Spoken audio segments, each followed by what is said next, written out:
Hello. Hello. Mujere mune noise yakadai soi. Tasira masara se mujere mune noise yakadai. TV. Okay, it was nice to have phone akapa ndikona kuti mamusiri kubata phone. Oh, yanga ringuba news. So kana ringuba news atitinde kuita noise. Oh. Ndandati ndichakufonera ibheki saka ndaona mongofona ndikati apa mwe muri kuti vanhu ava vandirasa.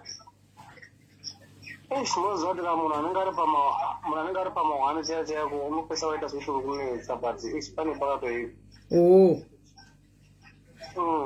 Anyway, tati tauya izvozvo right now nditori palife panapa pandine vanhu saka vanhu vanoda kuhwa nyaya yenyu yese kuti nyaya yakafamba sei, chii chakaitika, chii chiri kuitika, muri kuchema nei and stuff like that.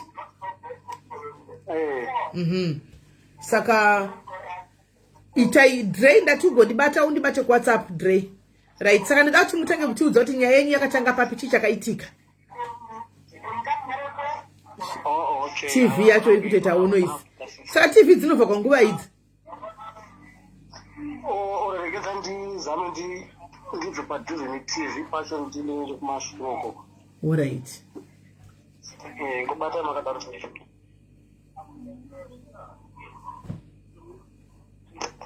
Yangu yokujero.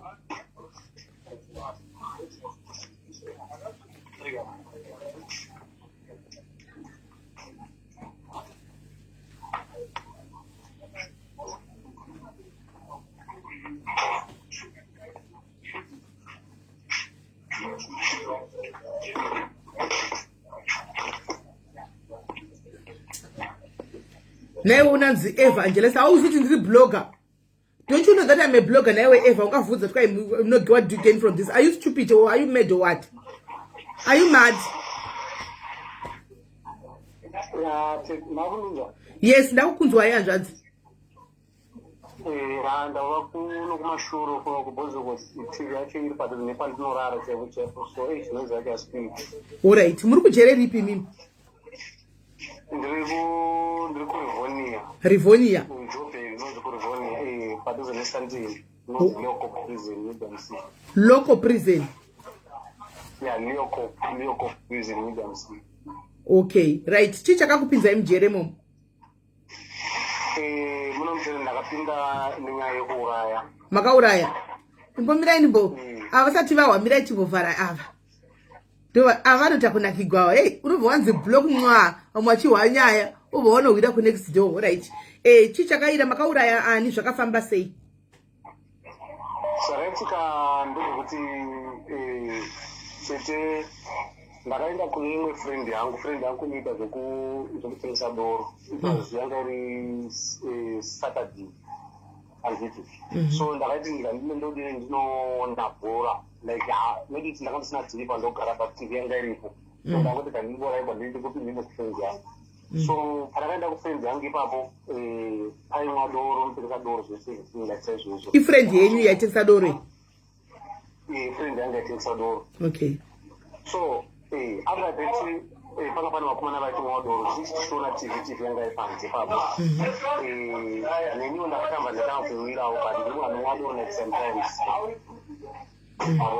So zvichishona bhora kudari saizvozvo like kusapota kwadaita bhora ipapo vamwe vakabva vazitoa like personal vanga vari vakomana vatatu. Munogona kuswitcha kukamera. Switchai kukamera. Video call. Yeah. Switchai.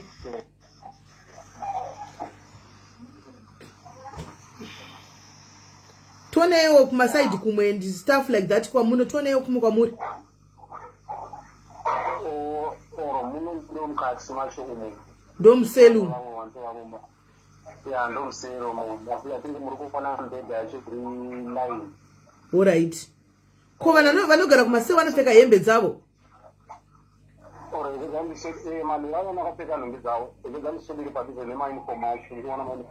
Alright.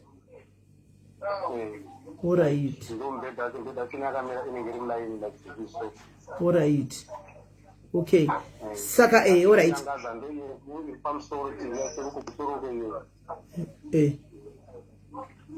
Yeah. All right. Okay.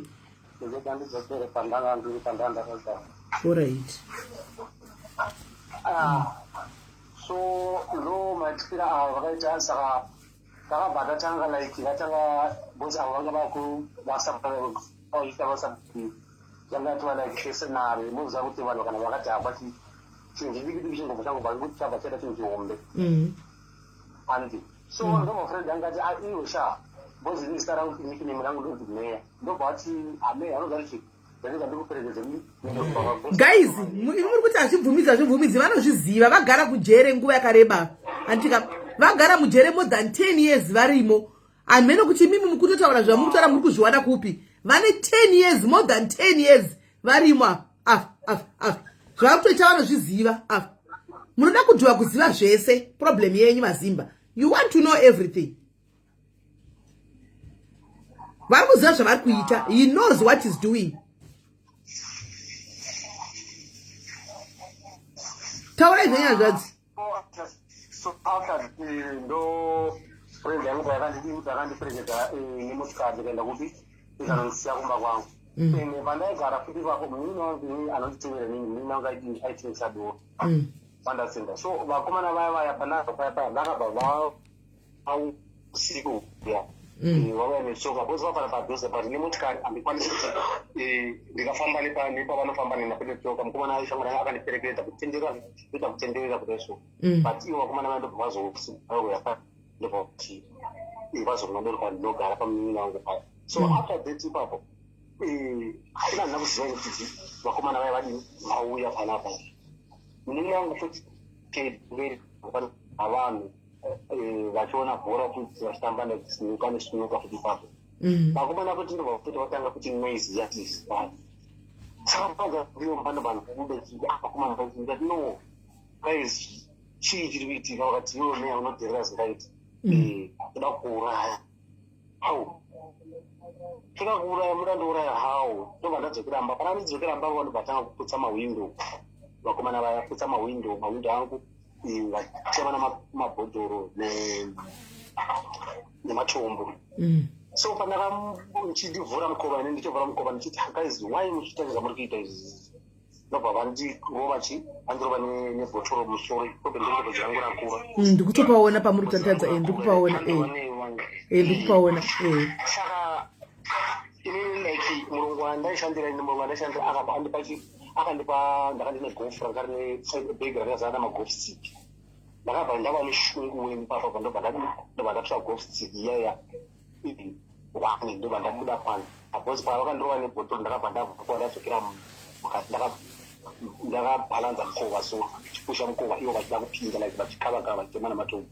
Saka ndangobva ndangotobuda zazeyasha pakati pavo vari tirikuda sezvizvo ndakatanga kuvavo vachinekoti kusvika umwe wanga ari kumaturo kuku aibanga rakabata banga didikisho vakati apa pandamupudikira nebanga royaiya tichita kupfimbizana adonha fasi pakadonha fasi ibanga rakabanga ampaya nepakachifuva. Angane makore mangani munhu angane makore mangani munhu amakabayawo?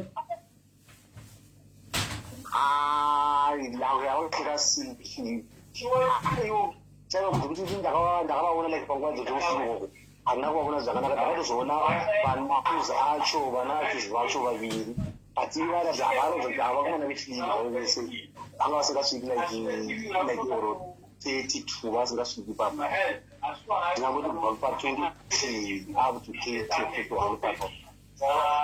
Okay. So ndopakabaiwa pakabaiwa nebanga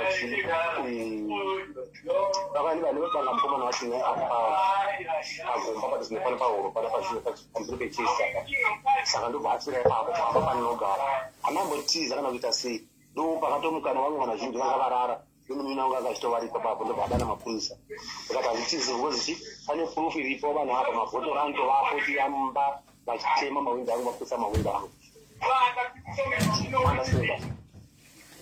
So mapurisa pakauya mapurisa ndobva atisunga ndobva titi tinonepedza kupolice station hanje kupolice station.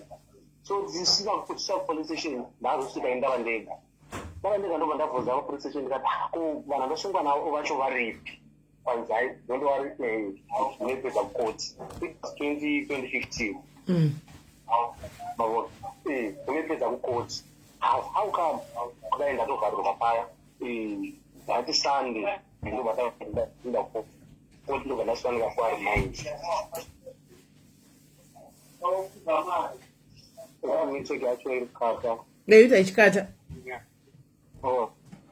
ndobva ndaveda kuarimind 7 days ndakuarimind 7 days kudarisa izvozvo after 7 days ndobva ndadzokera kukoti ndakakuarimind ika 2015 itazi ndakapama mangani ndaka 2015 ndiriko 2016 ndiriko then was inini ndairamba inandisecurity kuti indaiti chiise defense because vanhu vakadini vakayapumba zangu ndo zvandaramba ndichiita inozvozvo 2015 2016 then 2017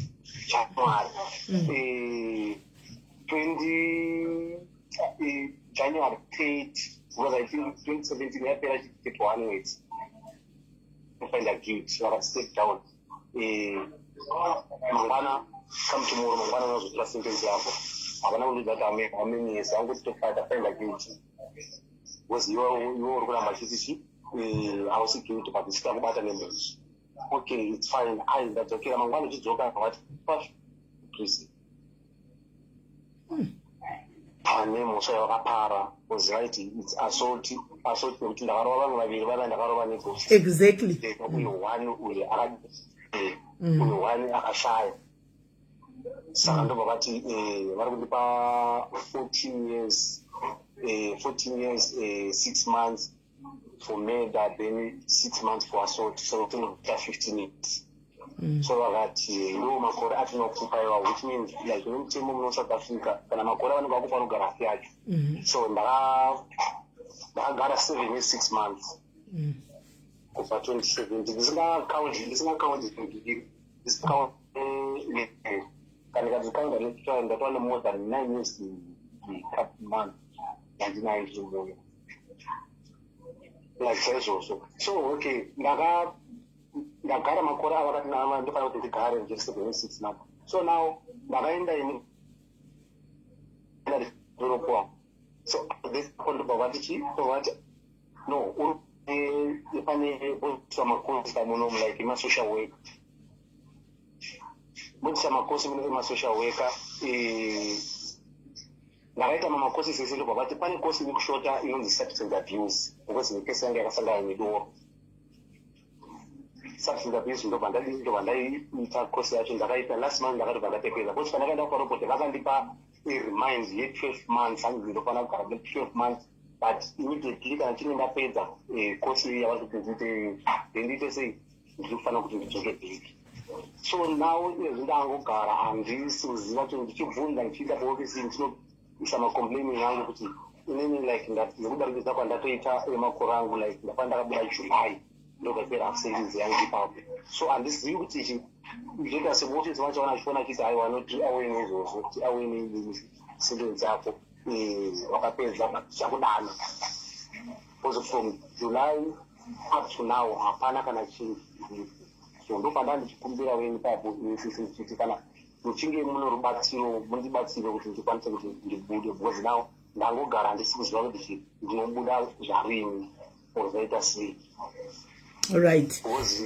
ivo muno havasi kana kundipa even way forward kuti sei okay right regai ndidzokorodze kuvanhu because vanhu havana kunzwa chekutanga guys munonyanya kuziva zvese hanzvadzi ava vatoripo vari pavideo call izvozvi ndo vakatonditi ivava vari papa kana mondifonera muite video call vanhu vaone kuti handisi kunyepa ndikunyepera hanzvadzi yangu ndizvo right saka ivo vanenge vachiziva kwavagara uku kujere uku kwenguva yakareba kuti kwakamira sei ndo vanotoziva zvemajere kujere ravo ikokoko saka sometimes mukona zvimwe zvinenge zvichitiwa munhu anenge atokumbira ega kudaro handiti mazviona right so hanzvadzi vari kuti vari panze time yacho vakanga vari kufrendi yavo kushabhini kwaitengeswa doro vari pashabhini yavo paitengeswa doro ndobva paita vamwe vakomana vaviri vakasvika ipapo Andichika vasvika iva pakomana ava ndobva vadatanga kuita zvinhu zvemusindo ipapapa vachiti kwavari iwewe hamene unoda kuonerwa unoda kudii handi ndobva vada kuita zvinhu zvemusindo vakatombononga matombo vakatomboita kunge vari kutema vachipwanya zvinhu ipapo pashabhini paive neshabhini pambapa ndobva hanzvadzi ava vazobuda andika vabuda vachizama kuti ko muri kuitei ndobva vatorwa netsvimbo pavanditaridza apa pakati apa nevakomana vaya saka ivo kwavaishanda vanga vane magolf stick avaive nawo avanga vakapiwa kubasa ndobva vabuda kuti vanotora magolf stick aya kuti varwe ndobva vawana one of the vakomana ava akabata banga achida kuvabaya nebanga andichika ndobva varwisana panyaya yebanga paya ndobva hanzvadzi vavakundira uya mukomana ndokutora banga ndobva vamubaya pamwoyo apa mukomana uya ndobva adonha pasi ndokubva afa handi muri kunzwa saka afa kudaro ndobva mapurisa uya havana kutiza nemapurisa akatosvika akavatora akanana ivo vaiti ini ndakaita vaizvidefenda kuti ndaita self defense ndo yandaita hanzi vakomana ava vanga vari pasi pe30 years handimaona saka vaita sokuti ndaizvidefenda saka pavakabatwa vachisungwa vakatomboita nguva vachiramba vari mujere kuti aiwa indaita self defense vachingori murimandi antimaona vachingori murimandi kusvika vatozongoona kuti kuramba ndiri murimandi akubetseri makore ari kungofamba ndobva vatozoti chi vatozongobvuma mhosva vabvuma mhosva nekutozotongwa ndobva vapiwa 14 years andimaona vapiwa 14 years South Africa kunogara hafu yemakore saka vagara hafu yemakore avo vakapedza sentensi yavo I think gore rechitanga saka kubva gore rechitanga varimo havasati vabuda vakati vachienda kukoti kuti vanoriliswa vakasvikonzi kune kosi yeanger management yaunofanwa kuti uite woita kosi yekwanzi substance abuse nokuti it was involving doro pavanga vari ndobva vaita futi kosi yacho iyoyo ndobva vapedza tokwanisa kubuda saka kubva Juni vakapedza kosi idzi vakangogara mujere chigwevo vakapedza vafanwa kunge vari panze but right now havasi kubuda vangogara mukatimo basi ivo vakatopedza handimaona but chimwe chavari kutaura ndechekuti ndavabvunzawo kuti kune vamwe vanhu here vakamboitawo zvakadai vakasangana nezvakadai kujere ikoko vakati vanhu vaisangana nezvinhu zvakadai kujere ikoko handimaona then zvokuti vanenge vapedza vonzigarai kutozotsvagwa chii munhu lawyer restate kana kuti lawyer rinongouyawo rinopusha kuti munhu akapedza uyu saka mujere achiri kuitei handimaona vachiri kuitei saka ndo pane nyaya varimo mujeri chavo kutsvaga vari kukumbira kutsvagwa munhu akavadirekta kwatiri kuti patsvagwe munhu anokwanisa kuvabatsira kuti kupushwe nyaya iyi vabude mujere nokuti vakapedza chigwevo chavo che7.5 years anomukona ndo pane nyaya yedu saka kana paine munhu anenge ari kuprison anoshanda kuprison guys kana kuti munhu anoziva the right channel kuti popreswa papi nokuti vakatopedza kuti vabude vakatoita makosi acho aitoda kunzi aitwe kuti munhu abude handimaona vakatoita saka mudzimai wenyu ari kupi naye hanzvadzi vanhu vari kubvunza zvomudzimai wenyu ari kupi mudzimai akambozama kumira because ndakamuudza chokwadi ndikati makore andapiwa ndofanira kugara 7 months ndapiwa 15 years but ndofanira kugara hafu ya 15 years so because mukadzi wangu anga achiri mudiki so ini ndakamuudza ndikati no handisi kuda kukusungirira handisi uchiri mudiki handisi kana uchida kugara unokwanisa kugara kana uchida kuenda unokwanisa kuenda saka iye ndobva ati no akati no aiwa no ndogara kati munoziva kuti vamwe munhu anenge achida munhu but kungozokundikanawo ndobva apedzera atozoroorwa because anga ndaanatomi pavo ndichinge nomusungira kumba kwavo because akasunga ane family 6 months pregnant saka takakomunicata paya I think 4 years yose tichinga titesa mwana akazozvarwa ndichinga ndiri muna ndomuona kusvika mwana azoshaya ushaya vakaita mwana mukadzi ndobva apezoita mugoni akatoroorwa nomwe munhu kudhipotwa anofanwa kudhipotwa ndochokwadi kudhipotwa anofanwa kudhipotwa but now honai munhu akariliswa jajuni nangasanga vachimudhipota ka munhu angogara saka I think pakasapushwa futi zvedhipotation zvachona vacharamba vangogara mukati momo vasingakwanisi kudini kuti vaburiswe saka pafanwa kuti papushwe zvinhu zvacho zvedhipotation izvozvo kuti vaendeswe kumusha anomaona saka vari kumusha kwamuri kuenda kupi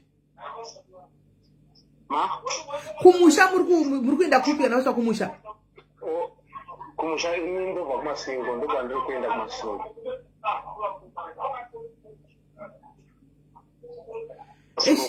It makes sense though, as my brother, my advice to you, my brother, where is that? Is to stay in, don't fight, because if you get out Mawan, sorry, I'm not making sense. In any quantity, you are making a lot of sense. But you know that I understand what you are saying, Kuti. Sometimes you can have chinesa usafosereze because you chiku kwanisa kuti chiku validzire zvimwe zvinhu zvinenge zviri panze. But munhu anenge ari mukati wangu aumudzi izvozvo. Mazino kuti umudzi chingo don't fight gara imomo. Arimona. Hanzi madiko edha mo boys pafoni ataure.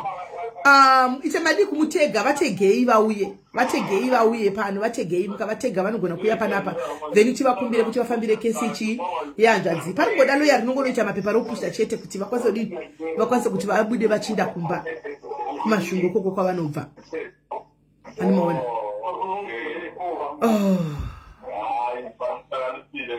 vategei guys vauye tione tinzo kuti mukati munenge musingana kids nizvozvo nenzi mukati munenge musingana kids saka munhu vanhu vavo kuti umuti gara mukati panonetsa andimaona kumuti mutigara mukati saka mukadedza vamunesi mukadedza ana yesherasi ndiwo wakati unoshanda nevanhu vari kujerere navasumbu ndo pake apa sherasi ngachiuya atiudze kuti poitwa sei apa vantu vodini mapepa anyogwezvi kuti vabude vachinda kumba kwanzi munobva kwachivi kupi kwacho ndobva pamazorodze murainiro kwamadziva kwamazorodze kurainire kwamadziva ndiro pachigaba kwachibhamu pachigaba wochigaba alright ndoda kuti mira ndibvise pavidhiyo pane munhu anoda kuedha apa toipisiseko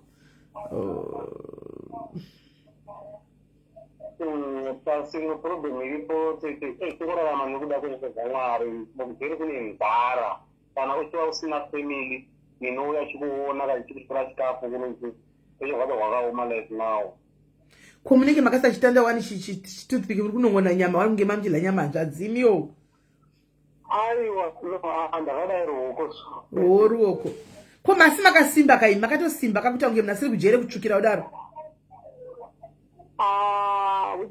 vanzi inini ndine miri mombe so ndika ndakadai pamombe space kupasa kuena sekudaro kuti ndakasimba like ndiri munhu zvangu handikutobisa stress kazhinji ndikati ndokujima ndiri vanofara kujima tumana saka munhu uyo wamakaita izvi ndeyokumusha here angari mazimba mazimbabwe saka akatodhipotwa akatotransporta bhodhi kuenda kumusha ya akatozimiswa kumusha because pane yavanoti VOD handiti VOD ndekuti munofanira kutaura nehama dzemufi then vanodamwa nejere then munamogara pasi regere nenzira like semutemo wavakaisawo muno mujeko so ndakatozonyora request inini kuti ndinofanira kundiidzika so ndakandichikumbira kuti de manditsvakira chi manditsvakira hama dzemufi kusvika jero radiyo raita zvese izvozvo tsvakira hama dzemufi pakauya sisi vacho nemuzvikuru wacho but vanga vari vakadzi chete neshamwari nefriends yacho vava vari 3 vakauya because vakomana vacho mwe vacho vakasara dzadziri friends dzemufi vakati hai isusu hatidi kuenda kujere tinosvika kuenda kujere what have to do so mataya tagara pasi tagara pasi kudaro takaenda kakumbira regere ndizati kuti hazvisi simbo rachisinodera kaita siye kuti ndakumbira regere kuende mwana wenyu hachatsvi akadzviwa futi ini chete ndiri kuda closure ndiri kuda peace I know kuti okay sechivanhu chedini ndinofanira kuti pandinobuda muno ndinokwanisa kuti ndizoenda pabare kumusha pacho then tinokwanisa kutaurira vanhu nenzira yekutaurirana iyoyo saka because muchibuda munobva kuripa ka ya ipa ndinofanira kuti paripi pachigaba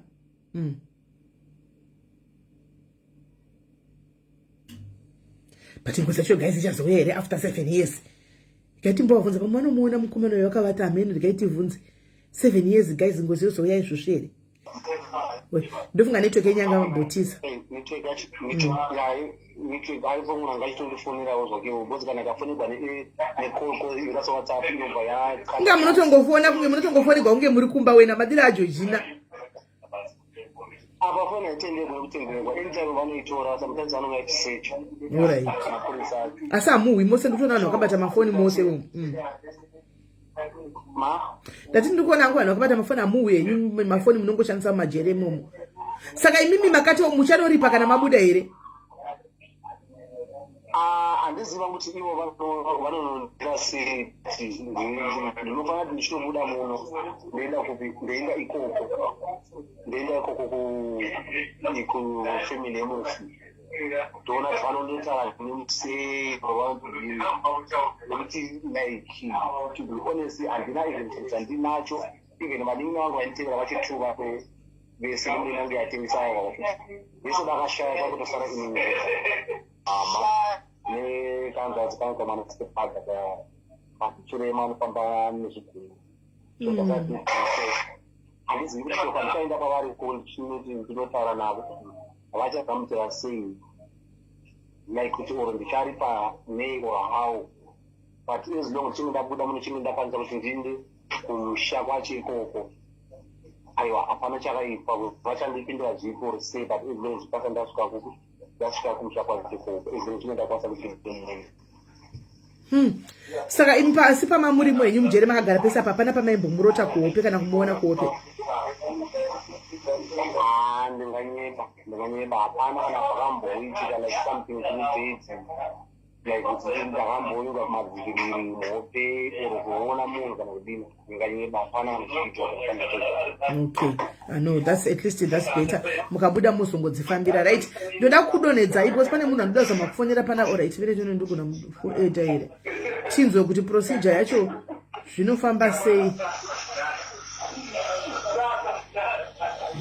apa chandokutoshuva chinhu chekuti ndakwanisa kuti ndibude nenguva mai vangu vachiri vapenyu munhu anorwara hiv positive zveshe so munhu anogara achirwara pastress futi zvekuti like ndiri mwana ndega ndasara like aish so chio ndikabuda kana mai vangu vapenyu tozoona way forward kuti zvinoita sei tinoenda wafanizwa. All right. Melos, thank you for answering the call. Come on, boys. What do you say?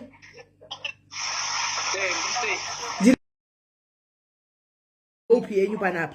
And that's vakasungwa anditi vari kujobek ikokoko vari mujere so saka vasungwa kudaro ndobva vaseva 7.5 years dzavo vanga vakapiwa 15 saka vakazoseva 7.5 ndobva vapedza saka vapedza vanofanira kunge vakariliswa ndobva vanzi kune makosa anofanira kuti vaite 2 hanzi anger management hanzi anger management substance abuse because pakaitika mhosva ipainvolva doro saka now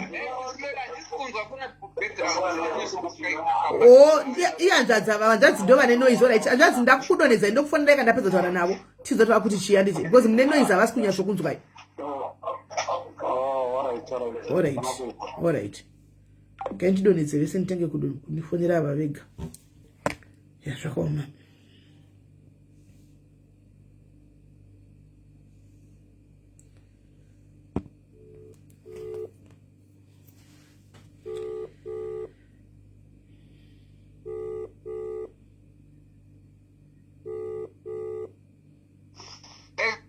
Yeah, sorry, vari mujere saka pane noise. Right. Saka nyaya yavo vari kudai, vari kuti vakasungwa nditi vaita medha. Yakanzi medha. Saka vasungwa vakapiwa 15 years. Saka ndobva vafangwa kuseva 7.5. Ndobva vaseva 7.5. Saka 7.5 vapedza 7.5. Saka vapedza kudaro ndobva vaenda kukoti kuti vachinoriliswa. Mubva zvanzi kune makosa afa kuti vaite 2. Anger management substance abuse because pavakaurayira napa painvolva chidoro ndobva vaita makosa aya vakapedza saka navo vakangogara mukati momo anditimaona anyway vanoziva kuti ndikafonera ndendiri palife inos ndendiri palife nenyaya dzakadai saka vabuda vapedza manje kudaro iko zvino izvi vakapedza makosa aya vagere mukati vafanira kunge variliswa saka now ndambovabvunza kuti saka mamwe makesi akafanira aya makambomaona here mujeri zvikanzi ndakamaona ekuti tinenge wabuda munhu unongodhilewa urimo tikati saka aisolviwa sei because zvokuchera hatizivi kuti zvinofamba sei zvikanzi paizoda loya rinopusha rinoenda nemapepa kuti munhu akapedza munhu ngaachibuda anomaona saka ndo pavari manje vari kushayiwawo munhu anodini anogona ku yes neshamwari yangu atoni izvozvo anomubatsira ndotaura naye izvozvo anomipfira pane masubmissions anofanira kuitwa nelawyer and you need to know because that process takes time. Alright. Saka wakateta lawyer zvinobatsira is 100% correct. Alright. Kuti zvinoda lawyer mukati saka nditaure neshamwari yangu izvozvi tonotombatsira nawo. Alright. Saka maona namba nditi panambotora kuenda pafoni yavo. Namba dzisina ndinacho. Mungovabata mozotiudza kuti kudii. Aiwa ndikanitaura netombatsira. Alright, sharp. Maita basa nguva moboys. Okay, SIS MELLY. Alright. Ku FRT ndo chizve guys. FRT yoyo nzikwa ichamushanyira ndo chizve FRT. Imiwo futi. FRT ndo chi yekumudhabhi yamuri kuti mudhabhi.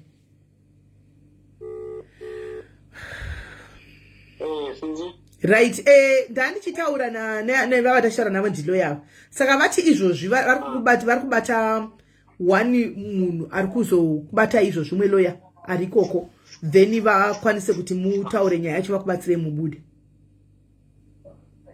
Saka vatora namba yenyu vati vanayo saka rigaitinzwe kuti kana vakubatai mozondiudza kuti vakubatai. Okay, tozonzwa nemi kuti vakubatai vati kudini. Alright, thanks Anzanzadzi. Guys, muri kundinzwa zvakanaka here? Muri kundinzwa? Muri kundinzwa here guys? Muri kundinzwa here guys? Muri kundinzwa here?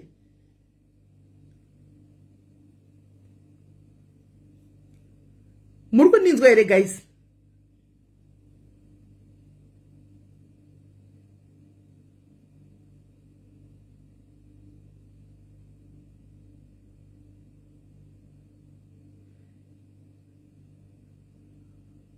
Saka network yangu ikunza ichaiti. Can you hear me guys? Alright, hanzi vakatopedza kuchigwevo guys ameno mukati momukuti kana zvazodii zvinoita se ivo ndo vati vanoda kufonerwa nevideo call.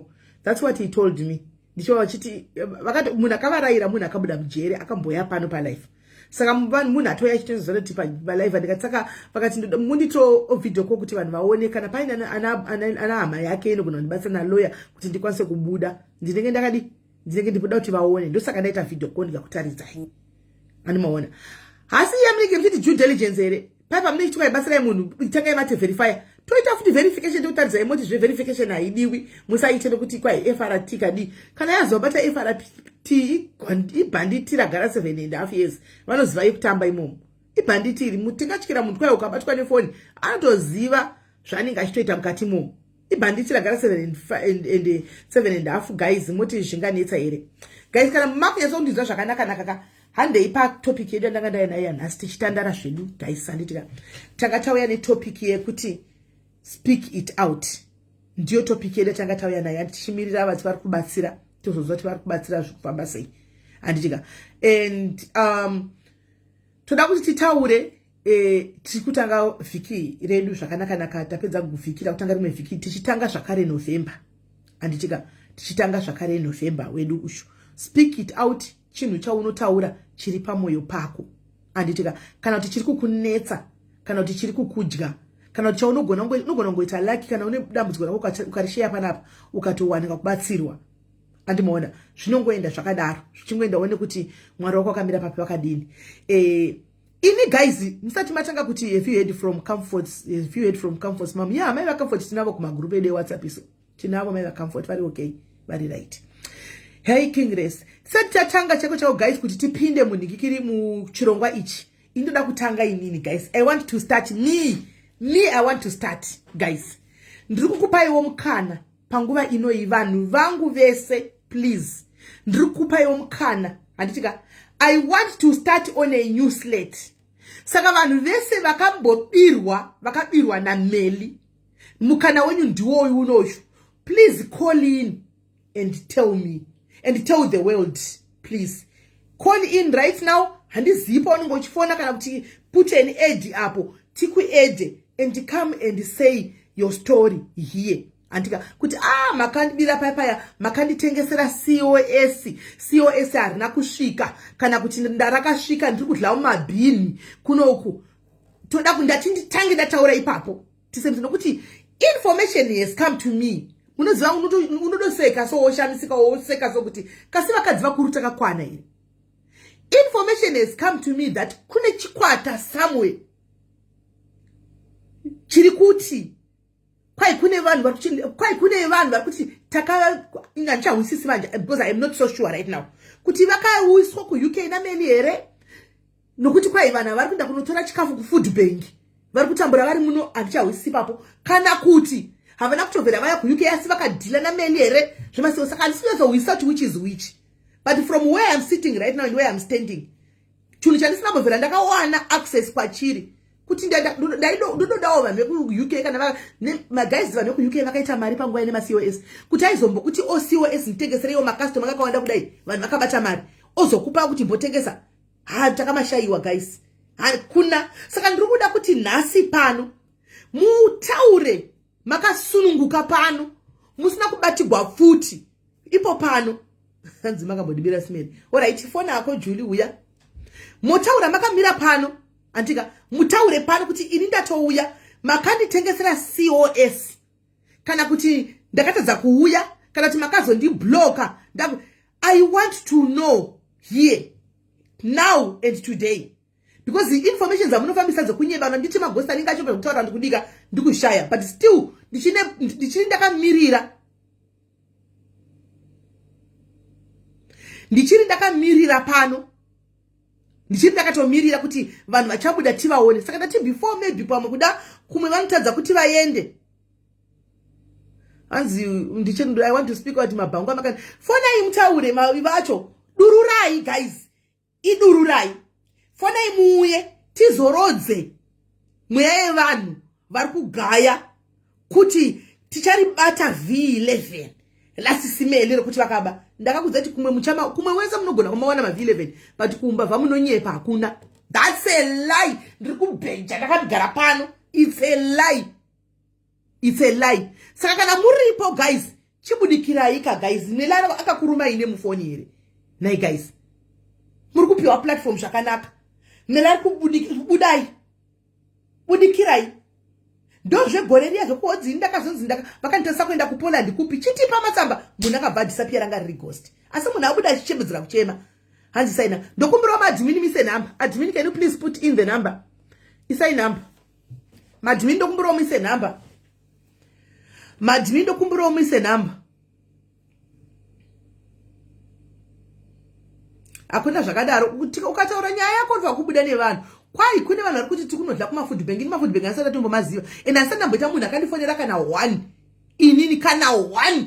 Wandoziva wangu achiti vedo inini SIS MELLY ndibatsire ndikudla ku food bank. Ndadoshama kuti information inozofamba ichinda kumwe. Iwo wacho hautozivi kuti kune vanhu vakudla kuma food bank. Ndoudzwa nevanhu guys. Whether kuma group kwatiri kana kuti kupi. Vanhu vese vakapinda nemaCOS kuno kuti zobatsira tozwa kunzi guys inini zvakatotanya. Ndingise mazuva nemaswitch anga chitongobudawo chitongopa malingi kuti ndapo kwai apply apo mudai. Saka tikuda kutoti tihwisise tiri pano because varo yavasi kuzorora. Saka tiri pano tikuda kuziva kuti vabudai right now tihwisise nyaya iyi kuti iri kumbofamba sei. Hanzi makapi aiwa that's not a COS. Ende mtozivi nyaya ndakuudza iwani ku island akuitwa maCOS kwaitwa ma-work permit. Kwaitwa ma-work permit. Ende nyaya yacho yamachitoudzwa hana kunyatsa kuzaise zvairi because makapi yakaiswa ndakatoisa makapi 1000 pamusoro. But ku island uko but haina kubhadharwa because patakangoona kuti apa zvinhu zviri kuita kuti hazvina kunaka kune vanhu vaenda kabva ndati mari yamakapiwa nemunhu wangu dzoserai before tadla 1000 ranga racho risati atombouya. Mbozi wangu asina kubva ngobhadhara shoma. Tikati mbobatai mari yentono kuti vari kuburitsa here zveshuwa zvavari kuita izvi. Vamwe vacho pandakaona statement indokurumidza kuona kana ndakabva ndati aiwa dzoserai munhu wangu mari. Munhu wangu ndobva dzosegwa mari yake. Same time.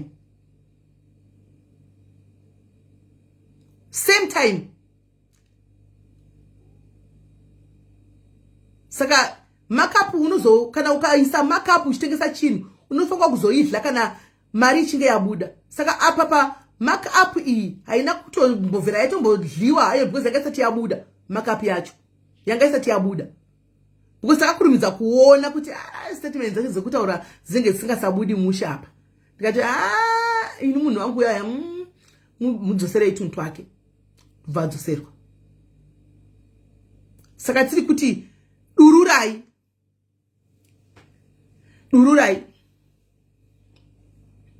Uyai mtaure tiripo. Uyai guys, uyai. No, na let them ndataura kudhara natopedza. Maiwa ikuko kwatataura wani mainzo ndakudza ipano. Saka mchada imwe chiuyai pano vari kuuya pano takadligwa tikutora chikafu food bank takadligwa mari maCOS ku island kuti zvema COS anyway. But yoyo maiwa because munhu akanga uya neumwe munhu wangu ari papa ushu. Ishamwari yangu ishi. Friend yangu ishi. Ndiye munhu akadeketerera munhu yeye ari kupimira ndi mupini munyatso kumona. Haisi secret kai. Ndakuona mu comment section ushu. Taura itinzwe. Hello Kola? SIS MELLY. Yes, hello, kuri sei? Musha muriponda tina makangoba moyo wangu chete. Nerudo rwenyuru rwakakosha. Rwota makabira ichocho. Keep on doing that, my sister. Thank you very much, my sister. Thank you. Tukudo vanhu vanenge vakabigwa mari so vadurure. Musadzokera kumashure. Musadzokera mamoyo wangu chaiwo makaita wekuba zvoti dendegona kupuwa wenyuka. Ndaifara. Thank you very much, my sister. Love you so much. Aiwa regai timbomirira vanhu vacho tione vachabudi pamwe vachabudikira pane vachabuda napo regai timbomirira. Aiwa wangu moyo makabasha mudai zvagona maita mukoma wangu chai. Thank you. Thank you, my sister. All right, sharp. Right, guys. Fonai, guys. Toda vanhu vakabigwa mari. Mboyai. Fonai, toda vanhu mboyai. Right, parikuya. Hello, kan. Muri sei. Musha SIS MELLY. Muri sei. Ini makandibira angu ending yamwe stories amotisiya tiri henye. Munoona zvinoitika panyaya dzemastory, my sister. Pane pekuti mukauya nestory yenyu anditika mukauya nestory yenyu imimi takatinga kuita follow up tichifamba nayo anditika imimi muridzi and if you can't pursue it anditi tichida information kubva kwamuri munoita kuti tistake. Okay. Saka samba pacho tinostaka but dzimwe dzamuri kufungidzira dzakapera dziva mastory asati dzapera. All right. But apart from that, I will love you. Thank you very much, my sister. God bless you. Okay. Right. Makandimira murume wangu. Thank you very much. Thank you. Nyasha Msarira, thank you Nemasters. Thank you guys. Tuta serious business panapa guys. Tuta deep serious business panapa. Guys vanhu budikirai guys. Vanhu vakabigwa. Anditika vanhu vakabigwa vakambobudawo vakapa mari meli maoko. Timbobudikirai. Muti takapa mari na meli. Anditika kana kuti takamborifewa apa na meri tikaligwa mari haina kudzoka ana kudzifambira email wacho haina kudzoka budikiraiwo guys budikirai paita start guys start yatanga budikirai guys tizorodze vanhu because tingatosera tichingonetswa every day budikirai guys isa yanzi number yakapinwa the number is pinned there fonai guys tinzwisisi fonai mukaita madhire nyakaramba guys unodzosegwa mari yako kana mari yako wadzosegwa una kubirwa andika mukaita madhiri enyu ukablokwa wabirwa wavharwa 419 anditi budikirai guys tizive kwanzi kune vanhu vari kudya chikafu kuma food bank kunoko saka ina antozviziviwo ndofuna tohwisisawo because yenze maCOS dzichanisa munhu kujeredzi nekuti ndikuda kutofambira nyaya idzo sidzi tikuda kuzivawo please budikirai guys budikirai kwanzi akabata nacho ko veko apinda papi panyaya iwe apinda papi panyaya iyi atukutaura pano. Thank you Judith Magobadzwanya, thank you very much because azvibetseri kuti munoita zvikwata zvenyu uko muchitaura zvenhando zvevaroi kuzvikona kuka isusu chikupai tinyatsokupai mukana kuti chitaurai kuti tizive pamwe takukanganwai hamubudikiri ndo zvinotishungurudza izvozvo hamubudikiri asi kuzvikona mozoenda kuti takabigwa but tisikupa platform, free platform iyi kuti timudikira izvi timuti rirangadzi vamwe tinenge takanganwa pamwe tinenge takanganwa gaitadla mari izi tokangana chibudikirai vanhu vazive vanhu avadi but sitagara pane tokudza kuti hakuna zvinhu zvakati it's a lie ndinokubhejera kuti it's a lie hakuna inanzina mna nditi melane mari yangu chikwereti zvacho chikwereti anoti ndinokweretwa mari naMelly chai handina handina that's a lie imagine ndigoita guys goya uchibuda pavanhu kudai soka dai une mari dzevanhu vanenge vakahla une mari dzavanenge vakahlyira vanhu budikirai vanhu budai please munobida content every day maviews kuma Ruthie game tinenge chiriona but vanhu vanenge vasingarioni andiwana isitechiza zviri kuitika kuchikona uku thank you Patience, thank you my sister, thank you my sister, thank you my sister.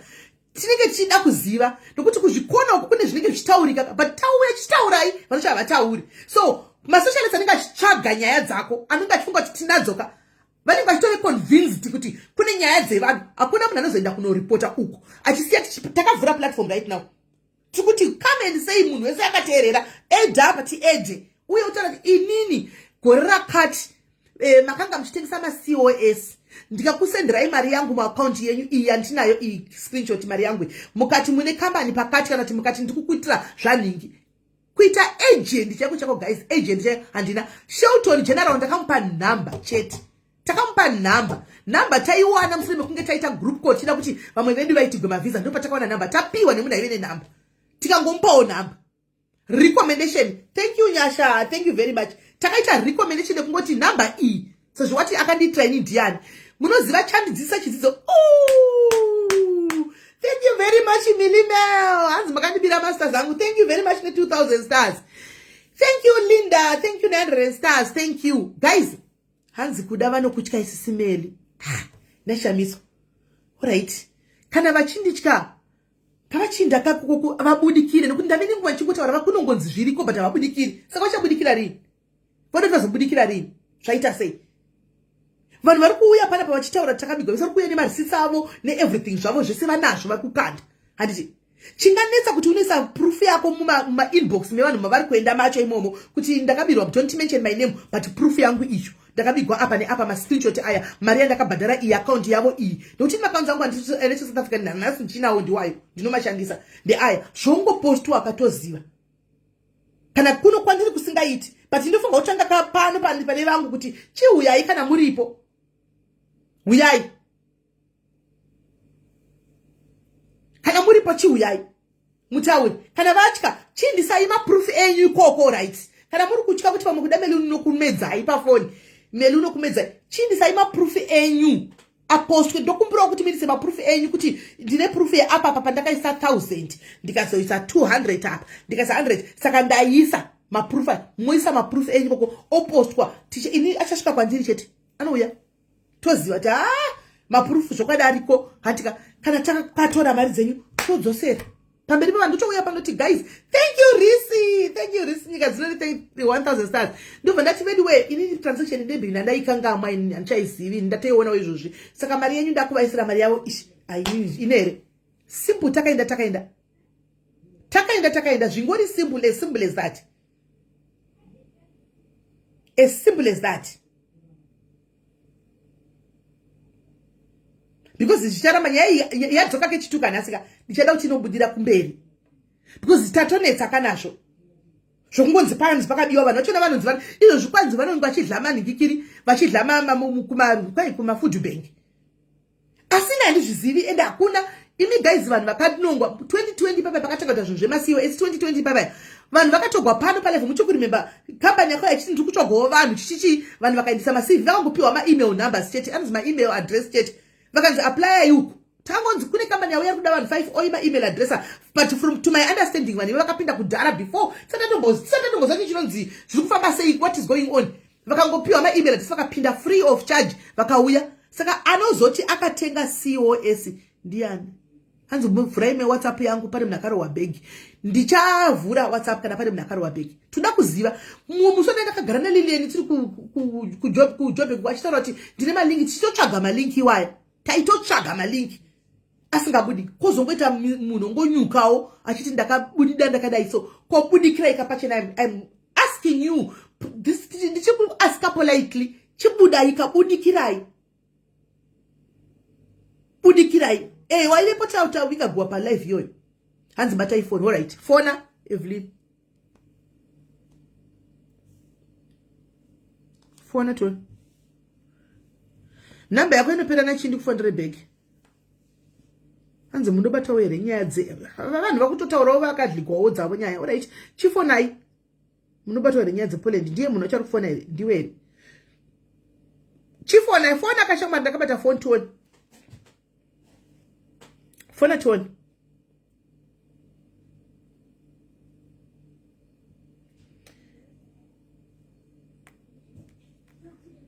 amai anzi tines kama inonzi saka ndiye munhu wacho tines kama inonzi tatenda mugadza ainyeba kuitira vanhu mavisa ePoland.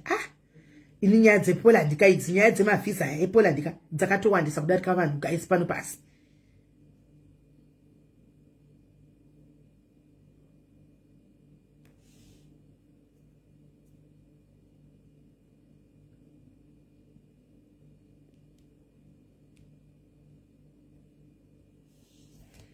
Milimeu check your WhatsApp. Milimeu check your WhatsApp. Milimeu check your WhatsApp. Check your WhatsApp. Mai akuru, bakuru, anasisi vedu bakuru chayo vane vachimhanya nezvinhu zvisipo. Ini ndofunga kuti maghost anombozvita kuti tombowana kune dzimwe nyaya dzinenge dziri faniso dzevanhu dzimwe masocialize inbox medu. But isusu techingotongobvunza tipe V11 totoona kuti nyaya yanga iri kunyepai. Apa unenge wamhanya nayo guys.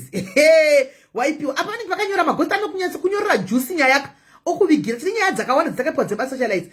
But tine experience yeumwe munhu akataugwa kunzi ndakamunyorera ndikataura naye ndikadai asingazoti ndini munhu akapublisha nyaya tikazonyora mangwana. Saka isitobvunza kuti chikandai V11 racho ndopatozoperera game totoona kuti nyaya iyi yanga iri kunyepa apa tonovhura munhu nyaya ighost. Hanomuona. Saka tinoda kuti tihwisise ipapapa. Hamusi kubata phone ndikufona namba dzamakaisa pascreen. No, phone ndakabata ishi. Ndakatobata phone ishi. Uri kufana nenamba dzekupi? Ndakatobata phone hapana munhu ari kufona. Ndakatobata phone. I'm holding the phone right now. Uri kufana nenamba dzekupi? Namba dzako ndedzekupi? SA here kana kuti pane imwe yakanzi +48. Right. Mira ndifone namba dzese dziri pano. Ngandifone iya phone 6 minutes ago. Hello? Hello? Hello. Yes, Muri say?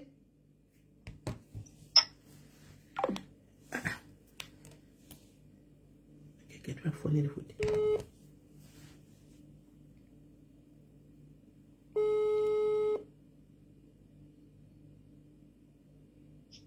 Hello? Hello, SIS MELLY. Inana nyaya ndaichitango kumhoresai zvangu handizirini.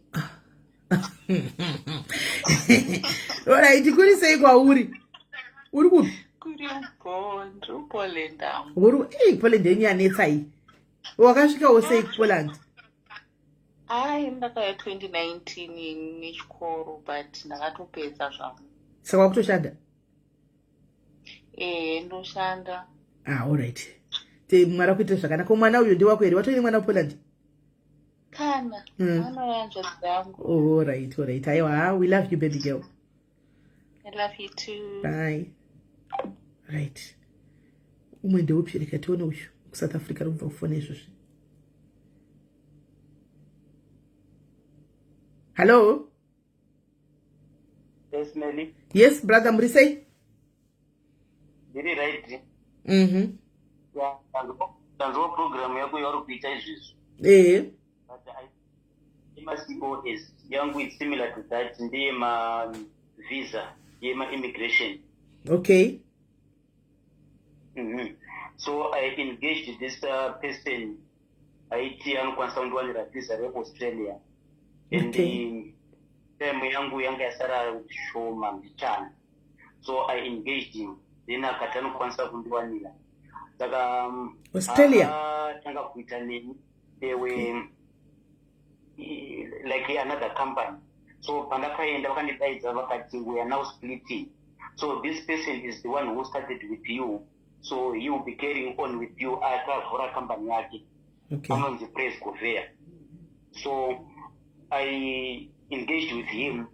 So aindiudza kuti iye zvinotoda kuita zvakati ndomupa mari yachona, but hapana chandakaona chaakandipa as a proof kuti aita izvozvo. Sezvo inini I had trust in him kuti anokwanisa kundiwanira visa, I just had to continue with him. So zvese zvaingoti ndakuda mari ndaimupa. Takaita izvi Govea, anzi praise Govea. Yes. So akazotaura kuti netime yasara yatakwanisi kudini kundiwanira visa rangu. Ndikati okay fine.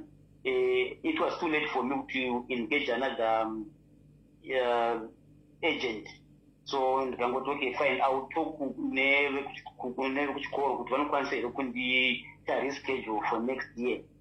And I did engage them. Vakandiudza kuti no, nemakore ako manje achakwanisi kuti unge uchipinda. So we need to refund you. Vakandi-refund kuchikoro, it wasn't a problem. Asi uyu manje aitaura kuti chakupa, but still akazondifilisa rimwe form notaura kuti will get your money in 3 months, 90 days, 30 to 90 days. So I did complete that form, and I've been trying to phone him. Achiignore asingadairi, akandirefera kune anoti finance department yake, akandiudza kuti okay, we did receive the form, but zviripa form ndezvokuti we reimburse you or refund you in 90 days. So 90 days zirikwana musi wa 11 November. I don't know kuti vachandipa here or they shall continue talking stories. Kana mchiti praise Govea munoimba munhu anoimba here? That musician, a pastor. You know him? Anozikama obvious. Zvazvinodai pamuti munyoro kuzoti muti wakaoma guys. Saka mukataura naye right now ari kuti kudima mira papi apa. Pakati we will refund you in 90 days. Saka kuti ndemuite engage now for 90 days. Anongobiti our policies will refund you after 90 days. But I did engage kuti kumashuro uku. Nakutaura kuti tinozokufilisa form kana chakangoti no mari yako tinokupa sezvo tisina kuti kuita anything. Ndopakazondifilisa form racho nero rokuti no, we are going to get you your money back in 90 days.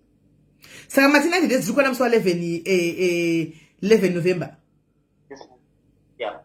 Saka tomirira ka 11 until next week. Because now guys, zvine sense kuti tibvunze munhu iko zvino asadzakwana kwakanzi tinokubhadhara mari yako after 90 days. 90 days dziri kukwana musi wa 11. Anditi so tomira ka 11 musi wa 90 ukakwana musi 90 days dzikakwana imi modzoka pano musi wa 12 modzoka kwandiri. Anditi then tochivabata kuti ndai minister ko 90 days dzakwana mari yemunhu muri kuti kudini tochivanzwa. Because right now tikada kuabata nongoti 90 days asadzakwana. You are actually right.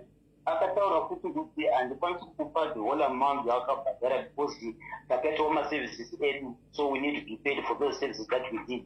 But inini hapana kana chinhu one chakabotumira email kana kuti WhatsApp ndizvaga kuti we have done this. Makabhadhara mari kodi? It was 45,400. Rands? Yeah. Saka 45,000. Pa 45,000 vada kudzosa mari. Ngoda yese. Ngokuti hapana chadaka. Ndoreva ivo vari kuda kudzosa mari. Iye asachandiudza kuti achandipa mari. Makablokana here? No, hatina. But ndikamufonera handidai. And I thought kuti maybe it's because of nguva yakataura kuti 90 days. And also akapa case achina ku finance department. Oh, baba vauya Minister Praise Govea is here. Okay. Hanzi add me, let me add him. Minister, munhu wamwari. Makadiko munhu wamwari kwirai zvenyu. Iri kuti connection failed. Budai mudzoke minister, imbobva ipa live ino mudzoke. Ibva ipa live ino mudzoke minister munhu wamwari. Ibva imudzoke. Budai ipa live mugodzoka. Budai ipa live mugodzoka. Budai mudzoke. Because ringoti adding.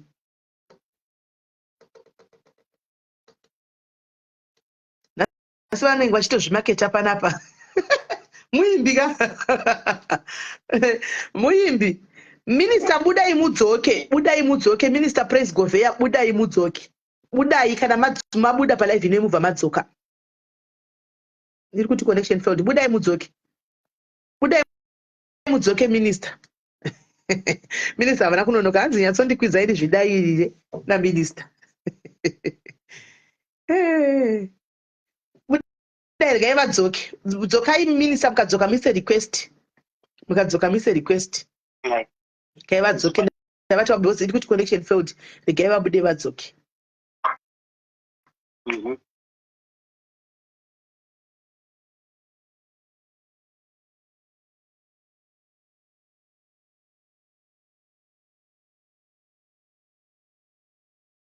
Okay, it's a minister. We are a new minister makasununguka.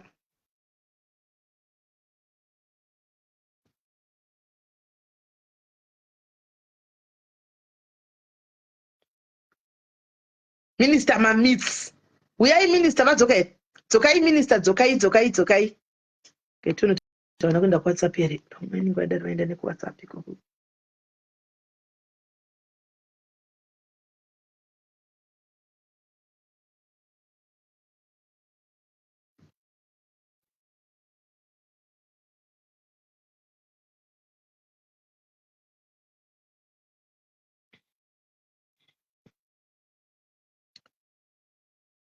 Minister, we are waiting. Brother, mune number yawo kai mimi. Can you add him here? Okay, let me try.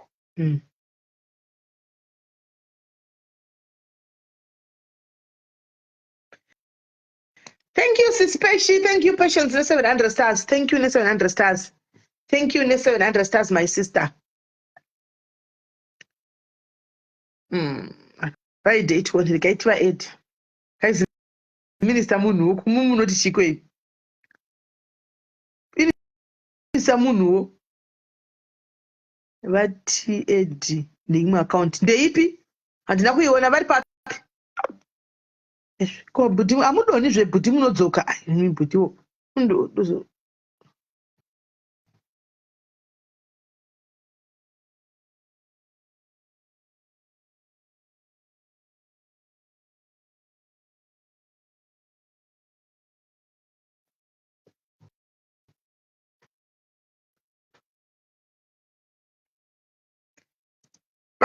Okay, the minister this corner aid vari kuti aid vari papi.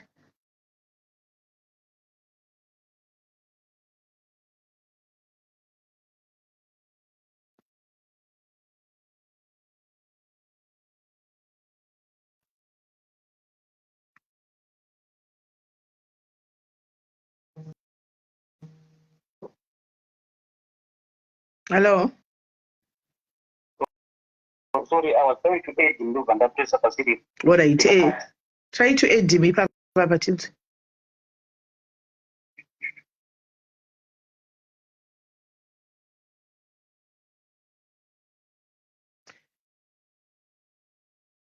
Aiwa Maggie, I did not unblock anyone. I did not any Musa send a message series because the kucha zobuda to Zimeli workers or Dayukas then Kanganda Kutuma. I did not unblock anyone.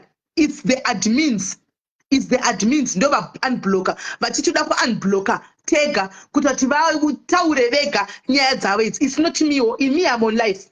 I did not unblock anyone. It's the admin team. But it took to have a day and nasi. So we are unblocking here. So that if we ever taure, antika cannot then we'll block it. It's not me. I did not unblock anyone. It's not me, guys. It's not me. I did not unblock anyone. It's the admins, because my admins ndivo vari kuda kuti vauye vataure kana kuti vanzwe zvatiri kutaura izvi kuti message yanzosvika across and nevamwe across to her and the others. It's not me.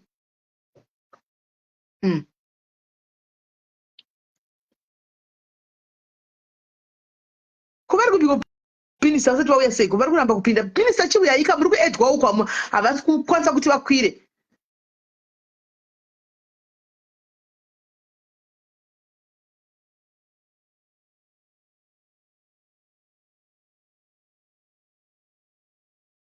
enda mumadhimini ndowadaro ida tinini yangu nyaya indozva kwairi kwaichanopera ndozva kwairi adhimini ikati no ndikaiti unblock tipe chance pazere vanhu ndikati it's up to you handikwanisi kuudza madhimini kuti don't do that zvoda kunge pane zvandiri kuvhara saka ndati go ahead but I did not unblock anyone. So guys, a minister havasi kupinda panapa, minister vambouya, now the minister is gone handichazivi minister venyu havachauyi handichazivi. Okay. Saka handichazivi, saka we stick to that handichika let's wait kusvika musi wa9 hanzi account yakanzi Muranda Praise. Oh alright minister, alright ndakuonai manje ndandashaya iri kungoti futi connection failed nai minister komadi kukwira kunhingikiri uyu kuna budha ava kufoni vaedhei zvazinini namba yamunayo ava vauya minister makadiko minister munhu wamwari makadiko. Doing very well. How are you? I'm good, and how are you? I wanted you to add me with my my profile because my page, I'm on live, so I came with my profile. So I think you were still looking for my page. No, I saw it. Yakanzi Muranda Praise Govea, but it's saying connection failed. I think network kwamuno gareko.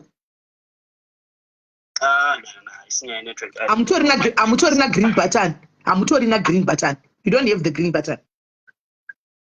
I was requesting. I may not see it, but anyway, I wanted to go into detail whilst everybody seeing me, so that I put out everything that is there. And greetings to you and everybody who is on the live. Greetings in the name of Jesus. Amen, Pastor. Hey. I'm not following street as some comments that I've seen. I have somebody who just called me and says, SIS MELLY is talking about you on the live. I've never been on this page on any other thing that is bad. So that's why I said, let me go and see. Then I found out that one of our dear clients is here. So because of that, there is also my name at stake that made me to be here. So let me just explain what is happening with Mr. Ed. That's right.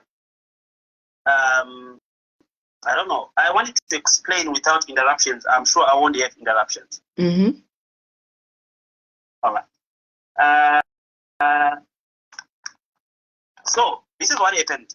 Last year, I was working in another company as a consultant and also a manager. So Mr. Ed came through as a client that time, and he wanted to have a study visa to Australia. Right? As he wanted that, I'm sorry, I don't know, maybe I'm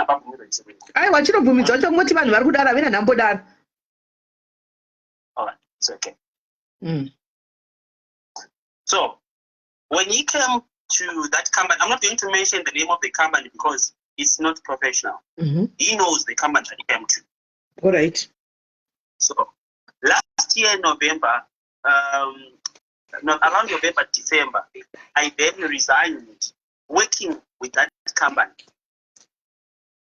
Where Mr. Ed had paid his deposit to that company. And in that company, I was processing papers on their behalf. And when I left that company, they transferred the client to me. Because when I left, I was starting my own thing. So when I left, we had an outfit that I had, a company that I had collaborated with other people that Mr. Ed is aware of. You understand? And he came there where I was working, and I said, okay, Baba, I'm going to help you. You were my client when I was there, and until now, client. But because you were already my client, let me go ahead helping you. Then when I was helping him, something happened also to this new outfit that I was. The people that I started with, you know relating with Zimbabweans when you are working together in a company together.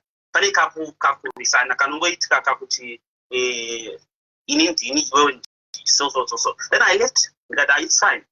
Then I started my own outfit, and I have my own company. I'm not here to market my. So what's like an outfit in your company? Come again? Outfit in your company. Yes. Okay. All right. So it's also kwatiri koko and now also market system. That's why I'm not even mentioning the name of my company. I understand the protocols of my platforms.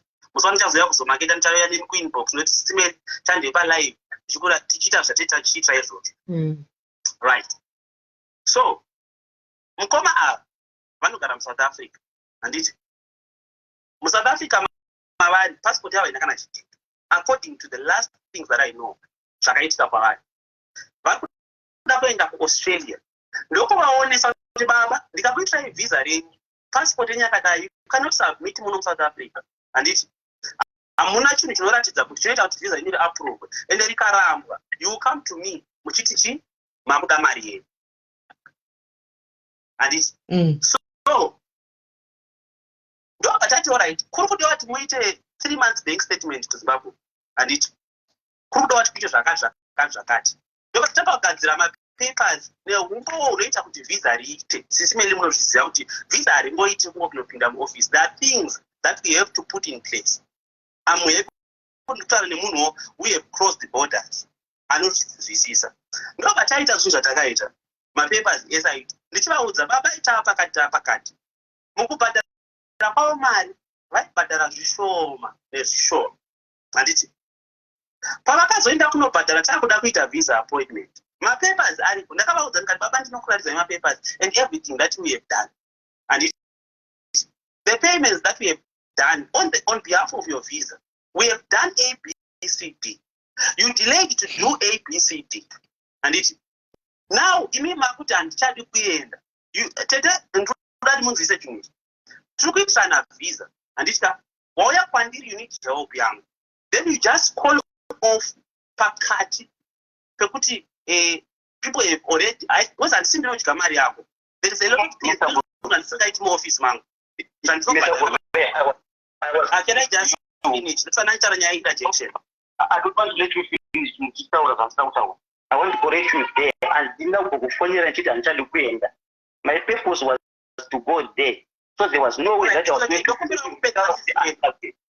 chiregai vapedza hanzvadzi regai vapedze tiwe mugozotaura tapedzisai ndokumbira kupedzisa ende ina handisi panapa kuzoita quarrel neclient because I know kuti behind the doors tomorrow we'll fix things and no one will come back to this life.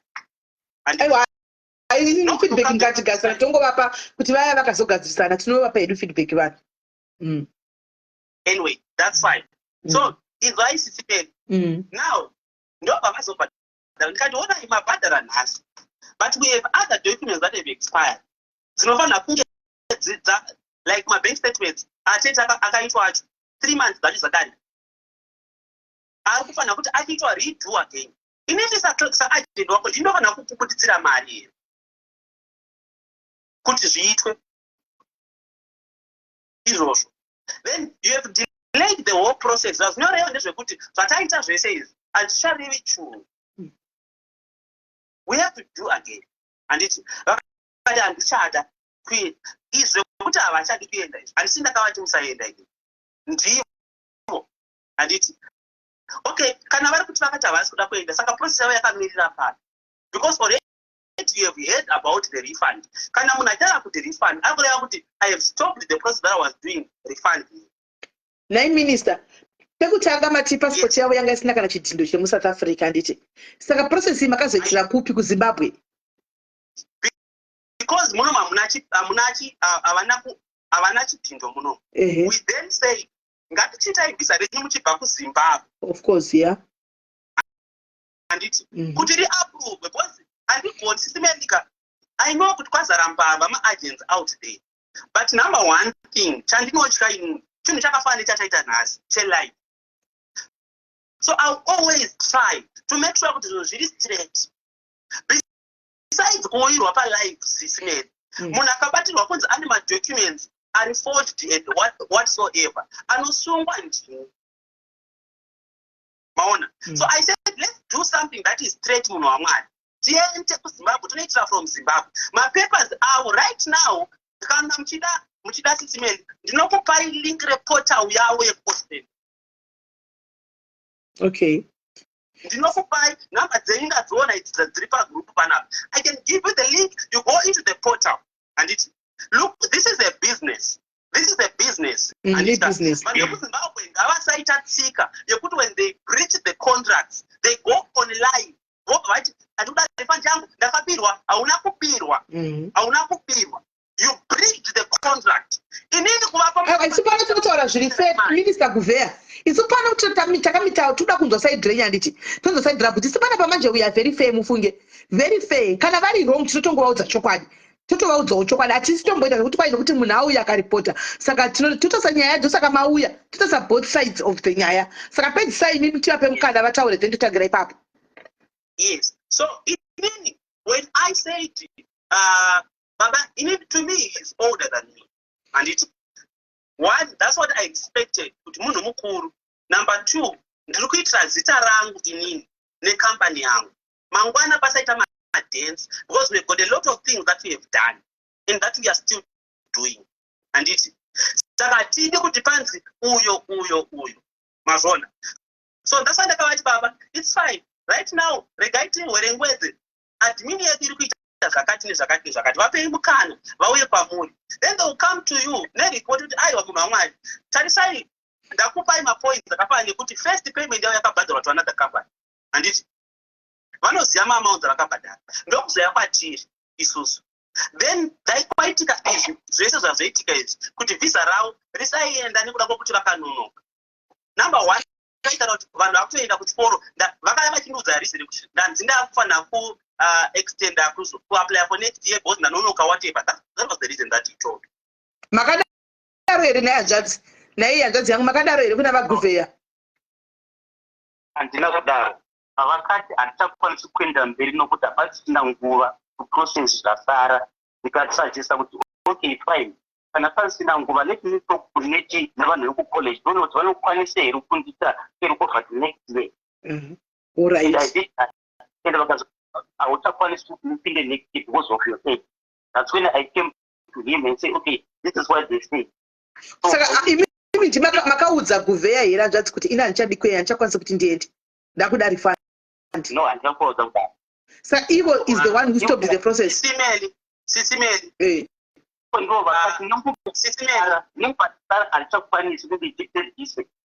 Reason yavo mirai vaGouveia. Reason yavo yekuti vachakwanisa kupedzisa yanga iri yei. Vanga vachiti pane mamwe madocuments asachakwanisa kuti tii nenguva yasara kuti mone. Okay. vaGouveia achitaura hei tinzwa. All right, Sisimeli, I understand that muri munhu mukuru and you have been solving disputes for the longest of time. Ndoda kuti muanalyze the statement rekuti ndanzi next year handichaqualify nekuda kweage. Rabhepi statement iroro. College. Why did I consult the college first? Because it's you and the chakwanisi kudi kupedzisa visa renguva yasara kuti tine visa rekude. Saka makore avo next year vari kuti makore avo kuti vazoita next year anenge asingasatenderi asi this year aitendera. This year pandekwanisa kupinda muna August aikwanisa kuti ndiende. But nokuti August akazosvika vasati vapedza maprocesses avo. Ndozvandawo. So I hate inini panapa ngutona mucomment section mune maclients angu. Handiti I'm a business person. So andikoni kuisana naro neclient because vanhu vachazotya kuti mangwana ndinouya futi kumalive now. But ndinofunga side rangu kana risiri kumeka sense kwamuri Sisimeli, it's up to you to No, and that's the angle. I see nyaya kumeka sense. Remember, you are two parties. Antika, umwe arikuti shakati makuti shakati. So we need to we have to understand both sides of the story. And kuti tisolve nyaya amicably and so that we keep the Kuvea, our worship, his name clean, and we also ababa window vakafara nditi. The idea is for ikana macho yakuda magona zvamaita. Tinotogona kuipedzera pana nyaya ikatoperera pano. Andimaona. So ibatsanangura kuti baba vakatizvo vaifanira kunge vakaenda vatsanangura vaifanira kunge vakaenda process yakatanga kuita vakabuda muna August zvakaitwa, but by August imi manga musati mapedza kuita madocuments enyu anditi then ndo pakazoti gaindibvunze chikoro kuti not that let me correct on that one. My documents are not neni Praise Point Relocation International. My documents akanonotswa neava vaibhadhara mari yekuti aitwe. Munaibhadhara mari ndiani imwe company yacho yoyo? No, Oh, imimi okay, hold on, all right, okay. So imimi hanzvadzi ndimefanira kubhadhara mari, makanonoka kubhadhara mari kuti waite mapepa enyu. Okay, kana uchiti ndakanonoka kubhadhara mari kana chitatambira mabasa vapa handaikwanisa kubhadhara mari during fund ndaitobhadhara after ndatambira. Saka kana ivo vakaivaona kuti ndiri kubhadhara chinonoka, why did he accept my money? Vachiona kuti ndanonoka izvo zvachona hazvichabudi nenguva yasara. Mari iyi makaibhadhara imimi matotaura here matoziva here kuti zvinhu hazvichabudi kana kuti you paid this money before maziva imimi kuti age haichaiti, makabhadhara mari iyi at which stage? Okay, ndakabhadhara mari ndisati ndaziva kuti age haichaiti kuti age yako haichaiti upinde next year, right? Uyezve ndakabhadhara mari sina kuziva kuti vabhuya vachati hatichakwanisi kupedzisa process. Dai vakandiudza before ndaita last payment yangu ndisina kubhadhara. But he waited until I paid my last money vakazotaura kuti nguva yasara hatichakwanisi kupedza process. Then I had to consult kuchikoro kuti I don't take care over next year. Ndikavaudza kuti chikoro chati hatichakwanisi. Ndopatakazotanga maprocesses refund. There's no use kuti ndivaudza kuti handitadi kuenda kuchikoro. Okay, so how much, all right, let's gentlemen, let's look for a way forward. So how much did you give Mr. Gouveia? If calculated properly, should be 45,400.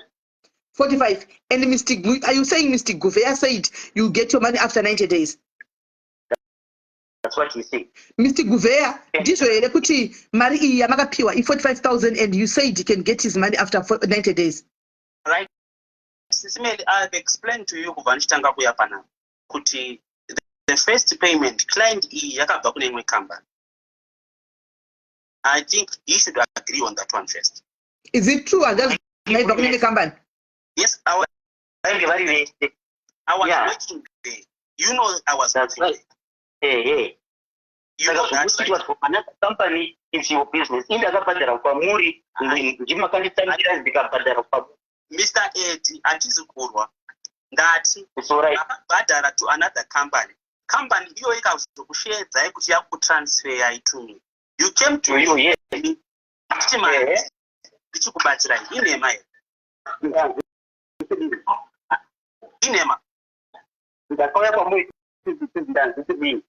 Mutin manzi ma transfer kuti ndichikubatsirai, you have been released kuti enda mobatsirwa nako. Okay, it was your partner ndakaona munayo anditika akandifonera ndikaenda kuma office enyu and I think I saw you muri ku office mukaita video call navo partner yenyu mukatauriwa vakataura kuti no tatimudini muende nawo sezvo makatanga nese process iyo iyi. Lokuti ngatisajamba SIS MELLY ndati tibatane apa ndati zvokuti wakandoona ndichishanda pakambani ndazitaura dhara ndaishanda ipapo anditi you have heard me SIS MELLY anditi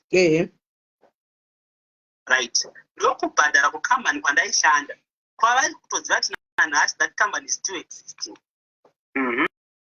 anditi company ndokundikumbira kuti because inini ndaita that process but ndasiya basa. Okay. Ndikumbira kuti chiendai itai ndokumbira kuti tikupai client muende nayo munopedza nayo. Manga makutanga yenyu company. Mati? Manga makutanga yenyu company masiya uko. Yes. Okay. mandinzwisisa ipapo. Okay, muri kunzwisa guys vaishanda pane company saka vandizaine vakuenda svikanzi client yako chinda neclient unopedzisa ikoko. All right, Exactly. but vachiti muinde neclient mari yanga yabhadharwa vaiti mungunoitira mahara here.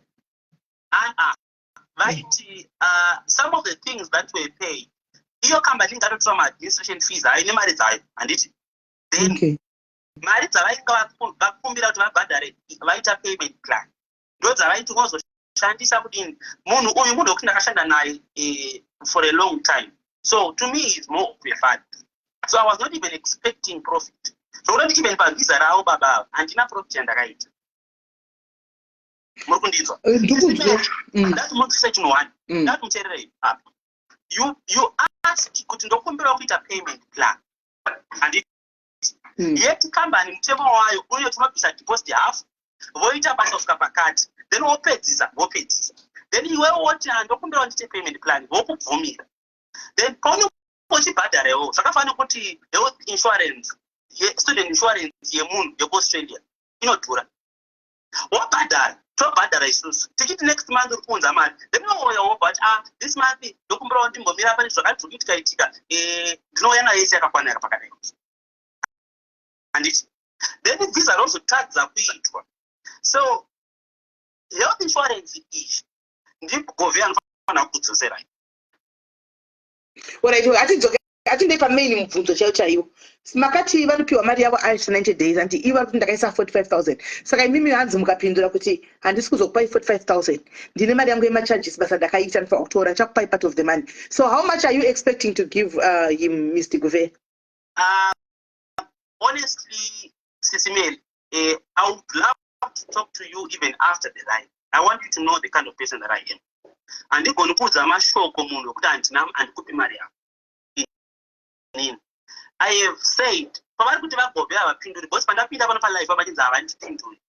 reason yandinoita kuti tisafonerana ndeyekuti evidence dzinorasika pamacourse handiti endai pabasa endai kulayini rekubasa handiti I'm directing to the office inoita izvozvo.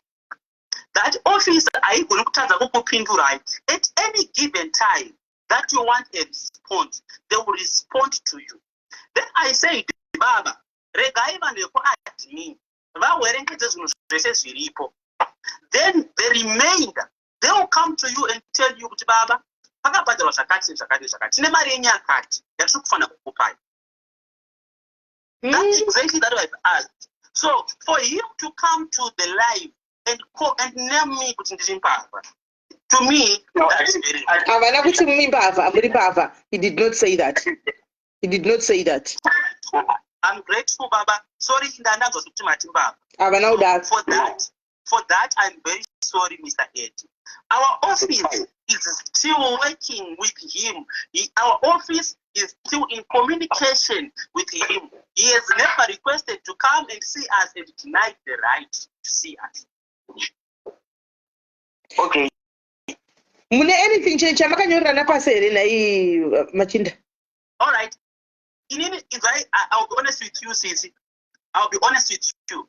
Ndati client yakatanga iri yekumesi, which means vantu rine mari receipt yekumesi pavari baba. Sorry, ndakutaura mazema company. I'm sorry. Vakatanga vari imwe company.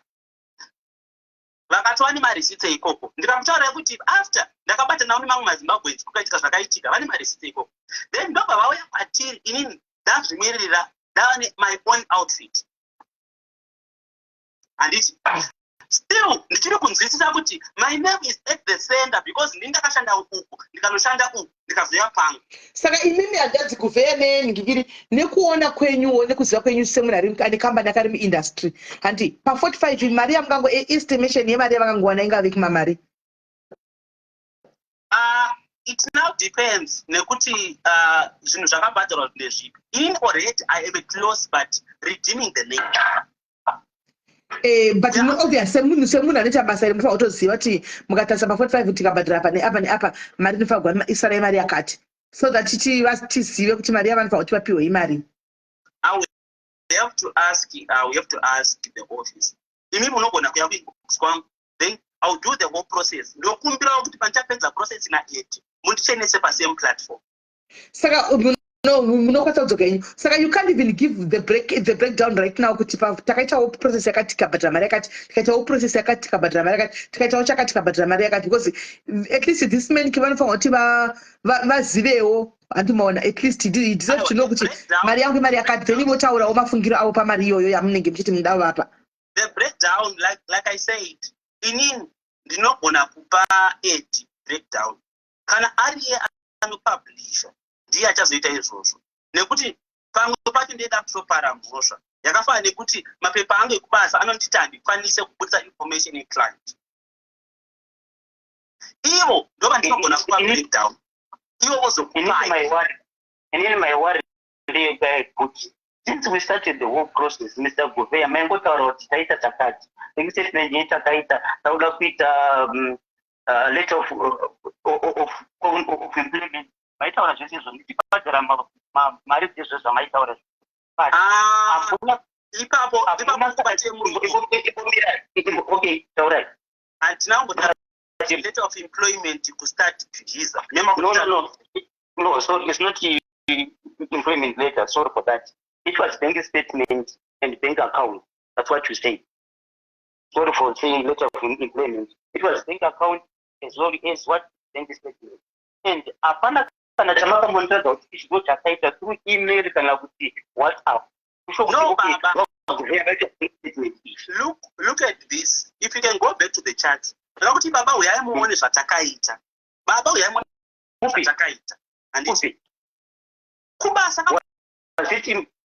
Was it difficult for you with today's technology to send me a statement per email? Was it difficult for you? Let me say this. SIS MELLY. I understand muri ku UK ndizvo. Application yemunhu kana ichiitwa, and you open an account for that person on the portal. Azvigoni kuti ndipe munhu asingagoni kuita application right to enter into the portal, because some of the things can be mixed up. So, patriotic client come to the office only. Not that I have control over the portal. I know the portal. I have been working with this. So there was no any other way for me to see what you've done. I'm not doing your office way. You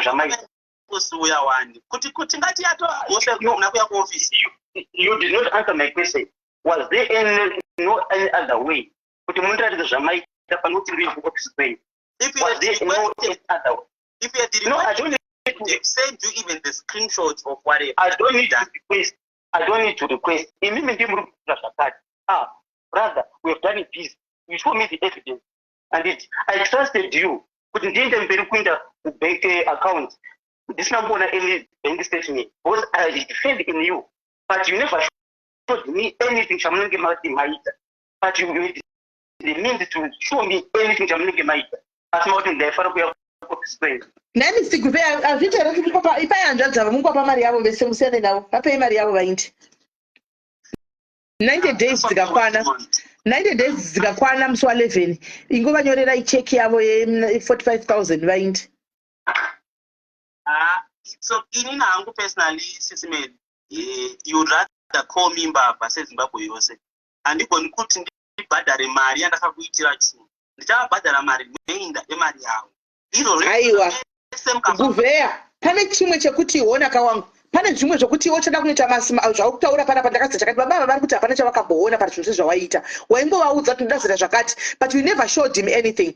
Kubva ku-email, kubva ku-application, kubva ku-anything, you did not show him, right? So how are we sure kuti you did something? Because pane pekuti unozoti pa 45,000 ndakaweta chakati, ndakatenga bhilo, ndikatenga pepa ndikazoenda nekutoilet nematisha, ndikazoapply apa ndikadai. Saka mari yasara 5,000 and that won't be fair and we are not going to accept that. We can't be heartless zvekudza muntu wasara 5,000.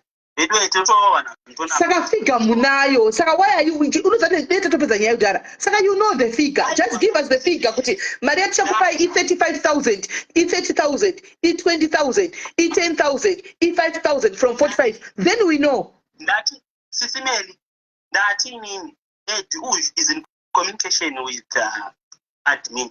Mutenderei adzoke kwamuri ne breakdown. Atigoni nikuunzana pakona pa social media kuti we unprofessional with what. But if kana hanzvadzi yacho vari willing kuti zviburitswe pachena, why not? Inini because of the papers that we have, and it's ari kubasa kwedu, malawyers ekubasa kwedu, they've drafted chinhu chondisungirira inini kuti achiti not this is mukauya mimi neboyfriend yenyu muchiita mapepa handikoni kunoudza murume wenyu kuti maita mapepa because of zveboyfriend negirlfriend nemurume zvakasiyana, but baba vari kuuya vakazvimirira vari ivo mbune, hapana third party iri kuvatuma. Kuti inini whatever that has to do with personal privacy yepaperwork yemunhu iye ega ndiye ane right yokubudisa chinhu. Alright, hanzvadzi yangu mangwana munokwanisa here kupiwa breakdown yacho, then you come back nayo. Kana ndapiwa? Yes. It's okay. Can you get the breakdown mangwana tione kuti muri kupa mari, because pane pekuti you guys you can rip this old man, you know, we can rip him off and we are not going to allow that. And let's be fair pano. And kana mchiti makaita basa makadini, I don't think kuti even your charges can be much more than Maria vaya vakabhadhara azviite. It doesn't work. Hakuna zvinhu zvakadaro. Yeah, I think Sis Melly, thank you for your time. I think I've explained my side of the story. Aiwa asada taiwa renyu, but chamirira ivo kuti vativigire breakdown, then tozongoonawo panoyane breakdown kuti nyaya yacho iri kufambira mberi chienda papi. Handi matimi kana muri kuti zvamunenge madecide kuti muri kuita, you are free, you are right kuti muendeswe kupi, mutwe sei, mudzimba pamudini, makangana kuti mune kambani, handi mati mune kambani. Yes, so by doing that kuti munenge muchita sei handi maona zvinozongonetsawo. Alright, that's fine. Saka regai vapiwe that ningikiri, then vozoyavo tonzwa kuti ivo mari yacho yakamira sei. Alright, thank you so much Ellie with your time. Alright, hanzvadzi nemiwo thank you very much for the time. Hanzvadzi mangwana kana mazopiwa breakdown mozotuudzawo mangwana kuti zviri kufamba sei. Oh, no problem. Alright. Thank you. Name yecompany yambonzi haitaurwe because vari kuprotecta company handizvatara, but now still let's hear fake contract ndeizve futi chiizve ichonzi fake contract havedway nyaya dzacho. Hello. Sis Melly. Yes hanzvadzi. Muri right? Ndiri right, muri sei? Mushe. Sis Melly, ava mukoma vadonha minister ava dai vanga vasati vadonhaka, mungadai mavabvunza kuti saka mari ku the original company kwakambobva mari, kwakabhadharwa mari, kana kuti ivo mukoma ivo vanga vataura kuti vakabhadhara mari. Vati 20, vataura kuti 20, vataura kuti 25 is it? I think. Saka 25 iyoyo yavakabhadhara kucompany uku zvinoreva here kuti ichabviswa pa 45 apa? Ari kuti ivo handizivi nokuti ndozvandaona sekuti vadata impression iyoyo because vati fine he started from another company, ndaona sekudaro. Ndosaka ndasimbirira nyaya yekuti hatisi kuzobvuma kuti mari yavachazvisegwa ive less pamari yako hazvibudi, hazviiti. Ndinozva zviri kuratidza kuti ivo vanenge vanga vachitaura vachiti kwanzi inini ndakazongomutora achibva kune iyo company, kune mari yakanga abhadhara mari, unenge mari yanga abhadhara kucompany, which means kana kune 25 yakabhadharwa uko iye ari kutaura kuti akangobhadharwa 20,000. Saka pa 20,000 ipapo achazobvisa makosti ake, which means kuti baba pamawanisa vari kuma 15,000 or less. Or less if you don't know these people, or less. Anenge akuti endai munoita sei muno claima that 25,000 from that original company. Yes. So you need to take note of that. And ngava pachenjerepa ivo baba yavo ngavataure kuti what was the agreement when he was when this guy paakaita take over. Akaita take over with cost here kana kuti kubvira pavanga vakutangira ipapo halfway through. Ngapave clear ipapo kuti tiri kuita take over nemacost here from the beginning, kana vakavaita hand over with all the money dzavakanga dzabhadharwa here, kana kuti vakanga vachiti apa ime michitangirai pano muchienda kumberi mari dzichabhadharwa kubva iye zvino dzichienda kumberi ndo dzamuchiita account for. Because kana pasiri clear ipapo vachiramba vachitwa yoyo vachitwa back and forth. No, you will end up losing out. Let's wait for tomorrow. Pananza tinzo kuti vari kufamba sei mari yacho, then we start from there. Yeah, maita basa. Since vakuveya namba dzacho tave nadzo. Maita basa nzvanzi. Okay. Zvakaoma. Yeah, mira itoona apa panzi fake contract yeko. Ini guys nyaya idzi guys. Haiwa. Guys. Idzi nyaya idzi dzotoda kubva kuseni kusvika rivire guys nyaya dziri pano idzi. Haiwa.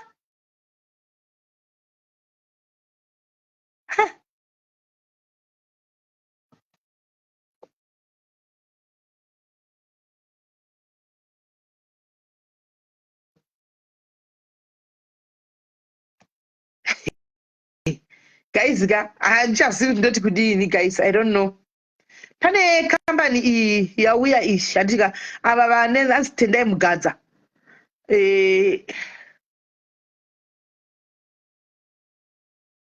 Zvakaoma. Vakapiwa contract but a fake contract. Zvinhu zvacho. I think again ngotanga ndamboivatira guys ndinyanza kuipenengura because atingamanyi kuda kutaura nezvayo ndisati ndaivhura kuti ndione. I need to see ndotsvaga munhu wacho tafadzwa mugadza wachoona tomunzwa taniti kudini then touya nayo tine both sides of the story. Hanimona sorry because nyaya dzacho guys. Okay, somebody is calling from, is it US, Canada, man? Yeah. SIS MELLY, mamkase. Hi dear, how are you? Maswera sai. Muche. Hello, Maswera. Taswera sai dear. Anna, tukukunzwa. Ine ndilongoshewo panyaya idzi. Panyaya idzi dzenenge dzemavisa. I wanted to know kuti hamungakwanisi kuwana vanhu muri kunizwa? Tukukunzwa. Okay, hamungakwanisi kuwanawo munhu anombouya kuzongoitawo visa education here. Aripo zvake anokwanisa kuita visa education anokwanisa kuita. Because I'll give you an experience yangu yemavisa matatu that I have tried to apply for muupenyu wangu. I have applied for a USA visa. I have applied for a Canadian visa for my son Rekoro, and I assisted my sister to apply for an Australian visa. Akabuda. Remwana wangu raka rejectwa ka2 case rekuCanada. Ndakaita rekuAmerica.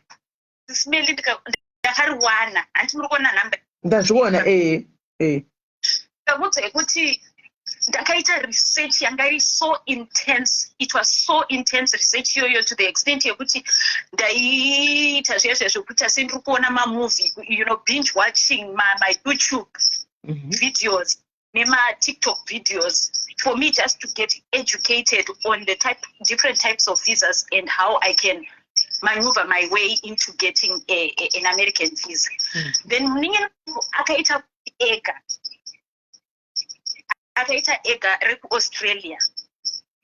Ndandoda kuudza vanhu vangu paruzivo rwangu rushoma pavisa rekuCanada ka usanyepwa nemunhu kuti ndokuitira robuda because iro is not determined by anyone except the consulate office.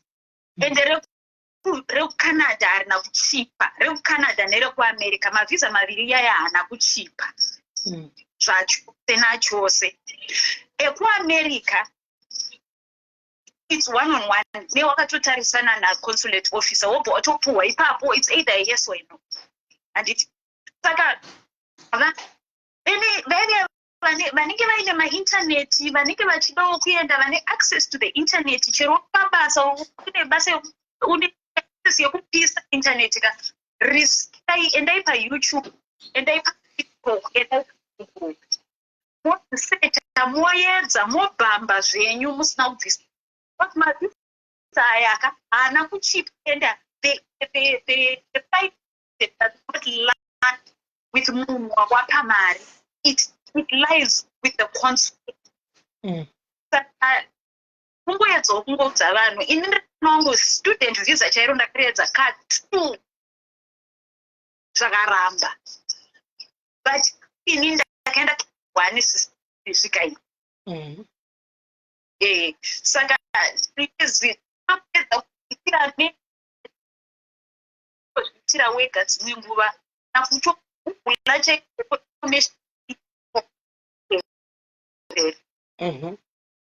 because zviri kurwadza because people are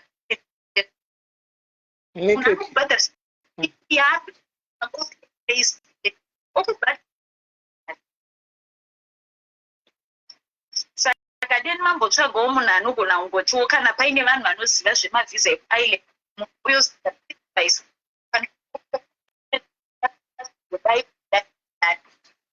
alright tichatsvaga vanhu vaita hako tichatsvaga vanhu vedzimwe nyika ivava vatotanga tichingoti vanenge auya umwe musomboyawo dzichingoda ruchinzwe vanhu vazive nekuti vanhu vari kuda kubuda chokwadi pati zvakaoma amen.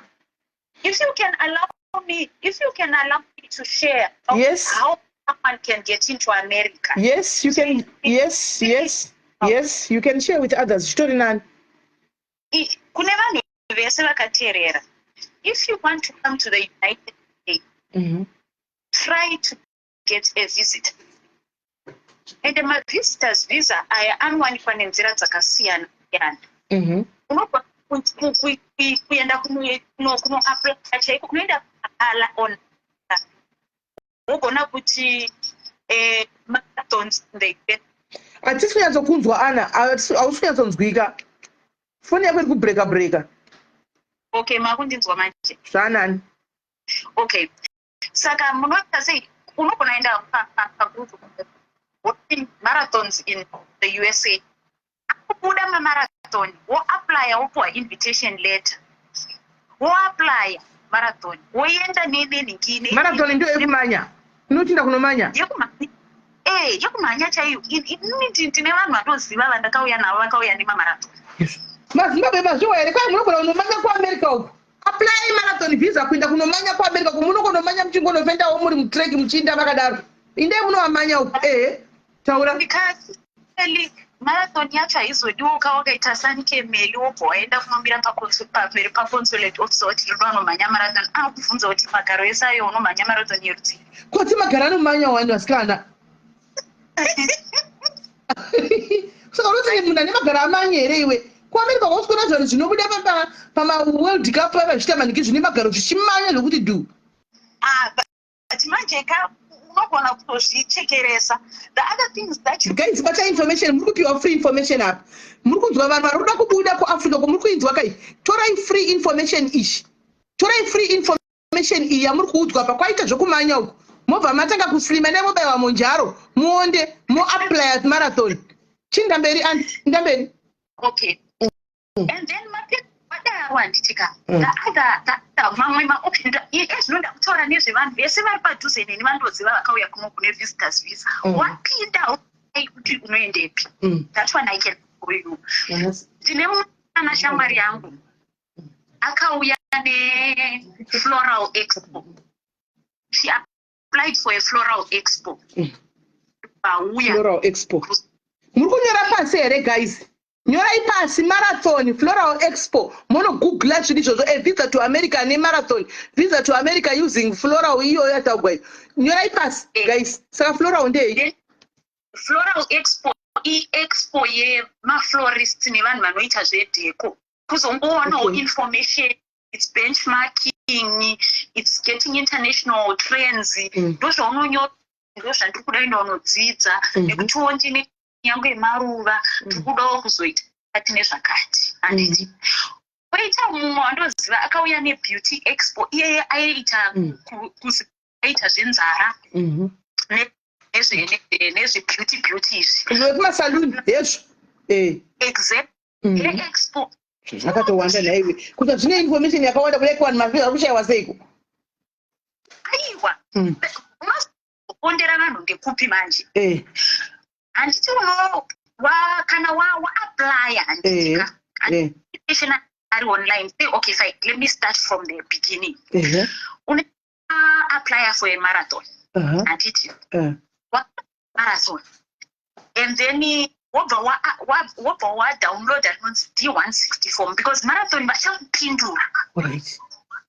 Handiti marathon vachakupindura vokutumira tsamba yekuti tazviona kuti uri kuda uya kuzomhanya marathon yedu iri kuita $150. Handiti vokutumira wobhadhira 150 yaya vokutumira tsamba kazhinji kacho kana tsamba mwangu anonyora kuti non-refundables mwangu anonyora kuti refundable. Handiti karamba vanosira mari yako vokutumira tsamba iyaya iwo wakuenda online pa-US Embassy website unoti form rinonzi D160.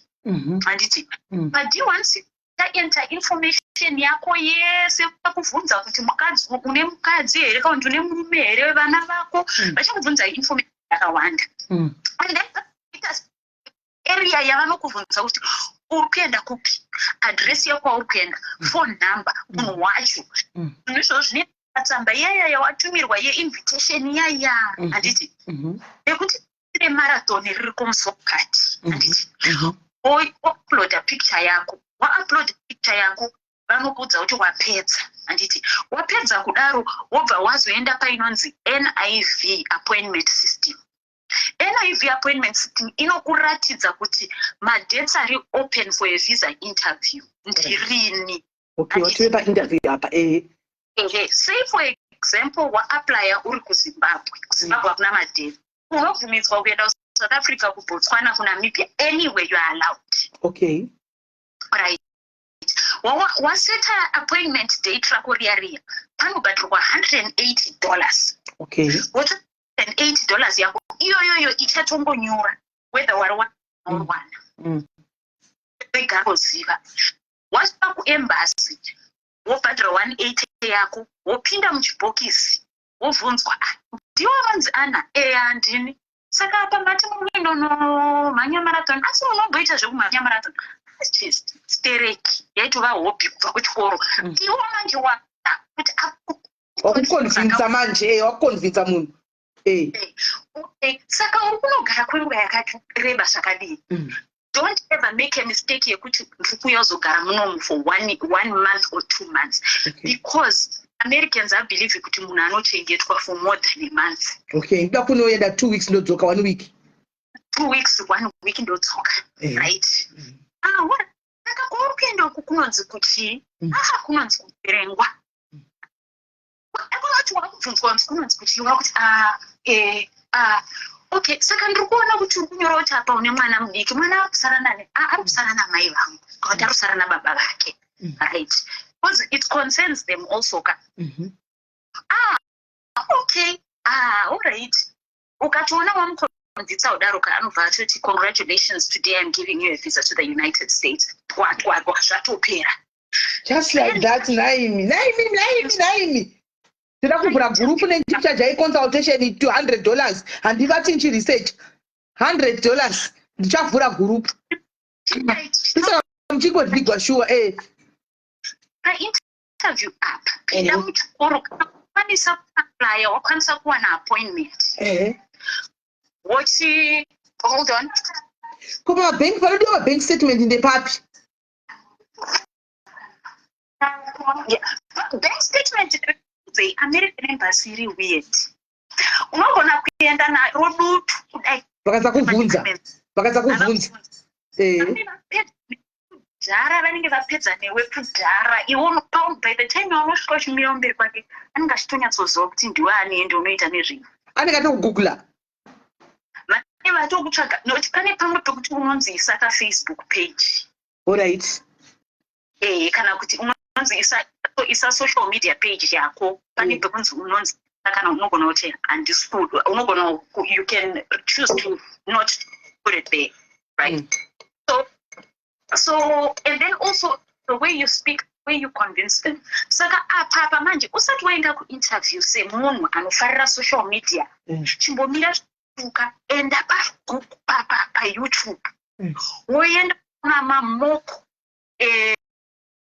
interviews, USA mock interviews, USA mistakes that people make not to get a visa. Vanhu aripo my immigration lawyer aripo anenge ane watch those things religiously. Religiously. Mashuwa guys, religiously. Watch those things religiously. Yeah. Answer questions. Learn. Understand American system. Hanzi la Pamela Chamira kana moinda munotaura kuti hanzi atina ma social media endi. Ndisiti kana tara ndini nayo ndojimwa ndisi asi ndogona kudopuwa. Aindogona kudopuwa. Saka zvimwe zvacho ndinoda kundo kubatsira vanhu. America. Ane mibvunzo yavanobvunza imwe yekupedzisira ma-security questions ekuti wakamboita zvakati here, were you ever involved in a gang, were you what. Iwo apa une wakadira mai mwana pafacebook vanhu vachikuziva uri international thief. Akapotokuona hapana kwaunoenda. Saka social media yacho kana makuishandisa futi kamuchiziva kuti muchazoda kubudaka, be very careful. Mazviwa ka guys. Social media kana musati muda kuenda kuAmerica team riri kuAfrica chimbomirai zvokuti muite zvokutukana nevanhu ndosaka vanhu vachita maghost hanomaona because kana wonzi unonzi ani vanenge vasingati ghost name usviko ndotaura kuti ina handina social media nokutsvaga vanokushayiwa zveshuwa nokuti kunde kune ghost name. Saka okay inini hangu ndozvandakuudzaiwo kuti kuAmerica kune nzira dzakawanda dzekuya nadzo. You need an invitation letter. That's what I can tell you. You need an invitation letter. An invitation letter inowanikwa pakasiyana. Hatisi tese takauya kuno tine hama. And nechechi dziriko futi. Ndakakuti chero dzengochani dziriko dzokuti dziri ngochani. Aiwa no, kune ma-pride events kakunoko. Kune ma-international pride events. Saka iwo uchauya uchiti ndiri kurohwa nevanhu nekuti ndiri ngochani. Asi ngochani totopuwa visa tichimanya guys. Ndingasvika kuti ndiri ngochani. Anongodzasa fesi yangu ubva ati ngochani. Guys nditopuwa visa tichimanya. Hambondibvunzi mubvunzo. Regai tikudze zvimwe zvinhu zvatiri kuziva sevanhu tikunyanyoshandisa social media kupera tsuka kufambira zvinhu tisina basa. Ichokwadi. Sange imimi sisimeli imimi makazvimiri. For you. I do what? I have some advice for you. All right. You to go and do an influencer course either on Coursera or on Tika or on Allison and a small public relations course. Okay. Because you're working public. Yes. You need to learn to address these issues from a professional point of view. Okay. In past life, muchitaura namabridge muri two muchitaura nyaya dzekuti verification difficult and things like that. That's a very wrong business ethic, right? So because you are now in the spotlight where you have become very big, chingozvipayo kachikoro ka certification. Thank you Kola. Why waitako munina wangu kondiwo ndokunonzi kuudzwa nerudo kunzi kune zvinhu zvaitwa watinoita social media guys ndinyorereiwo zvinai madhini ndinyorereiwo zvebasi ndikandikwadza se ndinoita inonzi chii Coursera. You can do it on Coursera, right? Social media influencer. Yeah. Right. Neka PR course, netuma small marketing courses. We see how to represent people and how to represent the brand. True. The blue and red. My manager, you are fired today. You are fired. You are not giving me this information and you are my manager. You are fired from now. Exactly. So please,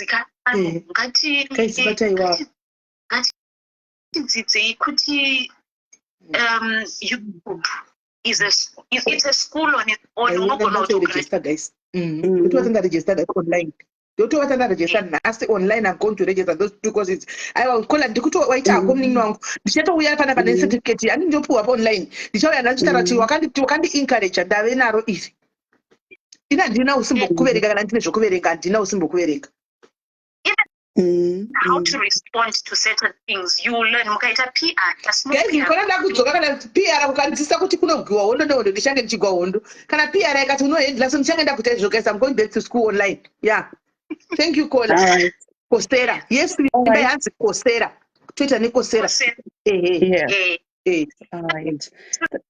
Okay, thank you so much, Sis Melly. And also learn about the laws of the land. What I tell you, but my laws of the land, ndakaudziwa ndakamboudzwa netimu rangu ndoziva ndotoziva zvekutotaura ndikutotaura ndichigumira ndotozivawo kutokonyanza ndikutokonya pandakamira ndakadai izvozvo ndinazvo information iyo ndinayo ndakaipiwa yese ndinayo the laws dzemuno ndotoziva.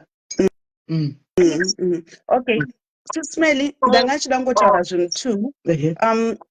Chekutanga ndanga ndichiti I think macases evanhu vari kudyirwa mari I think tiri kuzviona kuti zviri kuendera mberi. Right now inini ndiri mumwe munhu anozikamwa inotsvaka mabasa. Handiti uri pauri ipapo une kosi yaunogona kana kuti une basa raune experience yazviri, ita research wega utange waziva kuti kana ndiri carpenter ndedzipi nyika dzinoda makapenda, kana ndiri hairdresser ndedzipi nyika dzinoda hairdresser. Pane rimwe basa riya reusiku munoziva kuti kune dzimwe nyika yemukurumbira rinototora vanhu vanoita mabasa eusiku. Asi vanhu hatizviziva. Handiti inda painternet unotsvaga kuti nhai ndoita sei CV zviriko zvimaintelligence ngavauye mira mini wangu dai dzaidhume bhinatswaga guys kune manyika dzinoda mabasa aya dai dzaidhume bhinatswaga kune nyika dzinoda mabasa aya guys. Maprofessional maprofessional skilled workers atori pama-short term skilled workers itoripo basa kune imwe nyika yandinotoziva nezita. And then uenda wega painternet wogara uri agent unobhadharisa ora ite understand aiwa ina handibhadharisa ndokubhadharisa ndichigara kuafrica here ndogara kuafrica. Then the other thing is iwe unotsvaga wega painternet woita CV rako. I understand kuti level yekuti tinzwise tega yakasiyana. Handiti tsvaga umwe munhu ari padhuze newe anogona kubatsira kuti alright kana ndiri usiku ndichida kutsvaga basa kunze kwenyika CV yangu ndoita sei, ukaona wakonewa chitsvaga umwe munhu anokubatsira kuti uite. Handiti one thing chandakaona Sis Melly ndechekuti kumusha kwedu takadzidziswa kuti endai kuchikoro mugoita madegree nemamasters but hapana munhu akamboya akatidzidzisa kuti basa rinotsvagwa kupi kana kuti sei. Hapana. So it's an individual effort yekuti umwe neumwe munhu you need to do that on your own. Haumiriri kuti kuchaya malinks adhumebi kana kuti malinks aNicholas vanhu vekumusha takajaira kuti pazvangotaura tapinda wambotidedzera one zita renyika one zvaro uzatinenge uchitobatsira a lot of people. So iro reusukiro taura nyika dzachona ndekupi one nyika chete. Alright, initotaura zvekusouth Africa because ndogara kuSouth Africa. Inini Sis Melly ndaishanda kuZimbabwe ndakauya kuSouth Africa nepermanent resident straight. But yaivapo kudhara vanhu vakagara vasingazivi kuti ukangodzidza muSouth Africa unopiwa permanent resident. I got it less than 5 years ago but zvinhu zvaivako vanhu vasingazivi. Ndakaita course ye1 year yandaita part time ndo yakaita kuti ndiite permanent resident automatically but zvaiva zviriko vanhu vese vasingazvizivi. Handiti is an example yezvinhu zvandapa. Handiti so again the whole world mazivano nenyaya yecheap labor kuAfrica vari kuda vanhu vanobva kuAfrica. Mabasa ariko but dambudziko ratinaro nderekuti ndikangoaplya nhasi ndakutofunga kuti ndatononokerwa. You need to sit down and anogadzira CV yako and anogara pasi tsvaga maplatforms anoshandiswa kutsvaga mabasa. Handiti vanhu vanongoita zvekuti online vamwe zvemaremote vamwe zvekunze kwenyika.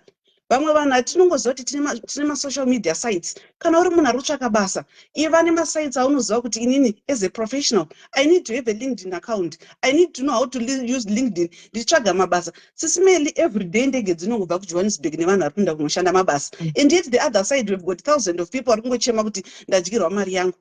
There is nothing wrong. I understand kuti even chero kwauya kwandiri ukandibatsirawo handina kwaninga kuitira for free but usati unobatsirwa for free tanga waziva kuti process yacho inofamba sei so that munhu iye akati ndipe mari yekuita chakati nechakati you need to know exactly kuti ndiri kunoita chii. Handiti vanhu musagara pasi and chinondirwadza nechekuti vanhu vedu vazhinji tine makosi but because we are too lazy and kuti information yacho hatidi kutsvaga tangojaira kupiwa. It's high time you move out of your comfort zone. Wonotanga kutsvaga mabasa kuti kunyika ipi hakuna inyika shoma dzina maZimbabweans were all over the world. So please you need kuzviitira wega kuti uzive kuti ndoda kuita chakati at what time. And the other thing is I also had the privilege yekufamba munyika dzakawanda wanda. One thing chandakaona zvangataurwa naSis is yes there are so many ways dzaunogona kushandisa kuenda kune dzimwe nyika but no kuti usati wapiwa visa rako vanhu vaya vanogara nemapepa ako for a long time especially na USA ukati munyama I think not less than a month ane mapepa ako. They do a lot of work in my office au muyamya mafiles anoenda different offices ne different stages vachicheka. So sometimes if you kana uda kuronga tsoro dzako rega ndikudze kuti tomboti ndikuda kunoita zvinhu zveusiku handiti kana ndada kuita zvinhu zveusiku ndinofanira kuoneka pese pese kuti ndiri munhu anoita zveusiku, so that musi wanotsvaga kesi yangu zvinoenderana zveshuwa kuti uyu anoita zveusiku. You cannot say kuti uri kungoenda kuconference yemadhokta iwe hauna kana record yekuratidza kuti wakastudya medicine. Hatitombokuzivi kana anyway patakambokuona, and know that kuti nyika idzodzo in terms of technology vari kumberi kudarika munhu wese, so there is no way ingatadza kuwana information yako. And I also heard kuti kune nyika dzine mukurumbira vamwe vanogona kuti pamunenge muchimokanda ma-applications pese pese mamwe ma-portals anenge ari linked kuhurumende, so vozongoti iyazvi ko uyu munhu ari kuda kuzoita medical doctor koinge wana akamboapply basa as a laborer. So kuinda kana uyo kana uriko make sure kuti unogona kuita 6 months uchironga tsoro dzako. Kana wada kuzviti uri teacher hamene kuti wotombozvibudisa magaoni here uchigraduate kuti teacher uchitombozvinyora nyora kumasites uri teacher kuda kuti pavanongobaya maportals avakasiyana siyana vanokuona.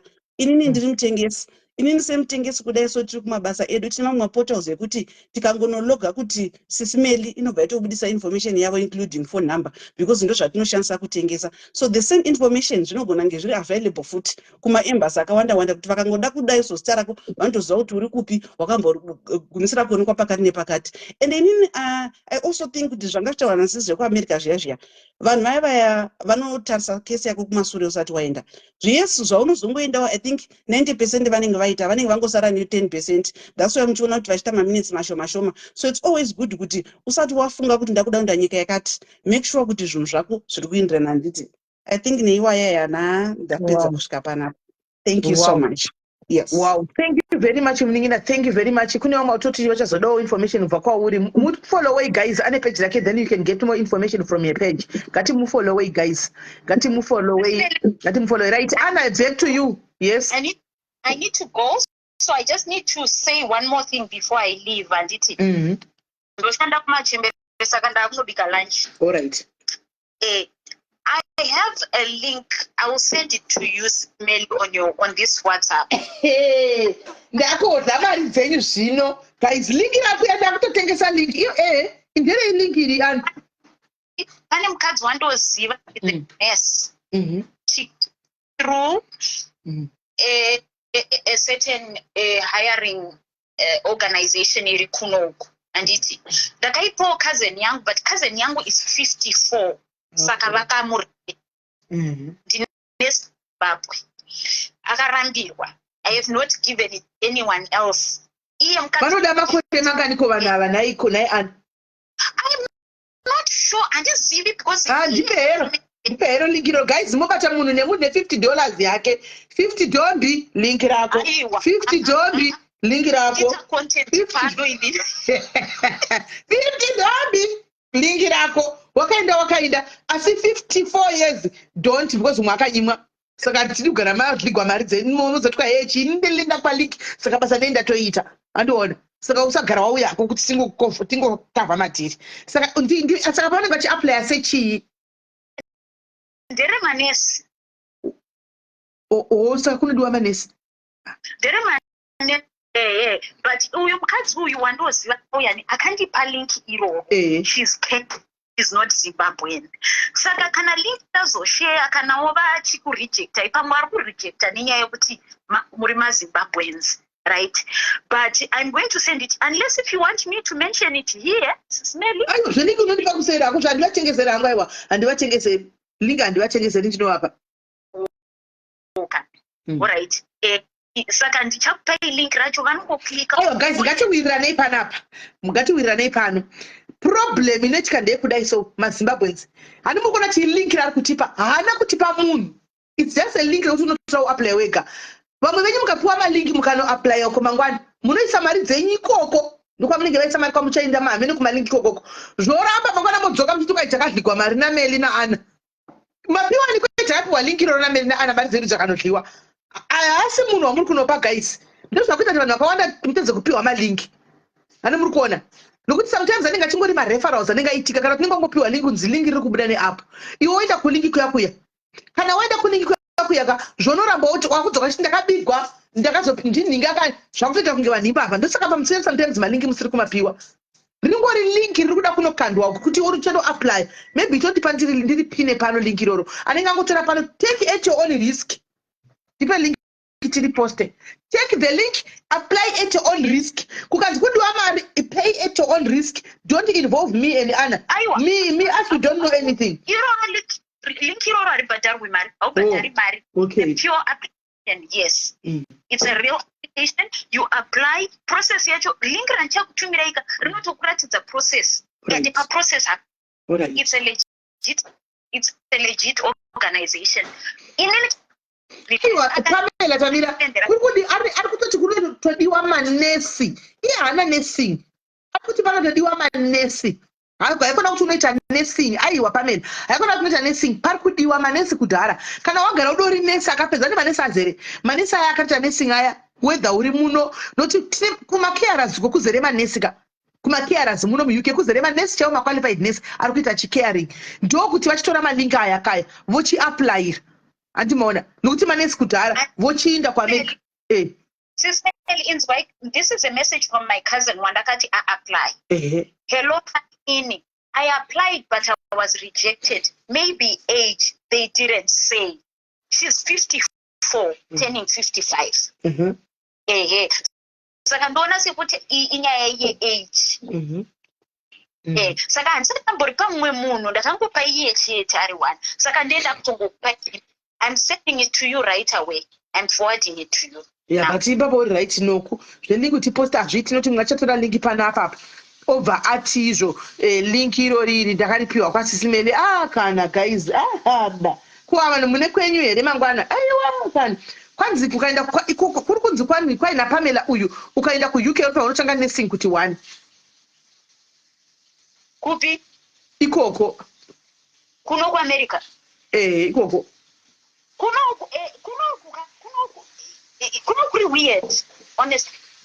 But when they recruit you from outside, they bring you in, then they train you for laws. Awe munomu. Kone singa chano kutrain. Inini. Ini anti murukona se nini SIS MELLY antitika. Inini ndita a caregiver ndita. Of which anditi kwe munoiti chi vanhu anti kuZimbabwe vanoiti Red Cross. Kuno Kwane Red Cross yako hapana chaino kubetsera. So I had to come and do what we call a CNA, which is Certified Nurse Assistant, which was a month course. And then after I qualified, that's when I can work in my establishment. Iwe uri chikara inoti shwa munhu anenge ane makore asati ambosvika ne 47 ne 48 otonzi kwa ages. Iwe ndiri mwana mudiki Shakira ne 17 wambona muzukuru pana chiti koko wambomuona. Iwe endera mberi zvako kana iwe. Saka kana vanhu vari in doubt kavachida kunobhadhara zvakare vachirohwa mari kwavanorohwa mari, it's okay. But isusu tirongoti linki iyi haibhadhariswi. Kana wazobhadharawo hamenowo chinenge chaitika, but ini as far as I'm concerned akubhadharwa. Okay. Kukanada kwai kunofurisa vanhu kuguys kwai unofurisa uko hakuti kunoda vechidiki guys kana vanti mati chembere zvibereko zvinonooma nechandoko mai mwana kwai kunofurisa kunozara snow inenge yakasvika apa yekutoita kuchakwiza mumasnow zvokuti pane pamwe pokuti vanototi musauye kumabasa muri mumba marodhi akavhara. Saka kunoda vechidiki vachiri kutemwa dzinobva ropa vachikurei guys zvibereko zvinenge zvadhamba izvi kuti muchazongodai uku munonofireyo guys munonofireyo. I've sent you the link ndariona. But uri mufana manje usazonyanya uda kuderera. Mufana weiko ani? Ndariona wena. Saka nori mukuru kwandiri saka vanhu vari kungopinda kuAmerica ko guys. Pindai muAmerica umu. Pindai muAmerica vanhu vari kungopinda muAmerica umu guys. Pindai muAmerica muri kupindika umu zvokuti do. Kana imi muno mu UK kana muchipindika pindai tizare muno. Tiwaita content tizere kunoku. Uyai kunoku. I have sent you the link. Maybe later on we can talk about once you enter how you can now maneuver yourself to get into the system. We can talk about that later. All right, no problem. Ndinozokufonera nachakupinda nayo ngatimbopa vanhu information ikuona kugara vanhu vari pamachitenderera izvo zvisina zvakanaka. Maybe timbopusha tunina todu kuti timboita research. Vambosiya zvokusorotedzana nemakuhwede pama social media. Amen. Easy. Ende rimwe lingi ranga ratouya wena. Inga malingi mapuwa nhasi neAmerica guys. Malingi eAmerica mapuwa nhasi. Madururigwa malingi nhasi neAmerica iyi. Pane rimwe rauya futi anzi diversity visa program. Aiwa, iyo green card program yakavharwa. Yakatovharwa. Regai tiende please mauriko kuAmerica ikweyo. Ngavambozama. Guys, kuAmerica kana pakavhurika bayai guys munozara kuAmerica. Go there and stay there nyika isiyo munhu. Kuno kana kwavhurika come here guys. Kana vari mwangoti pindai chete haisiyo munhu. Handimaona munhu takazara imomo munyika imomo munhu muzere mainda. Kana muri semuno guys ndofunga maforeign akadova kudarika varidzi venyika ino. Zvandoona munhu guys. Zvakaoma guys. Ndikenono kwa singles $200 ndikubvadziwa singaiti. Ini ndakazviramba wangu muno mushamwari ndakati ndainda ndichida kunogadzirwa musoro wangu guys ndikasvika kuza $75 ndangoti 75 pounds ndangoti thank you ndichitendoka nchibuda. $200 ndakatendeuka ndobva ndakoya kumba ndobva ndangovhura laini rangu kudai so ndobva ndabata ndikati magodi ndikati chinga ndinetse magodi ndikati kuno kwagara kunotonhora kana ndofamba chiwigi changu ndakaenda. Aiwa mimi bvisai $50 yako link rako ndedweka. Aiwa tivabhadharise ava tizvibhadharise gativape ndizviite nani zviite zvishoma zvongokoro mumbeya pasocial media. Ndakuenda kubasa kunopinda. Alright, ana ufambe bho tozotaura nje totaura kuseriko kuno iri bho. Alright. Sure. Regai nditore link renyu ndikupostire. Let me ndikuisa mu comment section mo link SR2 guys. I'm putting both links in comment section. Mina ndite nemwe phone. I'm putting nemwe phone ma links aya. If I matora ma link handitika. I'm happy kuti life yazoita a very fruitful life. Yabudisa zvinhu zvokuto zvakawanda ndikaita ndadzikisa volume. Animaona. Yabudisa zvinhu zvakawanda stereki. So I'm putting in the link in the comment section. Usiku ranga riri kudiwa vediwe nevanhu. Right, first link iro guys, I'm pinning it. Antika iro link rekutanga iro link iro kana mapedza pane paunoda kurukwa pane panoda pane paunoda kurukwa mari yacho handibe pari benda. So me I'll just put in chiwigi changu mabonds angu plus inde ushingi ona ini ndine ushingi ndokona ndofamba nemagodi ona. One thing that I've seen kuti kuno kwakuna kutarisa kuna nebasa newe hakuna nebasa notokarukwa chii wakapfeka chii wakaita nezvei hakuna nebasa newe saka ndogona kutongofamba neushingi hwangu ndotogona kufamba ndakadai so ndichitoenda takaenda please mafoni yangu kuramba ndikutoda kueda one anomaona takaenda zvinhu zvenyu zvekuti kwai muchazosora muchislayer muchida kuslayer nei muchidii guys mene ikoko zvazveizvo kwanzi ndagera wagera karudo chaiko because 75 pounds ndakati ndangazvikwanisi right. Hello. Hi, SIS MELLY. Hi, Noli. How are you? Can you hear me? Okay. The caller. Sorry, my Shona is a little bit bad. I put one in the comment section. I pinned one in the comment. I'm going to send another one. Yeah, it's not yet closed. It's closing on the 7th of November. So people can apply. So how it works is just briefly. You can apply. You have to apply like SIS MELLY. You can apply you, your husband, and your children who are under 18, right? And then you have to apply as a family if you are married, like married legally, not.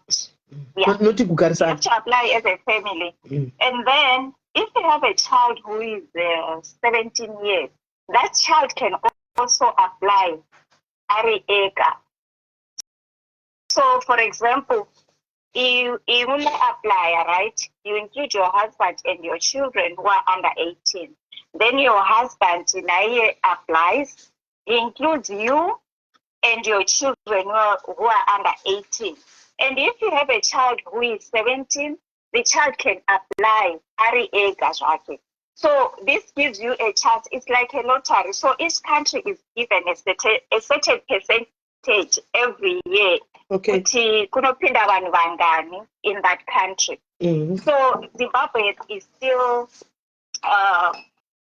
allowed to vave my immigrants. So if you win that, for now you don't pay anything. After you win, that's when they will write to you to say you have won. Now you have to do step A, step B. That's when you pay for the forms, and you don't have to do it through an ident. You can do it yourself if you read the instructions. Inizvonzvikona ini guys saka information yose vanhu mamakangobata henyu information makugarira asi vasikada musadaro so musingapi vanhu information.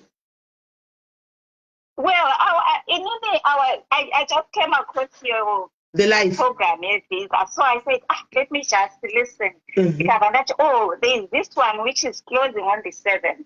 Many people apply because they don't know. It's for everyone, but the main thing, you must have a high school certificate. That means O level, and it doesn't matter whether you failed or what. If they just want to know that you completed the high school. Right. And again, when you answer questions, in fact, the first thing is not really very hard, but when you answer questions with America, don't lie. If just say yes, for how many years? Even for interview, when they call you for an interview, even for a visitor's visa, don't lie. At least tell the truth, because they can search everywhere. So don't lie and just tell them, but this. At least one go out to Munane, happy. Munane, Munane, yeah, ane asingatauri nema. So just don't lie. The good thing about if that means they cancel everything. So yeah, that's all I wanted to share.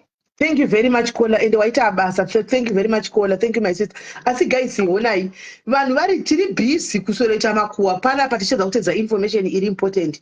Busy neguwa guys. Teki naro ndekupikwa ravu gwanyuwani. Asi tine nhamo. Zvina zvisi kufamba. Isi ndekuti tifollowe kuti vana online mutumwa online enifa uyu. Handei kwaenifa anogara achingotaura ari kwamatata vedu weenifa akati kwabuda kupoland uyai kuno tikudze kuti kukuindwa sei, akati uyai kuno muwe kuti Canada kwaindwa sei, akati uyai ndichingomuona hangu, uyai kuno muwe kuti kwakati kuri kuendwa sei, achingokwamata vasikana.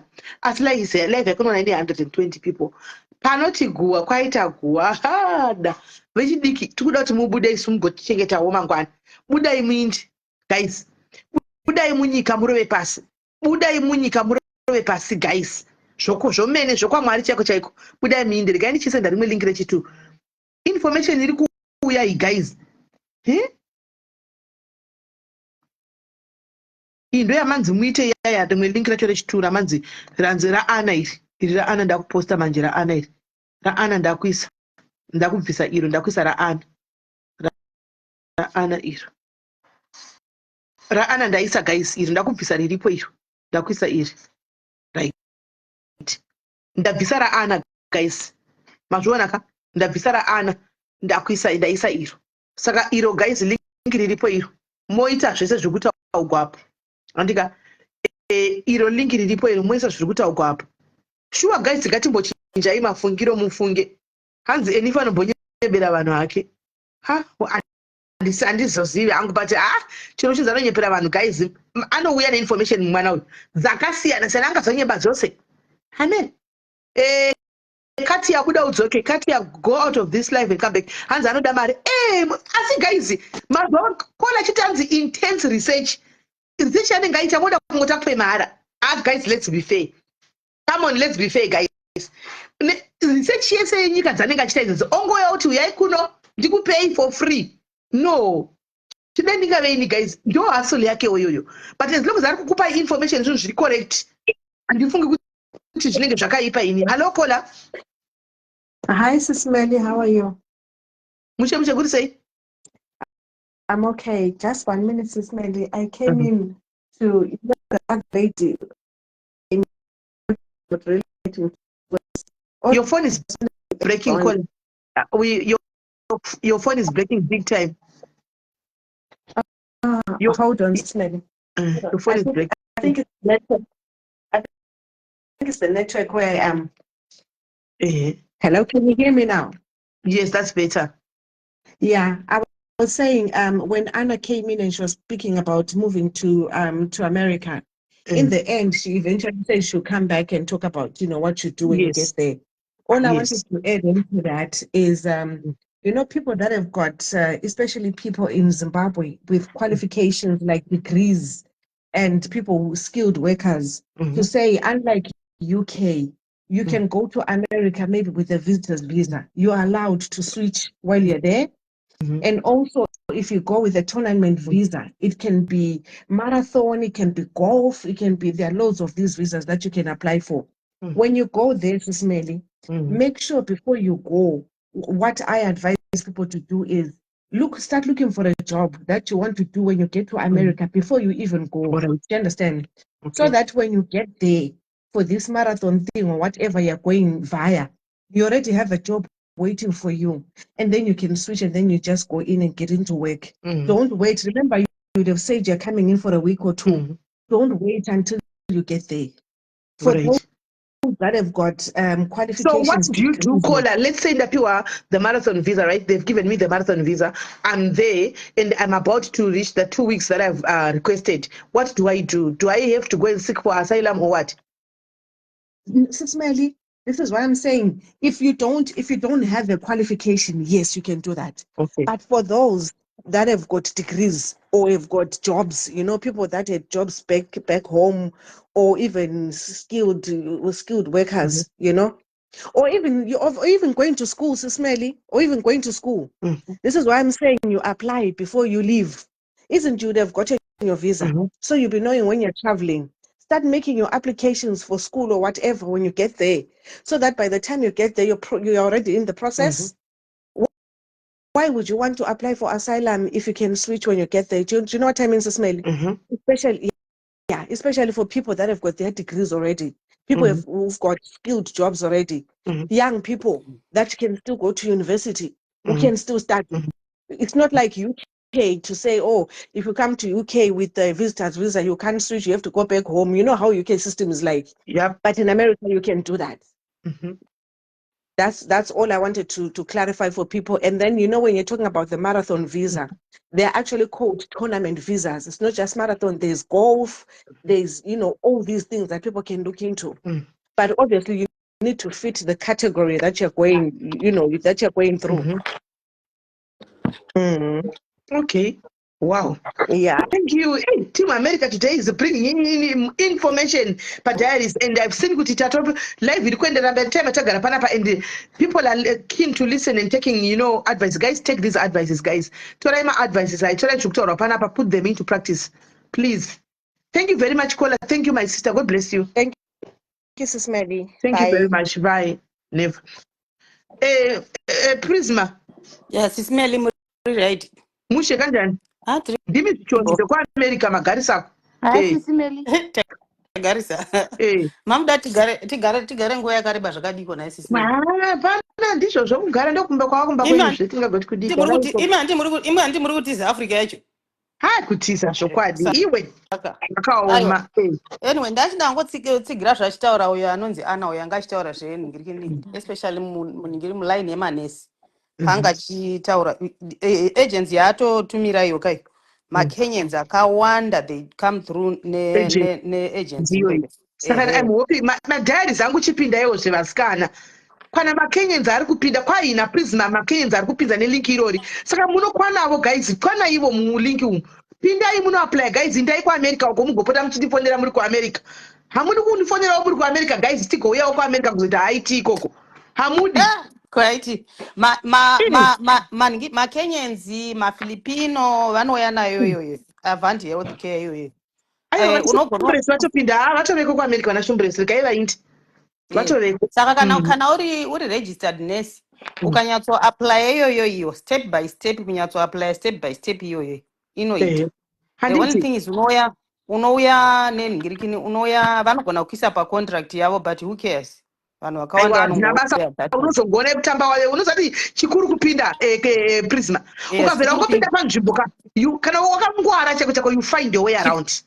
Kuri kupinda plus kana wakapinda guys ndimi munogaya kuti guys kana ndinyaso kuda zvekuno kundapinda kudai so hanimon munonza hamuna uore hamuna uchi asi kana ndapinda muno munobva ndai kwai uruda kutodhipotwa kumba iwe wotodhipotwa kumba inhema kana ndoda kuenda munonyeba I'll find my way around handiti awinzira wapinda monyeba ini monyeba takangosvika kuno tikangozviudza kuti handisi kudzokera saka anyway chimwe chandaida kukuudza yangu ndechekuti pamunoita madiscussions enyaya pamunoita madiscussions enyaya pamapublic forums ka ndoziva hangu kuti chirungu chinosvisvinika munonyatsotaura nechirungu chaicho chaizvo but kana muchitaura zvinhu zvekuti kwai tozoenda tozondoswicha taikoko please regai vagondokubatirai mberi voita interpretation vega vagombonetsa netranslation pane kuti imimi movapirai papapa kuti iye taitoronga izvi tauya tichizwa kuti ndichaita izvi ndichazvidaita taurai nechivanhu kana muchitaura nyaya dzakadai media pantere nevasingadi kuti kana kuti maybe kuamerica kupindwe ikokoko saka kuti vachimboona kuti lingi unoona rarako iri live yavekoaaaako kadzi muso wakati wakati maamuri palive yamai ava muchiti switching saka hakuna go back dzokerai plus chimwe chandachida kutaura futi kumanesi kana ari manesi chaiwo chaiwoka kune imwe yaunogona kutoningirina I think vanonyorera kuSouth Africa inonzi CGFSN yemaprofessional nurses yekuti unogona kutotanga kutoita process yako ikoko wega kunyora exam iyoyo through South Africa nezambia I think muzimbabwe haisati yako hakusati pane exam masenders eexam idzodzo saka ukasana kuita wega kutonyora exam dzako idzodzo inonzi Commission of Graduate of Foreign Nursing Schools saka waitonyora exam iyoyo ndo bottleneck yeAmerica yemanesi eAmerica saka watosanonyora wega plus even panoenda neAvanti apa I think unotoita CGFNS nekuti hakuna nesi foreign nesi unopinda muno asina CGFNS iyoyo but you can still do that CGFNS wega wosana kutanga wozoita kuindoita NCLEX unenge watopfuura nekuCGNFS uyo ari kutaura zveNCLEX unenge watombonyora CGFNS but wotosana researcha wega ikoko wonyora CGFNS yako because ukangopasa CGFNS zvizhinji zvinozonyaita smooth uchiinda because chero neagency idzo mana CGFNS uchavanidha futi wow thank you Prisma handa chemwe yanga chiisa uchikuitadza kukwira ndikati kuvakuru veAmerica voramba kukwira sei zvitinyazo ndazoita log out ndobva ndadzoka yanga ichinetsa aiwa thank you very much my sister thank you God bless right thank you muri kukatia hi sisi meli muri right uya ore kunonzi kupi kuna katia kuya ndiri kunorway Norway uya ulinkira ku Norway guys linkira re Norway batai muwe sisi meli first of all ndambotamba hangu tanga utaura ngezvekuti isusu ameno tichini kuZimbabwe takafunda anhu akafunda ane intellectual yakafunda but somehow we lack kusada kuita research sisi meli munhu wese uri kumhanya kuEngland kunga England iyo yega Euro kune Norway kune Denmark kune Finland ndaneta kundotora maplatform anhu kuti anhu amwari chimbogugula iyo Norway kuti Norway yakamira sei ini ndinotaura nependino ndiri professional ndiku kuma education side ndiri teaching session sector ndoda kutaura kuna munhu wese uri kuZimbabwe kuti anhu amwarika uyai kuNorway inovhurira madoors kuna anhu akawanda Norway naikati crowns inonzi crowns pounds yakafana crowns K ine value sizimelei kusina value mukadai ndiri kunoko ndiri kuitei sivi zvekundobvunza tikusatoziva Norway is a beautiful country and it's peaceful it's really really amazing the problem ngekuti kunotonhora google iyo vanhu vamwari tarise kunotonhora but kunopa vanhu maopportunity sisi medi ndikamutora mabasa ari kunoku zvekuti munoseka even kufamba nembwa chaiko unopuhwa mare kufamba nembwa chaiko kunoku kune chembere ini hangu zveke handinombozviita and handizvigoni but calling yangu ngeyeteaching sisi meli ndiri muteaching area kunodiwa mateachers one 2 vana yemazuva ano kueurope vari addicted kuma-ipads kuma-gadgets saka they become hyperactive vanoita ma-autistic vane ma-problems saka vanoda ma-teachers vanodini vanocheka vana and kunoku its funny kuti vana vanonga ri 10 muclass ne2 assistant anonga ari kundocheka mwana 1 and sisimeli munobhadharwa mari yakawanda kundomuka hako makuseni opuhwa plan the day kuti mwana unoya ogara otamba paipad iwe chinomutarisa basi ndo basa rako svika na4 o'clock obhadharwa mazimari wapedza nenge rakanaka ndichingotokera ndiri pasocial media riri rakanaka chose mwana and the good thing mwana when it's time kuti mwana uye chikafu iwe unoenda kukantini oisa zita rako onyora pasi opuhwa free mahara mukaka chingwa zvese zvinoda ukapedza all you need to do wapedza kuraita report kuti mwana waya here nhasi watamba here kana aita tsvina haubati tsvina yake unofonera panhamba ino nesouya omutora omende komitisa tsvina odzoka sisimeli inini mwana wangu une 16 unofamba nembwa dzetsemberi unoisa pama-application kuti iarea inogara ovhunza panonga patone chembe dziti pane paimbwa pakati ainitinozokorana paduzviya paimbwa panyaya yekubabasimeli kudominata kuti imbwa dzinoenda dhodhi nguwai that's all you need to do dhodhi imbwa ndinongepapapandiranenganaro ruchiita dhodhi aiwa there's a plastic bag kana uchitofamba nembwa yacho ka unongotoneka plastic bag and it's a beautiful thing to watch unongotona plastic bag unonga dhodhi nembwa ipapo pane problem yangu ipapo ndinofamba nemwana ndinotozivangwa ndopopa mwana wangu company kufamba naye and tonga tichidofani kuseka because kamba kacho kananga chidondomhanya kechifamba kapedza kobva kaita kadhodhi kako odzosa $500 simili for 1 hour ndinoriona tinorewo kuno kuuk ndoriona rembwa riya asi kuti imbwa dzavo vachifamba nadzo kati yamurodhumu ikatokotama ichimamapa anenge achitononga kudai namavoko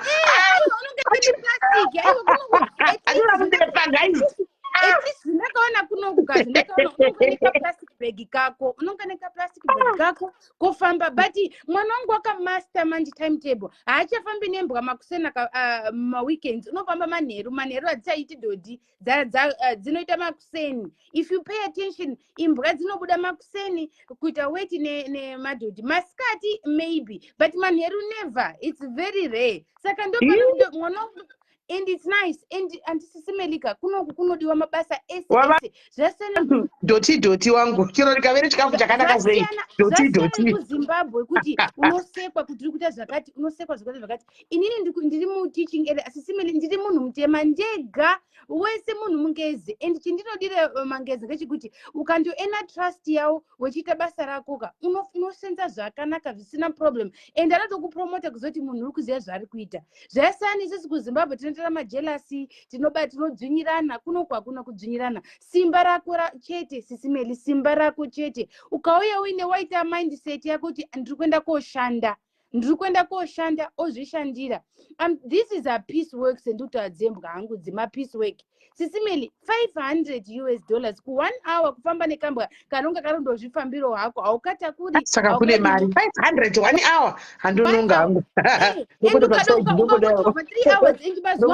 ndononga guys the best thing yekuti unotoenda mupaki kune mapaks embwa dzacho kutorine kumaparks embwa dzacho ukatosvikawo papaki otombounliche imbwa yombomhanya yotorako pasocial media wechinochinji kuitika obata kambwa kako ukadzosera because what is happening ngechekuti muchemberedzi dzachembera hadzigoni kumhanya nembwa hadzigoni kufamba nadzo but dzine mare for example nandotomboita hangu research kunoku kunowe kwakabuda system saka naye katiya kana iwe munhu wedhoti nembwa achipuwa 5 waya iwe satisha saka unopuwa mari peawa sisimeli yakawanda handiri munyepera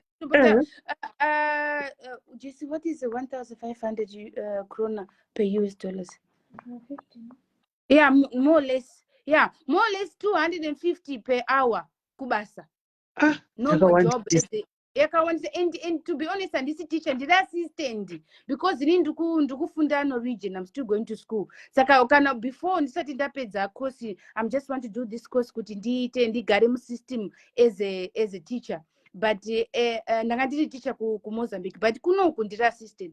Atisimelika unotoyazo kuti ya ndiri kushanda and working environment hakuna racism, hakuna chakadaro. Problem iri kunoku ichando chete, sisimeli chando. Ukanisa mumusoro mako kuti alright, inini chando changu no problem as long as ndine mindset yangu ne plan yangu, unoita upenyu wako hwakanaka. And vanhu vatema vashoma kunoku, uyai anhuwe. I'm always telling people kuti uyai kunowe, google ikanowe yacho. Hapana unozwa vanhu kuti, and inini I want to take please take a note sisimeli. Unoona munhu unoya pa messenger okuti hai chat, iwo uchimubvunza indida kubvunza manje kuti ndingakubatsira nei. Let's learn kuti hi Katya, how are you? Ndakuona uri pa Facebook pakati nditsvaga basa rakati ndakaita basa rakati easy. Haikuno ndinoti hi Katya, hi Sisimeli, imagine you are busy. Ndomuti hi Sisimeli, hi saka hi ndota sene hi yacho. Anenge achida kutanga aona kuti unomupindirawo zvakanaka here. Aiwa, first inini I am one of those person who go straight to the point. Hi Sisimeli, how are you? My name is Katya, ndinogara kwakati, ndine makore akati, nditsvaga basa rakati. Ini handipa anhu ma links, but all I do is I try to promote people kuti learn. I'm not giving you fish, I'm teaching you how to fish, because once you are fed, spoon fed, Sisimeli, it will be difficult.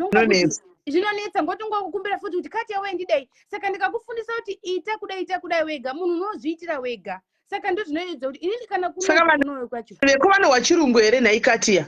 Inini ndoto anotaura chirungu, but they're very proud of their language. Havadi vanotaura in a case vakaona kuti haugoni, but they are very proud of their language. And the government says you can come to Norway, you can go for courses. Macourses ema-foreigners haanyanyi kudhura, unopuhwa ma-discount, oita macourses ako, ukapedza macourses ako oita basa. Sisimeli unoshanda uchizviita zviro zvako. Kunoku hakuna problem kuti munhu wakazodai aiwa unonga uchizvishandira, unozvimukira makuseni, unopuhwa maplan and it's organized. Plan yako kuti yakadai yomira yakadai, kuti uitewo plan yako kuti alright ini ndikatanga kupinda na 12 o'clock dzemasikati ngoti kunoitwa unonziko maya tinoti hot season nekuti umwe ticha anopinda na 7 echibuda na 12, amwe ticha opinda na 12 echibuda na 3, amwe anobuda na 3 echipedza na 5. Saka kana uchida unogona kudhabhula. Problem ngekuti ukazosvika ukumba unonga wanoita kuzoclean kubika. Saka that's why most of the people they choose saka kana ndikaenda kushanda nhekata ndimbouya ndikashanya ndikapuwa mazuva ndiripo ndimbononga zvangu duzvirembwa iri zvinoita here ndiwana mari yangu ndodzoka. That's when I'm just zvinotoedza kuti izvizvi there is a system yekuti kune chembere dzakashanda maningi for so many years but hadzina hama. Saka Norway iri kucontracta anhu yekuti for example Sisimeli munogona kubika handiti munopinda mu internet over maudiola kuti inini ndinonzi Sisimeli ndinoda kubika, all I want is 1 hour of cooking. Inini for example handida hangu kubika, ndoda kutaurisa. Pane chembere dzinonga dziri lonely dzidawo zvekutaura naanhu, ndopane ndichida ikoko kukutaurisa taura hako naye for 1 hour Sisimeli $600 kundotaura naye 600, kundobhuya naye $600 per hour, kundobhuya kuti so how was your day, my hey nhasi wanga uri kuitei, mafonerwa ndiani, saka muda kuona film ipi, saka muda kuitei, do you want to listen to music, 1 hour yatoenda 600 yako watonayo mupocket. Kana akada company yako unaisa mu same system kuti I like Sisimeli, she's very nice, she's very bubbling, I want her back. Order it's got food. Saka it's you don't need any profession, audi kana certificate akudi, you can all you need kuzoti auna criminal kana chitara 500 tikutara 500 US dollars here kana kuti krono yo ya muto aiwa 500 US ano kuda kugula tononga edu tingasvata norinonga maimana kudota rokunonga nomuromo chai akudai ndikada kubeba kunonga madhodhi is nothing. I'm telling you about this new system. The Norwegian wakaona kuti kune problem yekuti jasiyana nesusu kuZimbabwe tinogara nehama dzedu mumba, anagogo anochembera ari mumba, but kunoku manje anagogo anogara ega, they're feeling lonely, vari kucomplaina. Pana anagogo asikagari muma home care, but they can still do their work, they can still do their own thing. Their problem is kuti they are feeling lonely. That's where we play party kuti unodaidzwa unonzani ndodzinenge system yako hauna criminal record Kola opinda ndokumbira kumbofunza. Ini ndiri ku-UK ko nyaya dzamateksi dze dzakamira sei kana uchitambira 500 per 1 hour? Yeah, it all depends. If you worked for 1 year, haubhadhari taxi. But after 1 year, unobhadhara taxi. But hama yangu chiona taxi zvayakanakira. In the first days ndakacomplaina kune murume wangu kuti indi mataxi anodhura ngoti they charge a lot of taxi. But chiona haubhadhari hospital, haubhadhari inonzi chiko yaya SIS MELLY kana wachembera inonzi chiko yaya. Machembere fee. There's a proper word for it. Haubhadhari pension, and every year muna July unopuhwa mari 3 times your salary every year. Saka iyo mari ma tax etonga tikubvisirwa yaya at the end in July you get it back in 3. Kola koma bills akamira say like rent unenge uchibhadhara mari tax emota insurance emota. Insurance emota kafane ku UK. I know Siana. Problem chinobhuwa kunoku kunowe ngekuti marendi ndo anodhura, but you also earn lot of money. Like uri kutambira 500 USD per hour, marendi enyu akamira sei? For example, just how much is 15,000 pounds? Hi, SIS MELLY. Hi, Kola. Ina hangu ndoda kungotaura ndodzika hangu. Yes, I'm in Europe and I'm in Europe and ndinobetsera vanhu to move to Europe, but I only deal with Europe yet. So hold on. Keria, you are in? Yes, I know you are in UK. Do you help people to come to UK? I'm in Europe. Yes. Oh, you're in Europe, not UK. All right. Okay, another part of Europe. Yeah, okay. Which Europe are you? Uri ku Europe kupi kwacho? I'm in Europe. No, that's not necessary. But ndinobetsera vanhu, but ndinongobetsera Europe chete because ndokwandiri saka ndotaura zvandosiva. So zvandoda kungobetsera hangu vanhu kuti I think pana ari kubvunza ndisi kumuona ari black and out. Europe housing is very expensive. It might even take about 40% of your salary. True. So ndo zvandongoda kuti vanhu vagare vachiziva kuti in as much as these figures are being attractive zvichitaurwa, but ingozivai kuti panyaya dzeaccommodation unopinda pakaoma. Then chimwe chanoda kungobetsera vanhu panga pachitaurwa zvemujolo paya is vanhu vakawanda kunoona kuti especially vari West Africa vanouya nenyaya dzemapartners. So what I've seen is isusu vanhu veku Southern Africa tiri hesitant tichida kuita kunge takangwara sere kuti chichichi, but vanenge vachitsvaka kana uzwa turi single enda paTinder, enda painonzi Badoo akawanda, imwe inonzi Afro dating akawanda ema-Africans, varume kuno vari kutsvaka vakadzi and vakadzi vanenge vatsvaka mapartners. Enda ipapo unotsvaka kana vanhu 5-6 vako vaunochata navo, but you have to be very patient. But ndo rimwe nzira yekuti unokwanisa kuya nayo nekuti havadi, like you don't need to prove income or anything. Munhu ari kukuunza ndiye anenge achifanira kuprove. Saka uri kuti munhu akaenda mira career, uri kuti munhu akaenda paTinder swindler paya, akaenda ipapo akanosaina in akapinda mukati, kunozoinda kunze kwenyika sei through munhu anenge akuwana ipapo. Ndo zvandiri kuti kunoku kachandaona especially vakadzi veku, ndokupa example, vakadzi veku Kenya, vakadzi veku Tanzania, vanhu vakawanda vandasangana navo kunoku veku West Africa vauya nenzira idzodzo.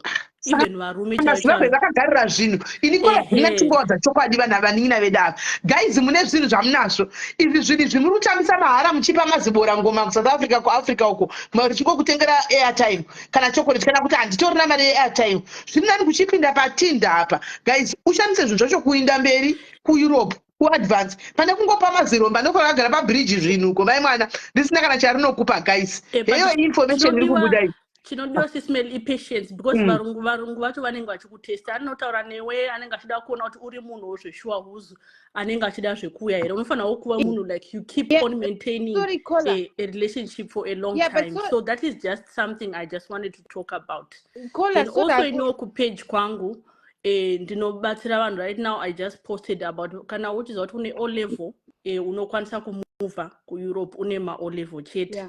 So ndo imwe nzira iyoyo yokuti tiri kubatsira vanhu kana une O level yako pane malink andakatoposta so far yekuti unokwanisa kushandisa. So I think it's just a bit yandoda kungobetsera vanhu. So Kola, please don't go before. I will have a question for you. Well, thank you for sharing one detail, but I want to tell you people also to be careful. Even my dating, people are crazy. Pani mangeza no penga. They are psychopaths. They're mad. They're crazy. Saka no gonna Kati, I'm not here to discourage people because I've seen many people who had successful relationships through people. Yes, so let's not discourage people. Let Muno track Munuake and Deke. I think people are old enough to vet for themselves a person who they are. So let's not discourage because many Kenyans, Tanzanians, Mozambicans are coming through this because they're actually finding partners. It's not just a way you put one into the but they're actually finding life partners. So it's something that someone can use and there's nothing wrong with it. And actually even the migrahun, it actually accepts that because they know that there is actually a shortage of women than men. So let people, if they want, they're adult enough to choose that. Let them choose for themselves. Let's not discourage it. There's nothing wrong in actually dating a European man. And people can do that. It's their bodies, it's their life choices. So let's just give them the information and then they'll choose what to do with it. I understand what you're saying. There's nothing wrong with that. And you know what? Actually, people, some of the people who are my friends, they're very successful. They've made very successful men. So there's nothing wrong. Yes. You find love in different ways, and it does. You find love in different ways, and one of them could be maybe that's how you're going to move. And I understand you getting so me wrong. Please, we are not one day one day. And I match.com and I Badu and I Afro Productions. My friend, please, I understand put you. Good pictures there, make sure you are appealing. Musaita zvekutanga kukumbira mari first, but just maintain a good relationship. Have 4 or 5 guys you chat to consistently. You will see most of the time when they come to visit you, they're trying to assess if you're just a genuine person. And usually after that, they invite you, and then that's it. So Kola, before you go, and you don't know sorry if I say something bad, but I'm not discouraging people, but I'm also reminding people to be careful. Pani mangeza no penga. They have problematic. They're alcoholic or any problem because you need to understand there's good people and there's bad people everywhere. Yes, it's just a matter of being careful. You're saying, Katia, there's good people everywhere. Even kwedu Zimbabwe, but I think people are adult enough. Yeah, but to assess.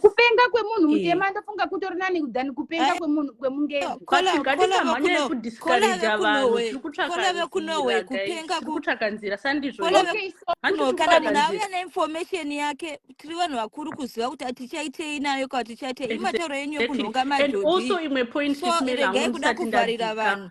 Ndinoda kutaura even vaya vari ndoti chiko vari gay and lesbians. Nyika dzekueurope dzichiri kutambira vanhu vakadaro. So unogona kutowana munhu wako futi pamasaiti papo otokuunza sezvakaitawo even like vana anzani, we know that popular ningiri anobuda ane Facebook page yake. That's how he or she came. I don't know what we can call he or she, but that's also another way. So even vamwaya like vanaswaga unogona kutoenda wototsvaka munhu wako wotomuwana ntokuda sezvauri zvakadaro, and you move to Europe. So yeah, thank you. Yeah, and for me, Hanguka, to be honest, it's merely in a very easy and genuine way. In Hanguka, we are going to uzuchagire gwagot akawanda kunoku chimuona wega uchimustada. Kola ndokumbira kuvhunza sandapinda zvangu mudhomu rangu SIS MELLY ndoneke kudadopinda mudhomu ndichimhanya kusvika na10 tichiwana hedu mari yedu yatiri kuwana isiri 500. Ndoda kubvunza kuti waunganidza mari yako wapedza zvese wadiwa bhadhara everything kwenyu kwamuruku unosara nemari. Remember I'm married, saka handibhadhare rent, handibhadhare mvura, handibhadhare internet, saka mari yangu ndosara ndinayo yakandodaro after that. saka makavaka ini zvokuzimbabwe kola mune mari ndakati nditode famu yangu mudikani, ndine famu yangu, ndine nemba yangu, ndikutotsvaga izvi ndikusevha mari yangu kuti ndibuild a wall, ndikutozvigadzirira pension yangu ndikachembera ndisida kugara kunowe ndotodzoka kuzimbabwe zvakanaka. maane time yakareba sei ikoko? Ndani 6 years ndiri kuno. Hamusati mampovaka kana kudii? Aiwa ndakabhadhara, ndakatenga land, saka ndakazotowaka and all that stuff. And I had mari yamuri kutaura for 6 years modai matova nezvikoro chaizvo. My darling, don't forget kuti even though kana ndichipuwa mari yacho I still travel around the world. Ndonga ndiri kuFinland, kuSweden ndichinjoya mari yangu. Doesn't mean kuti ufanira kuwaka kumahospital, maskuru. There's no need for that. Life still continues. You can still make money and you can still save and you can still do your plan and you can still live a normal life. All I'm trying to say is kubatsirana kuti auye kuNorway, auye kufunda, vauye nenzira yakanaka. Kana uri muground, it's easy than kutaurirwa pafoni. Uri paground ukapinda muNorway, ukaenda kuchikoro, unongochaona mangezi kuti umurombo, uyu wakapfuma, uyu haana, dani pafoni, because mazuano kune maproblems akawanda. Ini ndogara kuno kuNorway, ndinoona mapengo akawanda mangezi anosenzesa vanhu. That's when ndikuedza kutaura kuna vanhu kuti I'm not saying kuti ndikuvharira vanhu madoo, ndikuedza kupa vanhu my enlightenment kuti be careful. Kuna vanhu akanaka, yes, and kuna vanhu akashata, but kunaka kwedu kushata kwedu kuZimbabwe kuti tinochitwa kuno kuita inonzi psychology, inonzi chiko inonzi iko chi yekuti unonga uchizi unonga echikushusha, echikucontrola. And I've seen a lot of situation yevanhu vakaonana mutinda mumamechi oya kunoku echinyeperwa kuti ndakaona zviya handizvo zvangu zviri kuitika muground. Saka ukauya kunoku ndopaunozostadha kuti okay, this is how it works, this is how it works, and this is how it works. Zvakafanira kuti uri kuZimbabwe oti ine imba yangu fungisai buda udzoke in life. Even panano unogona kuena 100 US chaiyo, but uchitoita zvinhu zvazvinowaka, and unogona kuena 600 US chaiyo otadza kuwaka. Saka it all depends ne way yori kuita, it all depends ne plan yako in life. I think let's just allow people to come and share maindiro avakaita, nokuti guys ona tikada kujaja ka umwe anotoya chikupa information yemaindiro akaita iye kwakaenda tobva tozviita rubbish off, but iye anenge achiziva kuti ndakaenda nenzira iyoyo. Saka vanhu vakuru, iwe tora zvinokuitira zvisingaitisiya, but on the other hand as well, Katia is also right to say let's just be careful. And tinokurudzirana kuti tingove careful pane zvatinenge tichita, even kutinda mainonzi kuti badu tinda ikoko. Let's just be very careful nevanhu ava, because zvechokwadi senge zvandiona vanhu vanorwara njere like vari kuno kuUK, mukavaona murodhi unototi ndaona gentleman wedu we vakageza vakapinda vakati wozoona dzakuti hiri zvotaugwa kuti izvo ko zvazvipi futi izvi nokuti vanokontroliwa nemapiritsi, vanodya chikafu chakanaka, vanopiwa mari. Saka I think mese henyu muri right. Avawo vanenge vachitokudza kuti sisi takatopinda neizvozvo nebhadhu, titoriko kuEurope nebhadhu iyoyo, vanenge vangoitawo laki ravo kuti vasvikawo vasangana nemunhu kwayo. Saka mese manga muri right guys, handei mberi. Let's wavantu hello.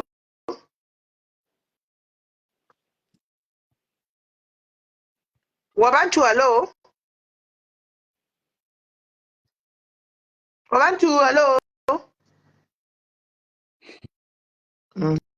Network yake iri kunetsa. Right, network yake iri kunetsa. Kana mukasakwira ndongoramba ndina Katia pano tichingoenderera mberi. Mukasakwira ndongoramba ndina Katia. Hatichenda handina elolo edi. Alright, rega nditry. Pane una ndumbo eda milatoni. Yeah, uyapinda ari kupi. Hello Kola. Hello SIS MELLY, how are you? Good, and how are you? I'm good. No, ndachida kutsigira iyo nyaya yokuti yemadates achichika kuti Katia is right as well. Neumwe uya angachitaura is right. Handiti vese vari right. Kuti tinofanirwa kuva very careful. Vanhu pamasites iwawo madating sites, vamwe vanhu havasi kuuya zvokuda zvemarriage, vamwe vanhu vari kuda kuzoita sei you know, there was a story munomu where munhu aitora vasikana achinovauraya muno ndekupi muUK. Okay. Aitora vasikana achinovauraya You know, you would date girls and go and kill them, date girls and go and kill them. So by the end of the day, hatisikuti dating sites ese akadero, but it's vanhu vacho vanenge vapinda pama-dating sites. Yep. Vamwe vacho, they're just horrible. Remember, there was another story as well. I think it was, I don't know which country it was, where this man actually said, "Munhu ari kundida, ngauye, tidyane," you know. They told, akaenda musikana, he went, it was a white girl named white man. When they got there, it was a story, a big story. Anga achimcheka nyamoti uya kutanga kuti, but case zvikanzi aiwa she agreed kuti tichadyana. So ndakangodya pati yangu yandaida kudya until that girl died. And when they looked, kudya munhu chaivo. So kudya kuti nhasi tiri kudya liver, handiti wonyatsomuti kwedebu wonobvisa liver. Ndikukudzai That's why Sisimeli, be careful. Mangezaya are different. They are mental. Yeah. Mental. Muzimbabwe ndikana akupenga the probability ndekuti unokuchita or unokudini, but you have somewhere to go. Let's say wauya kuno kune Tinder, hauna return ticket yekudzoka. Ndo anozoya kuna Sisimeli ndoda kuraiwa nemungezi, ndoda kudini ngokuti unongo usina information. That's when ndikuti hangu madini kuya in a different way. Wauya kuno kumuground Sisimelika. Zvakafana wapinda munomu wakuziya kuti alright, rich people they are like this, poor people are like this. Inini pakutanga nefunga kuti mangezesa nemare. Now I'm living in panoti maiwe uyotoro ndio ana Bobby aya anonga ana Pfutseka atinosiye kuZimbabwe aya. But it's a different case totally. Kupenga kwao kwakasiyana nekwedu. Kuno kumunhu unokupfekera sutu Sisimeli, unokupfekera zvakanaka uchipinda mubhawa ukati ndamuona Brad Pitt wangu, ndamuona Brad Pitt. Akasvika kumba unoya kunga ameno kunga imbwa isina kuya for years because mangezi avagoni kubika first of all. Buda udzoka una green button. Buda udzoke mbiyana. Remember, mangezi most of the mangezi avasi kurora vakadzi veku Africa for nothing. They know kuti they are hard working, they know kuti vanodawo sexy, they know so many things about us that we don't know about them. By the time unopinda mukati yayo mandamuona mungezi Simeli maiwe ndoponozoti Mwari inini ndisana ndombororwa nemungezi wikawo. Ndakati ndinoda kuya kuNorway kwacho kozonera. First person ndinoda kuona ndima yako nababa yako. Kono kwakabva ndinoda kuona imba yako, penthouse yako or flat yako. I want to meet your mom and dad kuti ndiziye ndega kuti by the judge kuona face ya match na baba yacho nikutaura kwawo munhu akavhura muromo. You can see more or less what type of family you're getting into. Ona. But ukauya nemunhu, let's say wauya neTinder, I'm not saying kuti Tinder is bad. Let's say wauya nayo, wasvika kunoku hauna munhu waunoziya, hauziyi kuti police station iripi, hauziyi nhamba yepolisi, mungezi wokuvharira 6 months mumba. I've seen a lot of these issues yemaforeigners anovharirwa mumba. Obvo unosara wakupenga wega mumba usina kumborohwa kana kudini. Unokupa psychology yekuti unoita loneliness Sisimeli kuti unofila kuti otozviuraya wega pasina munhu unombokuraya. Saka that's what I'm trying to say kuti mangezi have a different tactics yekudini yekupanisha. Yekudla vanhu. Kana udliwa liver mai mwana. Mikuzi nasi tiri kudla liver. Kusvika wapera. But isusu kuZimbabwe kushushwa kweduka, kuchitwa, kurohwa, kudini, it's completely different ball game. Kunoku they are loving. You can find a very loving person Sisimeli and he will love you forever. But at the same time you can also find a devil sitting on the chair waiting to devour you. So it's all depending. So that's why I'm trying to warn people. I'm not discouraging. Please listen carefully. I'm not discouraging. Ndiripa ground, I've seen lots of foreigners going back home. Rena budai mudzoke. Sirena ibva ipana pamugodzoka. Kati amira timbonzwa mbuya neantu. Mira timbonzwa iwo uriwe pano chataura, mira timbonzwa mbuya neantu. Mbuya neantu hello. Mbuya neantu hello. Vanenge vadona. Mbuya neantu. Vanenge vadona. Right, taura kokati. Network yako iri strong wena kuno way. Vanhu vari kuuya vachidonha pana. Yeah, but I'm just trying to say in a bigger picture, we are Norway, kuri very nice and actually very good, and education system, skuru mahara, my activities mahara, most of the things badara chete, badara let's say if you want my extra lessons, but it's not a big expense they could know badara. ya wakunzwika manje chitaura chinzwi wavantu. Okay, ndaida kutaura nyaya tanga yekutanga yandanzwa vachitaura zvekuno kuamerica zvokuti munhu achiva kuamerica anogona kusvika oswitcha woita sei vachiti hanzi unogona kusvika ushanda and everything. So nyenetuka ndeyekuti ukauya kunoku inofanira kunge une munhu anokubatsira. America inodhura, otherwise unoita destitute. I remember there's a guy akatozobatsirwa nevamwe vanhuwo atoshaya hama dzake dzaramba kumutambira because muno muamerica kashoma kuti vabvumire kuti munhu agare apinde kuzogara nevanhu because vane mutemo wekuti kana mukasaina list muchigara muri 3 munofanira kugara muri 3. Visitor ikauya ndounzwa kunzi 1 week or 2 weeks vanotoudzwa time yekugara kwemunhu. Saka kana uchiuya kuno kumake sure kuti munhu wauri kuvinga wachona iye anokubatsira zveshuwa kusvika 6 months akona dzekuti kana kuti 3 months ako dzekuti mapepa ako wachinja waswitcha waita zvese everything. Because ukangouya uchiti ndichazoswitcha ndichazodai kune inonzi social security inofanira kuapplywa futi kuti ukwanise kushanda. You can't work without social security. And zvodependa futi nematown anenge wasvikira zvokuti wana mabasa epasi aya. Mamwe matown anosvika unogona kuwana unogona kuwana kusina town kusina mabasa iwayo epasi aya. Saka unogona kushaya munhu anokubatsira anoziva information. Saka handidi kunyeba kana munhu achiuya kuno ngaauya achizoziva kuti ari kuwana kwekusvikira wane munhu achamubatsira zveshuwa because kunoku kure nekumba ende munodhura ende kuzoita homeless zvinorwadza. Hatidi kunyebera ndinotaura chokwadi. Munhu unoita homeless zveshuwa ukaita zvekutamba. Saka vanhu ngavauye vachiziva. And then yemadating iyi varungu vekuno vekumhiri kuno kwaringa havana kukwana vachose vakawanda vacho ngavaite careful vanhu vasanyeberwa kunzi ingodanana nemunhu udai. Ndosaka kunoku vasingatobvumi kuti kana masangana padating online havakupe visa rekuya kunoku kusvika waonana nemunhu wacho first. Ndisingazivi hangu kueurope but America haipi visa kana usati wasangana nemunhu face to face usati mazivana nemunhu wachona. Zvino vekudanana havabvumi havakupi because of that nyema human trafficking nokurawa kwevanhu. Yes. Saka ndozvandangobatsira hangu information abatsira nevanhu ipapo chete. That's all. Thank you Sis Mary. Saka urikuti wavanhu kuti zvinhu kuAmerica zvinodhura. Kunodhura Sis Mary. Okay. Kunodhura kuAmerica. Hatidi kunyeberana kuAmerica kunodhura. Asi hazvidhipendi nemastate here zvongofanana here because aimbozoti LA ndo inodhura sereki. Zvinodhipenda nestate yazvo mbichana but cost of living iri high. Wabantu hanzi ndiuze zvekuswitcha ndateerwa Sis Melly makadii. Dai changu liluri sei? Ndiri right. Taura zvekuswitcha wabantu ndibriefe mbichana ndobva ndakubatsirawo kudaira ndofuna asi ndasvika pataura zvokunzi pane chinoswitchwa. That's why we are blessed with Americans, guys. The platform is blessed with Americans. Nasi Americans are dominator zvokudaro pano, dominator Americans. Americans, asi kutaura timwe zvekuswitcha tibatsire hanzi. Saka mameno hanzi pane munhu ataura nyaya kuti hanzi unosvika unoswitcha wachisvika wachikoswitcha. From which visa to which visa? Handizozivi mavhisa angaitaura because zvine mazvodipenda nemavhisa izvo ndozvimwe zvaifanira kuziva. Aiwa isusu we want people to tell vanhu zvechokwadi. Hatidi vanhu Sis Melly vanonga vanhu kunzvanzi maAmericans haadi vanhu.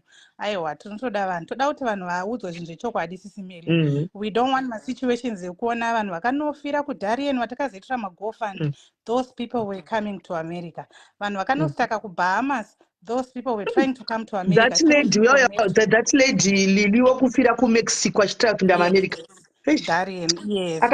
So we want vanhu vaudzane chokwadi chinonga chiripo handiti kuitira kuti munhu uye wakagadzira. We have asked vabantu, we have helped a lot of people vastaka kuBahamas handiti vananga vachinzi huya kuno kuBahamas obva wazonokwira mabhoti kuFlorida obva wazonodai so tinoda kuti munhu asati asimuka neinformation yake azive.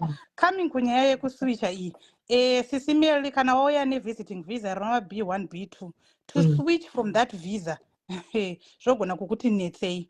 It is possible because government charges money. When you go ku UCIS website inonge yakataura maprices ekuti to switch from B1 kuenda ku student visa right now I think it's $585, but for you to switch you need to have unotoshandisa for way inoshandiswa nemunhu ari kuita F1 unofana unge une chikoro chakuwana first, so you're going to apply to a community college first. Handiti kuti zvinhu izvozvo kuti uzviitire uri kumba ikoko you cannot remember watiri kuda kuyazodzidza kuyazoshanya. Handiti saka wapiwa 6 months most of the time Zimbabwe kune mavisa pa B1 B2 unogona kupiwa 1 year ndore kuZimbabwe rinowanzopiwa isusu maZimbabwe. Kana ukatorera kuSouth Africa unogona kupiwa 5 years multiple entry. Ukatorera kunana Dubai ukonopiwa kana 10 year multiple entry. What happens is pa dere 10 ase but uchisvika pa port of entry unodhindirwa 6 months chete. Handiti saka wadhindirwa 6 months, after 6 months you need to go, you cannot. If ukango overstay ne 1 day wato overstay zvatodhako uka overstay ne 1 day, so you cannot. Saka pa 6 months you have to look for a community college ichakuissue I-20. You need proof yekuprova kuti inonzi chi une proof of funds here. Saka unoda bank statement, unoda zvese zvinorequire pamunhu ari kuita F1 which you cannot. And zveni kana waita unogona uzichienda unoatendera interview yako kumba wadaro futi wagadha zvinhu zvako zvese, or else community college yakutora or university yakutora international relations yobva yazokubatsira. So most of the times it's impossible because the time limit yacho ishoma. Zvinoitika yes, but zvinongodiwa pa F1 you need, let's say kuti wada uya uzoita program yenursing iri kuita 8,000 or pachidiwa bank statement re 25,000, you have to have it. Yes. You have to have it. Aungochinjiro zvokunzi switch. Saka vanhu pavari kuudzana kuti switch apa, hello guys, hatidi kuudzana zvinhu zvekunyeba. Visa iro kuti uri switch rinone, especially kana riri visiting visa. Now we come kune ratinoti J1 visa. J1 visa you come ndere kuma hospitality programs, re-teaching, re-agriculture. Visa iri rinopa at least 12 months, ropa futi 18 months, handiti ropa futi 24 months. So let's say watora J1 visa re 12 months, handiti kana watora visa re J1 visa re 12 months uchida kuzoswitcha kuenda ku F1, that apa umborione time une a year, handiti to process ku apply kuenda kuchikoro kuita sei. So for that one it can be possible kuti uswitche uende ikoko because you've got a whole year. Uri pa J1 visa unogona kuwana futi sponsor anosponsor iwo anonzi ma EB3, so you've got another chance yekuti uri kuita sei but kuchinja kuenda ku EB3 kwacho is not for free. You can ask wabantu zvinoitwa through my lawyers kunobhadaswa 15,000 US because it's a lawyer anonga achidhila nemapepa iwawa. Saka unozoona kuti maybe kana une mari dzako dzakakukwanira zvichikuendera, you can switch from J1 to EB3, you can switch from J1 to F1, handiti une year yako. But iri rekuti visiting visa uchingosvika kunoku 2 days wakutoenda hazviiti. Ende mutemo muAmerica unoti you need to kugara pavisa rawauya naro for 90 days. Sisi Melly mukauya imimi neyatinoti K1 visa yataurwa pane yekunzi ma-dating sites zvakaipa zvavanasikatia, but a lot of people vanhu kunana Kenya vanhu kunana ndo mavisa vanoya navo senge vasikana vekunigeria vakangwarira pama-dating site. Ukapinda muno muAmerica ne-K1 visa you need to be married within 90 days. K1 rinoprocesswa uri kumusha kwako ikoko, ende pa K1 panoda evidence iri strong kuti zvataurwa nawabantu haringoishuwe makafambirana here. Saka murungu oro munhu wacho waona anofanira kunge achatomboita matrips anenge 2 or 3 kuuya kunyika kwako. Pane strong evidence yekuti makasangana kupi, makaita sei, evidence yacho inodiwa yakawandisa to prove that visa. Saka kana wauya any type of visa, be it B1 be it J1, une 90 days unofanira kugara usati wachinja because vanobva kuti wakanyeba, that was not your intention. Saka une 90-day rule ye any type of visa before you think of switching you need to gara. Anzi K1 visa ndore fiance visa, yes. Fiance visa rine 90-day rule yacho uchiti uchipinda kunoku unofanira kubva waroorwa ipapo within 90 days. Munhu wako anenge akakuisa yeye hazviite kuti wapinzwa naJohn. K1 visa tikada kuritarisa hedu tisingataure mazita ndo visa rakamboshanda kumwe kwazvakazomboenda ina nepasiripo ndo K1 panga pane 90-day rule iyoyo.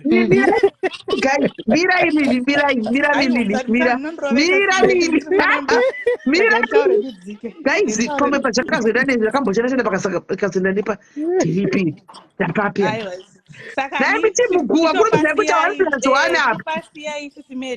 So yes, Wabantu was right. You can B1, B2 visa, guys, you can switch it, but ziva kuti uchagara 90 days uri ipapo. ende futi kana wauya B1 B2 visa wabva waona Josephat wako ada kukuroora, you need to prove kuti makasangana kupi, relationship yenyu yakatangira kupi, zvakadii handiti. So 90 day ngaizikanwe nevanhu, ende kunonzi unoenda pawebsite otonobhadhara kuti I want to change so vobva vakupa receipt yavataura mari yavo ka vobva vazokudarikidzisa iwewe 6 months odarika vasina kukupindura. Mhosva inopiwa iwewe wato overstaya waachidhura. Havanei nazvo izvo zvokuti unonzi chidzokera kunyika kwako unoprocessera uri ikoko. Dai anyway, ugona America tina mutemo chakaoma but ine mavisa akawanda ekuti somebody can choose from kuti ndoda kuapply ere kumhanya, ndoda kuapply ere kuremitiri, remaruva rechi. Ine mavisa but I think problem nozongori pakuapply but ine hope to select from. Sisi Melody vari kuti hanzi Zimbabwe is already flagged. Sisi Melody Zimbabwe hainambobvira yakaflagwa panyaya dzekuroorwa because atiite izvozvozvo. Hamusi kuziva imimi nyaya dzekuroorwa dzakawandirwa kuKenya nekuNigeria. Zimbabwe ndosaka tiri kuti Sisi Melly tiribatsiranawo maZimbabweans. Isusu tinotonga tichibatsirana kuti aiwa guys, vanhu vanouya kuno kune lack of information vanonge vachinyeberwa vachiita sei, vamwe vachibhadhariswa, vamwe vachiita sei. Kunoku kune nzira dzakawanda. There is a lot of ways nemavisa akawandise kuya nawo. Kune maticha anouya kunouya zvekuagriculture but nyaya yekungoti America inenge ichingonzi America hakusvikike because unogona kuwana sponsor, unogona kuwana visa but pane chinhu wanzi chinonzi US Embassy chakazvimirira chega, chinogona kungokudhaku nyange une paperwork yakakwana sei. Vanhu vari kuchibuilding chine mazijuraho haya kuZimbabwe cheche vane maitira ava vakato hazvina solution. Vanosvika imomo vobva ngokuti no, wakabata K1 visa rako, wakabata marriage yako yese zvichiprove kuti ndezveshuwa, wobva usika uchikurambira. Ndo zvinongoita kuti America itenge noziziswa but there is a lot of pathways people vanokwanisa kuya nayo kunoko. Hanzi ndiri kutaura zvandinoziva roorwa izvemashuwa.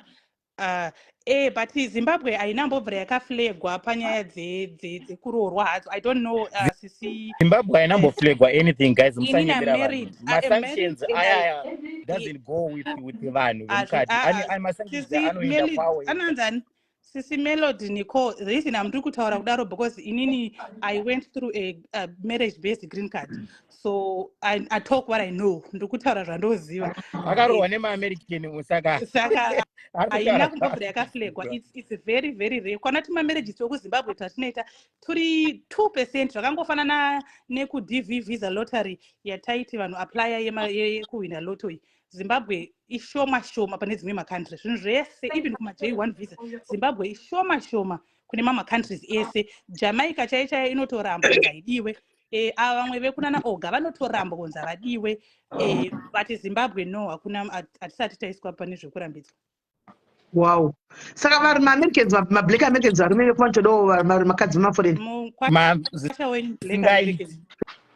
Really? Mukwasha wenyu murume wangu black American. Zvo unozviwa here zvanenge vachitotaura izvozvi yandere niga unozviwa here naimi ndaizikabhegaridi rinorovesa kasero rokunokiro riya havarinde vanoti nderekudzvanyirwa kunzi mukwirikwiri. Okay. Saka munovabikira sadza, munovabikirei pakwasha veda? Tinotovabikira sadza, tinotodya derere, vanotoita zvese. Makavadzidzisa sadza? Vanhu vacho vakangofanana nevarungu. Kana vakada vatoda zvavo unodiwa nedzinza rese nemusha wese nemasvose ese. Kana ukasadiwa unodiwa. Asi kana vakatokuda. Saka ndiri wakatoka introduce sadza mufamily mavanhu. Nhasi unochaya vanga varipo musha wese ndobika sadza. Ndobika sadza, ndotobikira ipese sadza. Ndatovabikira nhasi vanga vari kuno. Sisi vari kutoshamisika. Zvashamisika munoziva. Vavati ndikutoshamisika. Ndinofanira kusvika kanokita musha wavana akati let me cook for you our African food. Akabika sadza rake nemadora ikoko kumugwada wakatodla. Munhu wese anenge yauri kutaura iyoyo inonzi ndo yatiri kutaura. Kune mavisa akasiyana status chaivo. Zvinoti pane munhu let's say kuti Sisi Melly vauya vada kuroorwa nemunhu ane green card holder. There is a difference between a resident ne citizen. Status. So vanhu vai vanopinda mupuye kunzi ma green card aishiwa ndezve kuma resident. Let's say kuti inini inini for some reason ndobva kana kuti wabantu zvaanenge ari resident obva adecida kunoroora. Munhu anonge aroorwa nawabantu anofanira kumirira visa date ndo rinoishuwa izvi, but kana uri kumacitizen marules akasiyana kumacitizen. Handiti zvakatosiyana, hazvifunctioni zvidaro. Zvema-J1 visa hazviaplaye kunzi mavisa aishuwa mangani, no. Izvo zvinoaplaya kuma-HB1 kuma-EB3 nemachichichi tetes, not all the visas anodaro futi. Imwe nyaya futi ndudza kuti kwanzi titsvagirei kunoku kana munhu apara mhosva anenge atobviswa privilege, ndomamwe maprivilege ekunogona kumanhendikina iwayo. Unogona kutorwa nemunhu anenge aitori nezvikwereti kana zvematex, haukwanisi kuwana green card kana musati mabhadhara mari iyoyo unless mune makutowirirana. Hanzi wakaroorwa neblack American asiri wokugeto aiwa life ball, asi wakawana mahoodrand aibo. No, not really sisi anonzani, zvinongodipenda. Ya pane vamwe vanozonge vachiita zvekuputa fodya nembanje, zvakangofanana noona nabhangu. Achira kuZimbabwe wani vanongosvita fodya nembanje, zvinani kusvitirwa fodya nembanje uri America, pane kusvitirwa fodya nembanje uri kugokwe. Haiwa fodya nembanje kana kuzogara kungosvita ukachimwa mutoriro. Zvinonamwe hake mutoriro tiri America uko. Apa ndinye bangu sisimele vanhu vechikadzi vane advantage yekuti akaroorwa nemaAmericans zvechokwadi vanodiwa because vekunoku vakadzi vekunoku havagone kuchengeta varume vavo, saka ndo panonetsa ipapo pekuti anenge achiita zvese murume anenge achinzi ndo advantage iripo. Imisi munobva mazovabikira, movawachira moklina mudzimba, movapfugamira muchivaitira zvese, ende futi maAmericans anenge achichi 50-50 sachite iyoyo. Yes, anotoshambisika kuti uri kundiwachira, uri kuita izvi, all those things. So ndo advantage yevakadzi kuti vanenge vabva kuAfrica pane avunza zve-U-visa, macomments ari kumhanya. U-visa inon-immigrant visa reset aside for like vanhu vama-victims ecrimes, ma-victim ma-mental health, vakaitwa handisada kutaura nechirungu, vakatengeswa vaive kuti vauyozoshanda zvekurarama nevarume zvichichi izvozvozvo. Rufaro page ndo panokwana vanhu ve-U-visa irororo, vane njere dzakati rasikei, vakabatwa chibharo vakaita sei, ndo vanokwana pa-U-visa. Iri pa-non-immigrant visa sisi Rufaro, ende visa iroro riri valid for 4 years. Saka zvino nhai Lili, ikoko hakuna here kuti zvezvokuti unogona like iwe utoriko like vanoda zvari kuda vanhu vakadzi kuAfrica kudai varume ava, ukatovhura chigurupu chako ukaisa vakasikana kuAfrica vepano padhayariziwo vakanonga-nongawo ikoko. Hanti vanoda respect varume ava veko, vanouyawo vozorespekta vouya vozorespekta kavarume ava. Ikoko vanofanira kutoningirikina vachitaurana, because nyaya dzerudo idzi dzatataura senge pataura nyaya yeU-visa. Tine masituations ambotaura zvinzi ukaroorwa nemunhu wokurod. Tine imwe inonzi vhawa, handiti vhawa yanetsa kunoku. Varume ava zvataura kuti vakafanana nabhangu, vane vanozosvika pakutanga kukudzvanyirira vachikurova, vachikuti vachinyatsozoti iwewe wakauya sei munyika mava, handiti vachikurova vachizoti hauna kuonokwanisa kunoripota. Saka hurumende yakazointrodusa iyo inonzi vhawa ndeye mavictims. Saka ukangozvitanga zvinhu zvamataura simeli, vanenge vakutya kuti vanozoita zvekutengesewa izvo zvatareva sota nechirungu izvi zvekudidi. Saka zvinonesa, zvinotoda vatorerana, ngavaende parewa paipe nasisi vekueurope pai, vasikana vekunigeria endai kutiktok uku. Very good Rufaro, watoiona vhawa maishu avo mazhinji ndeye vanhu vakabva nepama internet ipapapa, kuti anozosvika kunoku akushungurudzwa kuita sei. Saka hurumende unozowana permanent unozowana citizenship through vhawa, even green card rako through vhawa yakukubatsira kuti haungafanirwi kudzvanyirirwa nemunhu, because ari kuti mapepa muna zvokuita zvemakosi kuti uri ndindakakuisa izvozvo ndo panozopinda vhawa ipapo. Okay, alright. Panyaya dzecrime apa zvakamira sei futi? Tongoona America uko ndo kwadzonyatsorira. How far?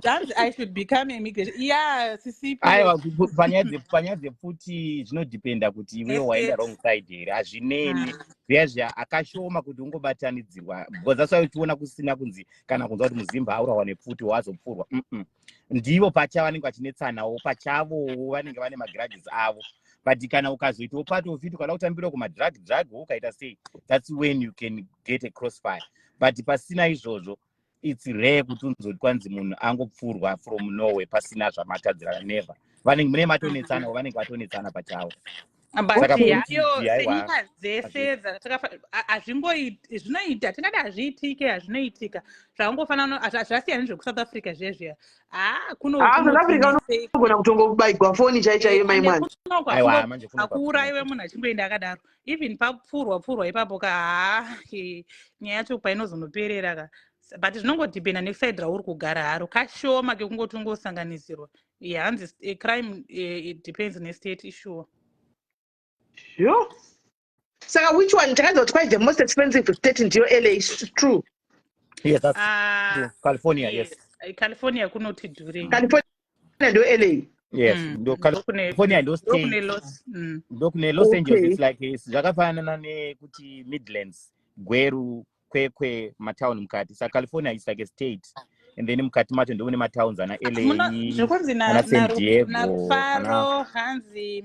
But vangu inini I live in a good area. Zvinoitika mutemo kuno kusisimeli ndokutoni mapfuti dziri illegal. Mune munhu ano imi misimeli munotenda mushopu motonotora license renyu motogara munayo pfuti yenyu. Saka pfuti ikangoenda kune munhu ari wrong, definitely anything can happen. Inoshanda zvisiri izvo ndizvozvo. Zvamborehwa zviyana sikati yakuti vanhu vanomwa mapirisi avaya anenge akadii aya pfungwa dzavo dzakatongo ukatongomuti futseke anogona kutongo kunhingirikina. Pamela Tamira inini ndiri kuTennessee. Guys, kuAmerica kwakazara homeless people. Kunongo kwakaoma vanhu vanogara mustreet. Hakuna. Texas is the cheap state. Not really. Tennessee also is very cheap. It just depends on how the definition of cheap. Kwauri kuti cheap inonga iri chi. But there is a North Carolina chaiko is cheap. Just depends nokuti urikuda kuno kana uchiuya kuAmerica sisimeli, you just have to choose. You've got kids. So pamauya insurance akatosiyana state by state, mitemo yakatosiyana state by state. Saka uri munhu ane vana urikuda the cheapest kuti timbouyawo timboshanya is the cheapest ndeipite chida kuda kukati chipei kukutanga timbonoona. Unoona here kunogara kunoshanya kunoshanya, of course kunoshanya muda kuya kuzoshanya kunoona zvinhu. Saka you have to go to Florida, kuOrlando ndo kune Disney, ndo kune Universal, ndo kune zvinhu zvakati wandei. Kana mukauya kunana kuLas Vegas, mukauya kunana Tennessee munogona kushaya chekunoona. Tonokuradzai mabeers machi iyo Tennessee yacho iri kure zvakadini neFlorida. Kure, it's almost an 8 hour. Kana chiverenge edu drive is 8 hour drive.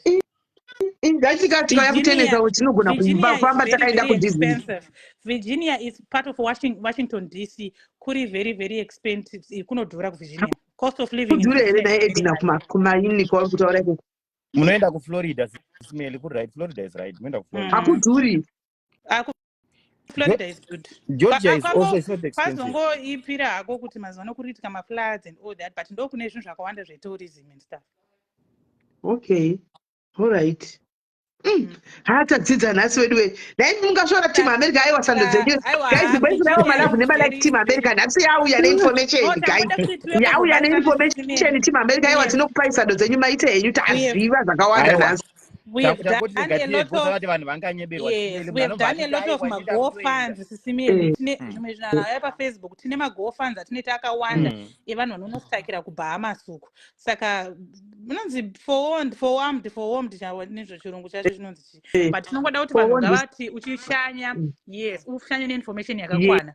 Uchapinda neB1 rako obva wonzi wakanzi rinokasira kuchinjika. Ziva kuti ukapinda neB1 ka kuti chinja kwacho ka zvinoti time limit information nayo tapiwa chaiko guys kuti akudururirwa information. Kana musina kunyora nhari kuAfrica information munenge mune shavi guys. Tapiwa information yese mukapiwa mavisa ese mukaudzwa zvokuita. Kwakatobva kuita hurricane izvezvi, hurricane Helena yakabata Florida ikabata North Carolina. Florida nekuti kune beach kune mvura kunozomborohwa nemvura but amabiyo mahurricane atinozoona hasi aya kuti anotakura vanhu achienda nawo. No yekuflorida kuti pakarekodwa death pakafa vanhu but vanhu vakawanda vanga vabvisiwa vanenge vasara vanenge vaita varambira vati handibve pamba pangu. Chakanakira vanototanga vaona muwedha vouya vobvisa vanhu panzvimbo. Yes, dzimba dzekunge dzemapuranga dzisingadzinijina saka ikatorwa nemhepo hauzokuvara hautsikiriri. ndo the vachivaka dzimba dzavane mapuranga. Yes. Zezvidhina dzimba dzekunoti. Okay. Pasi So they but use mukureva kuti America yese dzimba vanongori mapuranga. Vanoita zvidhina but hazvina kusimba, ivhu racho harina Saka mapuranga aya guys kana moto ukabatira what will happen? inototsva sisimeli.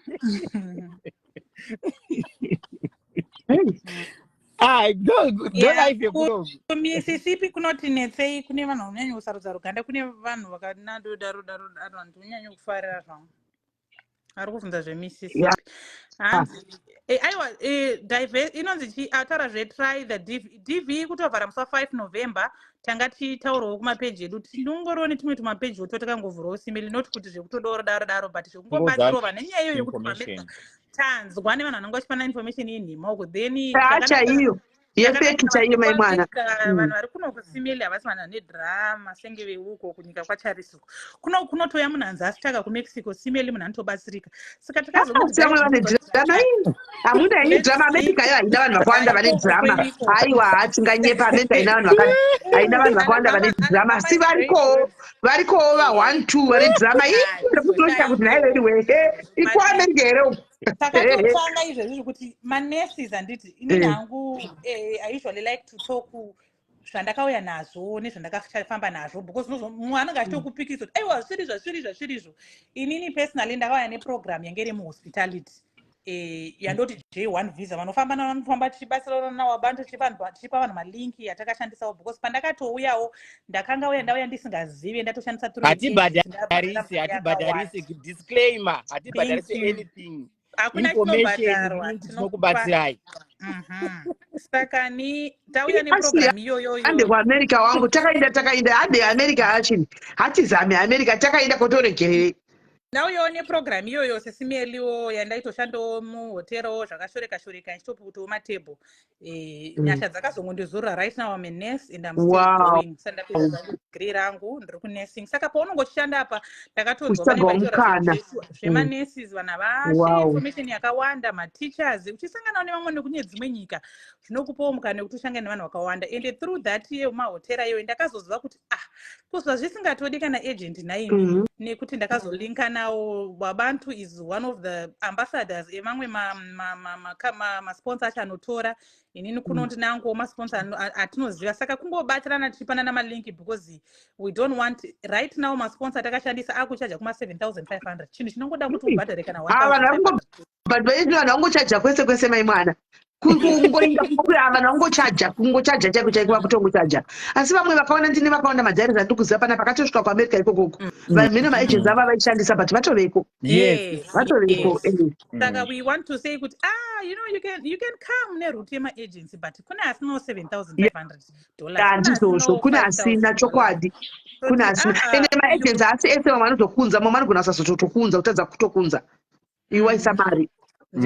Saka it's all about just awareness and empowering each other as Zimbabweans. American haisi yemunhu zvarewa zvakuna chinhu chemunhu. Let's help each other. Vanhu vakazara kuno.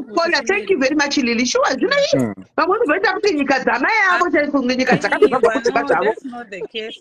Kuno kukauya nhamba yemaMexicans sisimeli kana daona vanhu nerudo vanhu vaiva nerudo vanojamba joroho riya vakaisirwa yes kana vachiuya kuno vanenge vajamba mujoroho ravo riya but ukavaona kubatana kwavanoita and inini pandakauya kumahotera ikoko ndanga ndiri 1 munhu aibva kuZimbabwe because ndakabva nekuDubai. I was staying in Dubai. Saka ndakubva nekuZimbabwe direct ndiri 1 kudaro vanhu vaitobva kuPhilippines varipo 10 vari group vachizivana. Ini ndaitozofila out of place. At least Wabantu I've known him for is my childhood friend angagara kunoko. Saka ndiyaitozondifonera achinditaudzawo neni but vanhu vandakauya navo vanga vakatoudzana mashamwari vanhu vatoya vakawanda kuti vanhu vane rudo rekushare kudaro because wasvika unogona kupiwa accommodation company then a time comes yekuti unofanira unozvigarira wega. Ini ndakazongofainda kuti ndiri ndega handina ndakazoitawo reach out kucommittee yemamwe mazimba ari kunoku but still tiri vashoma sisimeli zvekuti we have to batsirana and chinotirwadza ndechekuti inini Wabantu we stayed in Cape Town. Taita kushanda mumahotel muCape Town. So tinoziva kurwadza kunoita chiwaita simile, and we know situation in South Africa yachinja. You are always talking about vanhu vemusouth Africa mapepa, vanhu vemusouth Africa mapepa. So kuti aiwa guys, even uri uchishanda muhotel, uri kustewarding ikoko uchisuka mandiro kuscalary, uri waiter yeye akashoreka zvisina degree, handiti uri barman, uri bartender, there is a program inouya kuno kuamerica through this J visa rinova iro cultural exchange visa, handiti come try. It doesn't need any English. How long have you been living in the States, Lily? Ndane makore mangani wabantu? I see 4 or 5. 5. 5 Rufaro PhD. So come munoita sei munoshandisawo program iyoyoyo, because ukada kuzvitarisa America yagara inotora ma-registered nurse, and you just come here, you write NCLEX. Tabonza vamwe vanga vachinanzi unodzokora, no, but aitore makera inotora ma-registered nurse. My university chinhu wani chandoda ngoudza vanhu ndechekuti ukauya muAmerica une guarantee yekuti uchaita sei, wakutogara muno, uchagara, auchaatyi, auchadii, unozviizvo zvandiri kunyeba, haumbotadzi, as long uchiziva zvauri kuita, zvawakafamba vandakauya kuno. Inini I stay in Tennessee, Wabatu is in Atlanta. Zvinoita hapana kure. Aiwa kure tunotoonana pa 4 hours. Guys, dzidzisaiwo masters guide muti America chiwanisi ndokutendai sei, munoziva zvamune rudo nhai munhu wekuAmerica, vamwe vacho vazhinji vacho zvamune rudo nhai, information yakadai kuti yaizombope yakanyuka kupi, kwaingwe yakabuda yaipa kwaingwe kuna America hakuuyiwi, taigoziva kuti mune rudo kudai nhai. Right now we've got J1 Rema teachers, teachers edu tiri kuti ari kuuya kuno kuAmerica. The program is actually for 5 years, which is very good. You qualify nema-dependents ako.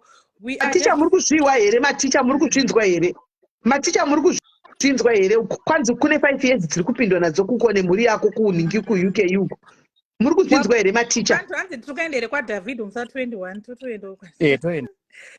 Yes, aiwa manesi anototorwa neNCLEX yako, zvagara zviriko. Saka taiona kuti vanhu vekumahotera vakasarira, because nesi already agara nanga nedegree rake, but waiter haana degree ka. Saka ndopa unokwana ipapo pairi program yehospitality. Iri kuagriculture futi, iri kuagriculture. Anachiti agriculture atire munhu akaita degree reagriculture, kuchengeta huku papurazi pasisi merely 5 years qualifies you to come to America.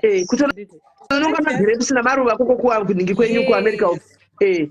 Let's just spread the love, guys. We are all about chokwadi, let's love spread it. Maita yenyu munoziva. Yes, it's Margaret. Ende maita basa team America ende hanizi ndokutendai sei. I hope team ratora ma-information irori, because sure you can go there mukanowanda guys. Motopinda mukatonowanda koko ichida unotanga kunotenzwe kwa kura ndezvenyu. Kukura kuti interactive ndinopinda muAmerica imo. I'm coming there.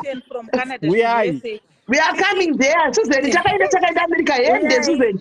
Quite America uko. Maigono kune program inotora maCanada kuti ubve kuCanada inonzi T visa.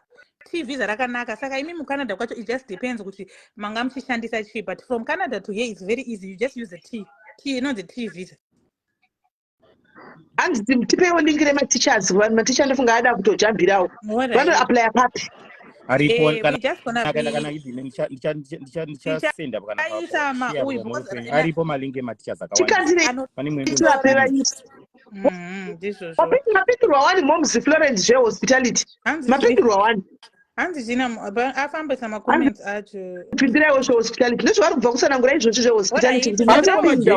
Ndora tataura kuti if you have 5 years in hospitality, kana any sector, tati kubva kuna bellman, kubva kuna doorman, kubva ku front desk, kuenda kuma waiter, kuenda ku housekeeping, kuenda kuna nosuka ndiro, 5 years experience yako inokuqualify kuti upinde nenonzi trainee program. Kana uchibva kuchikoro, lese unambobva wakashanda kumahotel kana marestaurant, uneka diploma naiwe tinati hanje 47 years dzine basa retikwanire iwe hende uko. Hande uko tinati zvekuti 47 zvine basa rehande uko kuAmerica uko. Muno makapinda vanhu makapinda ma50 chakadara chienda ma-COS ayazere muno ma59. Woti waitsarita kuti ma40 chaiwe hende kuAmerica. Let me answer Rufaro. pama-teachers zvinoitika ndezvekuti panoda degree in bachelor's degree in education, be it math, science, pane akaitwa kuAfrica University, my cousin akauya ne-early childhood development masters, anonzi bachelor rake ndo raakaqualifya naro. And then pamaticha ipapo Rufaro, let me tell you, sponsor watiri kushanda naye inini wandorefeya vanhu izvezvizvi, kana nyangwe une accounting, wakaita accounting handiti, une degree re-accounting, you can actually come to America and teach. Do you know that? So sometimes it's not only degree teaching, it can be any other degree in any other field. What you just need kuti unofanira kunoevaluate kuwes zviya vaevaluate vanenge vakuzokupa iwewo kuti ane level yako ine degree raunaro, you can come and teach kukindergarten kunova kuno yatinoti elementary school yayo. So it's not only degree rema-teachers. Hanzi, come and follow Lily Boutique on Saturday. Saturday, more information kupage kwako, just give us the time so that we direct people with this information. You deserve a huge following, my sister. We need to send people that side so that they come also. Ugameno wabantu awanzo kuita zvepage rake zvokudaro. But ndaona kuti ndakambozama simeli vanoti vanhu havateereri. Havateereri. Ndikatiwe nawe kokotouya mukatenga kuita program Saturday, just tell us kana kuti nguva dzakati tiuye koko so that vanhu towanzoita like kana chita Saturday towanzoita African time 5 p.m. that time kuno kinongeriwo kuma 10 9 a.m. makuseni. Yes, that's okay, so that you get to learn zvimwe titichi zvimwe zvasara vanhu vachibvunzawo mubvunzo muchiramba muchingouchidza ngavaite ngavazviite zvinhu izvi vanhu vauye. Answering munhu atane ECD diploma, no, it has to be a bachelor's degree ane ECD. Chingoenda kuAfrica University kweko unowedzerera tuma-modules, I think handiti pane zvaunozowedzerera zviringori nani, zviri worth it, unongowedzerera mchana uchiziyawo. Ende rematicha rakanaka kuti already ma-sponsors anengati andiri kushanda nawo izvizvi, they do everything for you, they pay visa fees for you kusvika wasvika kunoko. So vanhu vari right, hauna chaunobvisa ikoko iwewe. Maybe unobhadhara mari yako ye-evaluation yekuWes, because kuWes kunenge kune ka$100 imari kuWes wabantu wakambocheka kuti mari domestic workers vanotora here vanhu vema-domestic workers. Thank you, next 20 chance. Thank you. Domestic workers sisi Opay ndo yandoziva sisimeli. Opay takes up to 26 years. Yeah, Opay ine age limit inotora up to 26 years. Zvo 26 kuvangani vachine ma-26 vanhu vakatodarika vazhinji apa. Yeah, mostly Opay ndo vanhu vanouya neOpay, vanouya kuno kwakawanda, they come with Opay. And then kune vanenge vachida kubatsirwa kudzidziswa kuapply. No guys, isusu hatisi kuti pana ari kutaura kuti pana ane BP. No, isusu we are very peaceful people. Like I said, America tinongo share. Aiwa, avari peaceful. Tasatombozi guys, tine nguva tatafana. Tiniwa vanhu vari kuAmerica nachiziva kuti Lili ari kuAmerica nasatomboziziva. Timu randaona rakwira pana panasi vakawanda nasatomboziva vari kuAmerica ini taura chokwadi. Ndaingoti havarimo hameno munyika dzavarimo muma-European countries. Tatozoziva nhasi koyariko vakutotaura pano. Tasingatozivi mufunge isu. So that means they are peaceful people. Nevamba vari vamwe tawa nekuvhairigwa pano tiwa tiri kuAmerica. Tiri kuAmerica. Vatikana ziva mufunge. Tatozoziva nhasi kuti vanhu vari kuAmerica mufunge.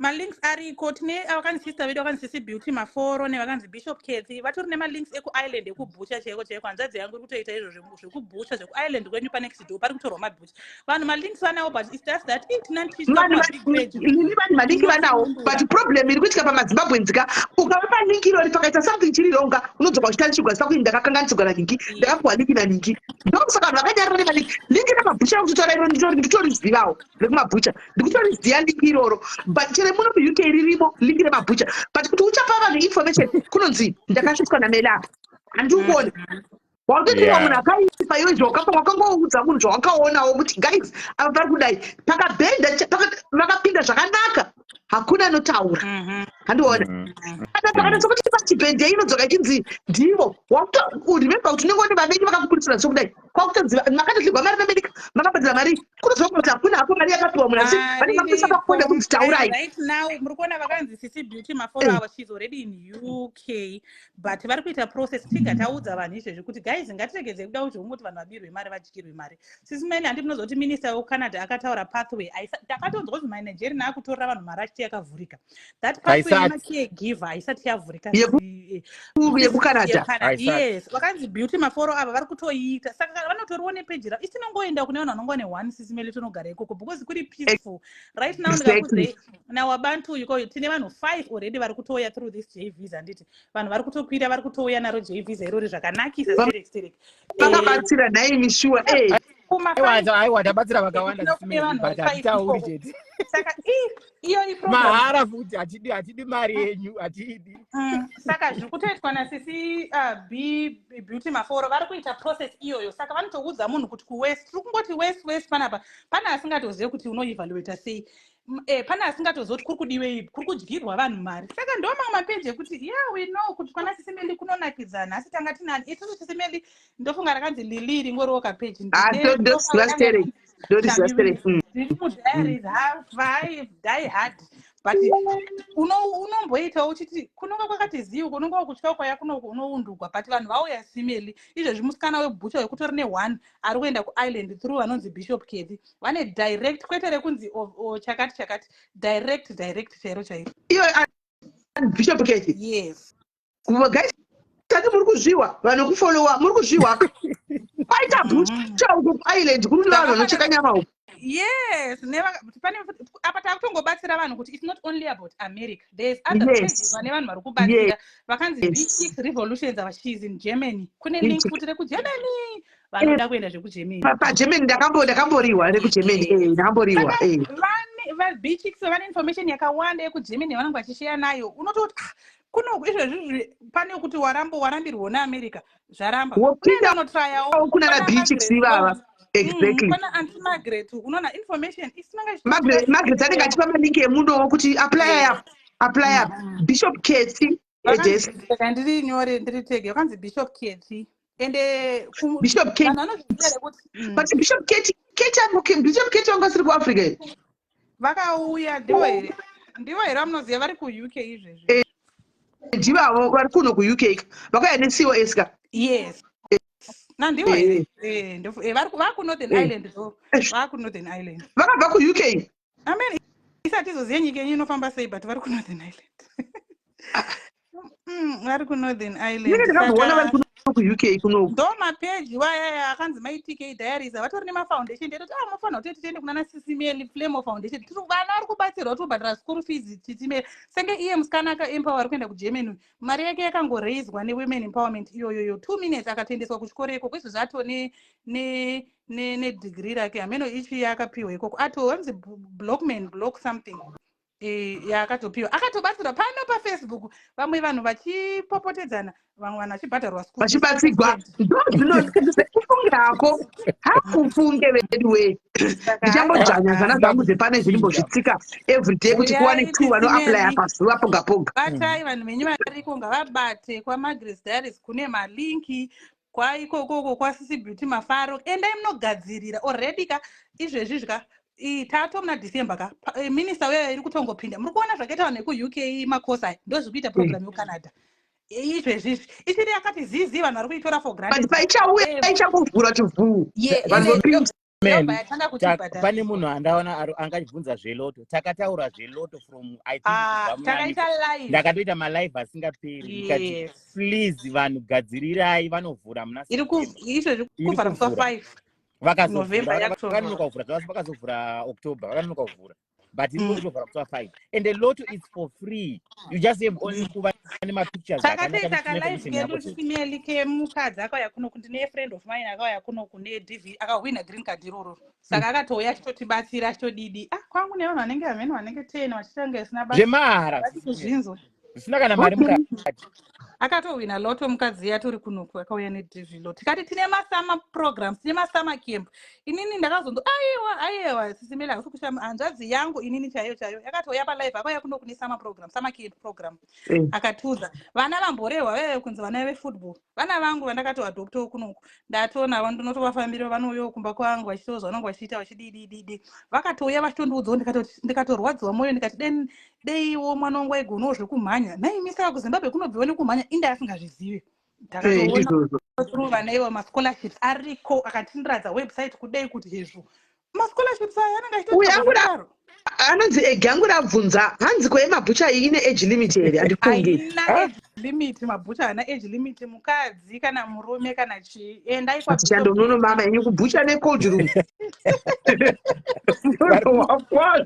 vanguri vabvunza zveeji vanguri vabvunza zveeji chiko neeji hazvina basa zamai ezi apply eji kubvira bishop keti vacho vabva vatosvika vabva vasvika bishop keti vanga musiri muuk here kwai muri kunorthern but island hati kwai northern island is part of uk saka ndakanaivaona zveshuwa vari munomu saka guys manzwa pa kwai saturday kuchaitwa live kwalili ndofunga kunenge kuina bishop ikokoko ndikikiri na bchicks mambuya angu sisimeli ndakafara zvokuti ndakauya kufacebook ndanga ndagara ndinawo abantu ndiyaipota achindibviso munoziva kune depression kakunu yekuti unotaura chirungu ichozvo nevakwandakarohwa asi pandakazouya pano ndakasangana nana bishop kedi ndikati unoti izvo malive anenge angori nemunhu one ana anti margaret nana sisi beauty together they formed yavanototi big 5 iri kuita women empowerment kuri kubatsirwa vanhu kubhadhara maschool fees.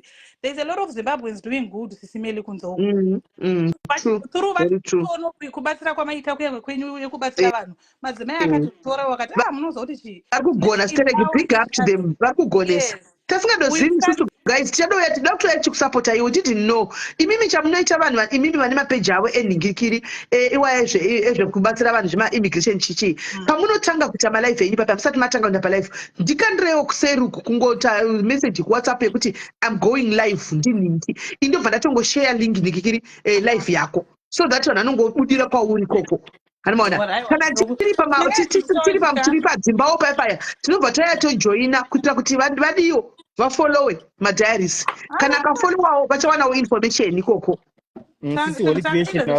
munhu wedu muhombe wataitofamba naye achitibatsirawo because agara ari movement ndi-anti margaret saka utoti aiwa guys unoziva kuti vanhu vakawanda kunzouko information iri kubhadhariswa iyoyo kune vamwe vanhu vanenge vatori nayo asi unenge uchitya kuti ukataura tipei mutipende time still we are willing to support you kungo dzimwe nguva tisingadi kuzofamba mationi bhozi masitiri akawandisa kungofamba but tipei I would rather prefer serious because this is educative and zvinobatsira vanhu vakawanda izvi zviri nani tiuye ikoko tisapotei ikoko kukure. There's a lot of Zimbabweans in Atlanta. Wabantu is in Atlanta. There's Zimbabweans in Atlanta, yes, they are there, a lot of them, yes.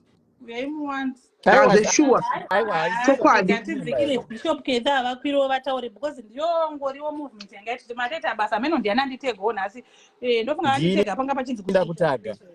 Ndiwe. Iri boss. Azina na big takunyara information zedu. Nechida kubatsira kuti mukure vanhu kanyara nadzo amene enyu. Ndikatibonza kwenda vanguri vapinda ava. Kola hello. Ndini ndadzoka this time ndadzoka ndiri kunoku ndabva kufoni ndini uya atanga nyaya dzeseidzi yana inini ndiri kuwashington kuseattle. Okay. Wabantu, I think you mentioned to me you stayed here before. Portland, yes. This is a sanctuary state. Stayed in Virginia. Kunoku kuri a sanctuary state state isina unongwa hwakawanda. State yekuti ukasvika handizivi hangu kuti mamwe mastates vanodi ukasvika kunoku vanokupa state ID chero uri visitor usina mapepa. Aiwa state ID yagara inopiwa munhu wese state ID ukaapply unopiwa munhu yaunopiwa any state you go you can apply. Asi Florida ichapi? Tennessee chiri kupa Florida ichapi? Haichada. Vanokupa state ID, vanokupa driver's license, vanokupa chimwe chikosi chavanokubvumira kuita so chinonzi 75 hours chinokubvumidza kuti ushande mukare. Havatauri havo kuti hausi kushanda usina mapepa asi havakubvunzi vanokubvumidza kuregister for something called nurse assistant registration inonzi NAR. NAR allows you to pass medication uchishanda munonzi muadult family home assisted living ndizvo unenge wangouya just wangouya nje sevisitor right. Muno sanctuary state inenge isina unongwa plus kunoku kana uchishanda uri pasi petafura dzatiri kutaura idzi pasi pematafura unogona kupiwa anything between 150 to 200 a day. Wow. Yes, I know that. Yes. Texas, exactly. Wow. And kunoku kusanctuary state ukauya kuno kustate kwatiri sisimeli ukaenda mustoro unombozvibvunza kuti ndichiri kuamerica here nekuti anenge achibva neuko Somalia, Sudani, Kenya, Muzimba, muFilipino kune masanganiswa kuno. And then kuno kumanje zvavanoita why vanhu vachizokwanisa kuuya kustate inoyi vasina hama vasingazivi munhu. Ukaiwana basa muadult family munhu ogara ukoko ogogara gore rose uchigara kubasa. Pasina anokubvunza uchishanda uri papo uchigara kubasa. Saka mastate emuAmerica anosiyana. Sisi manzi munonzwisisani? Sorry nani mati munonzwisisa mama vari ndichakuira experience.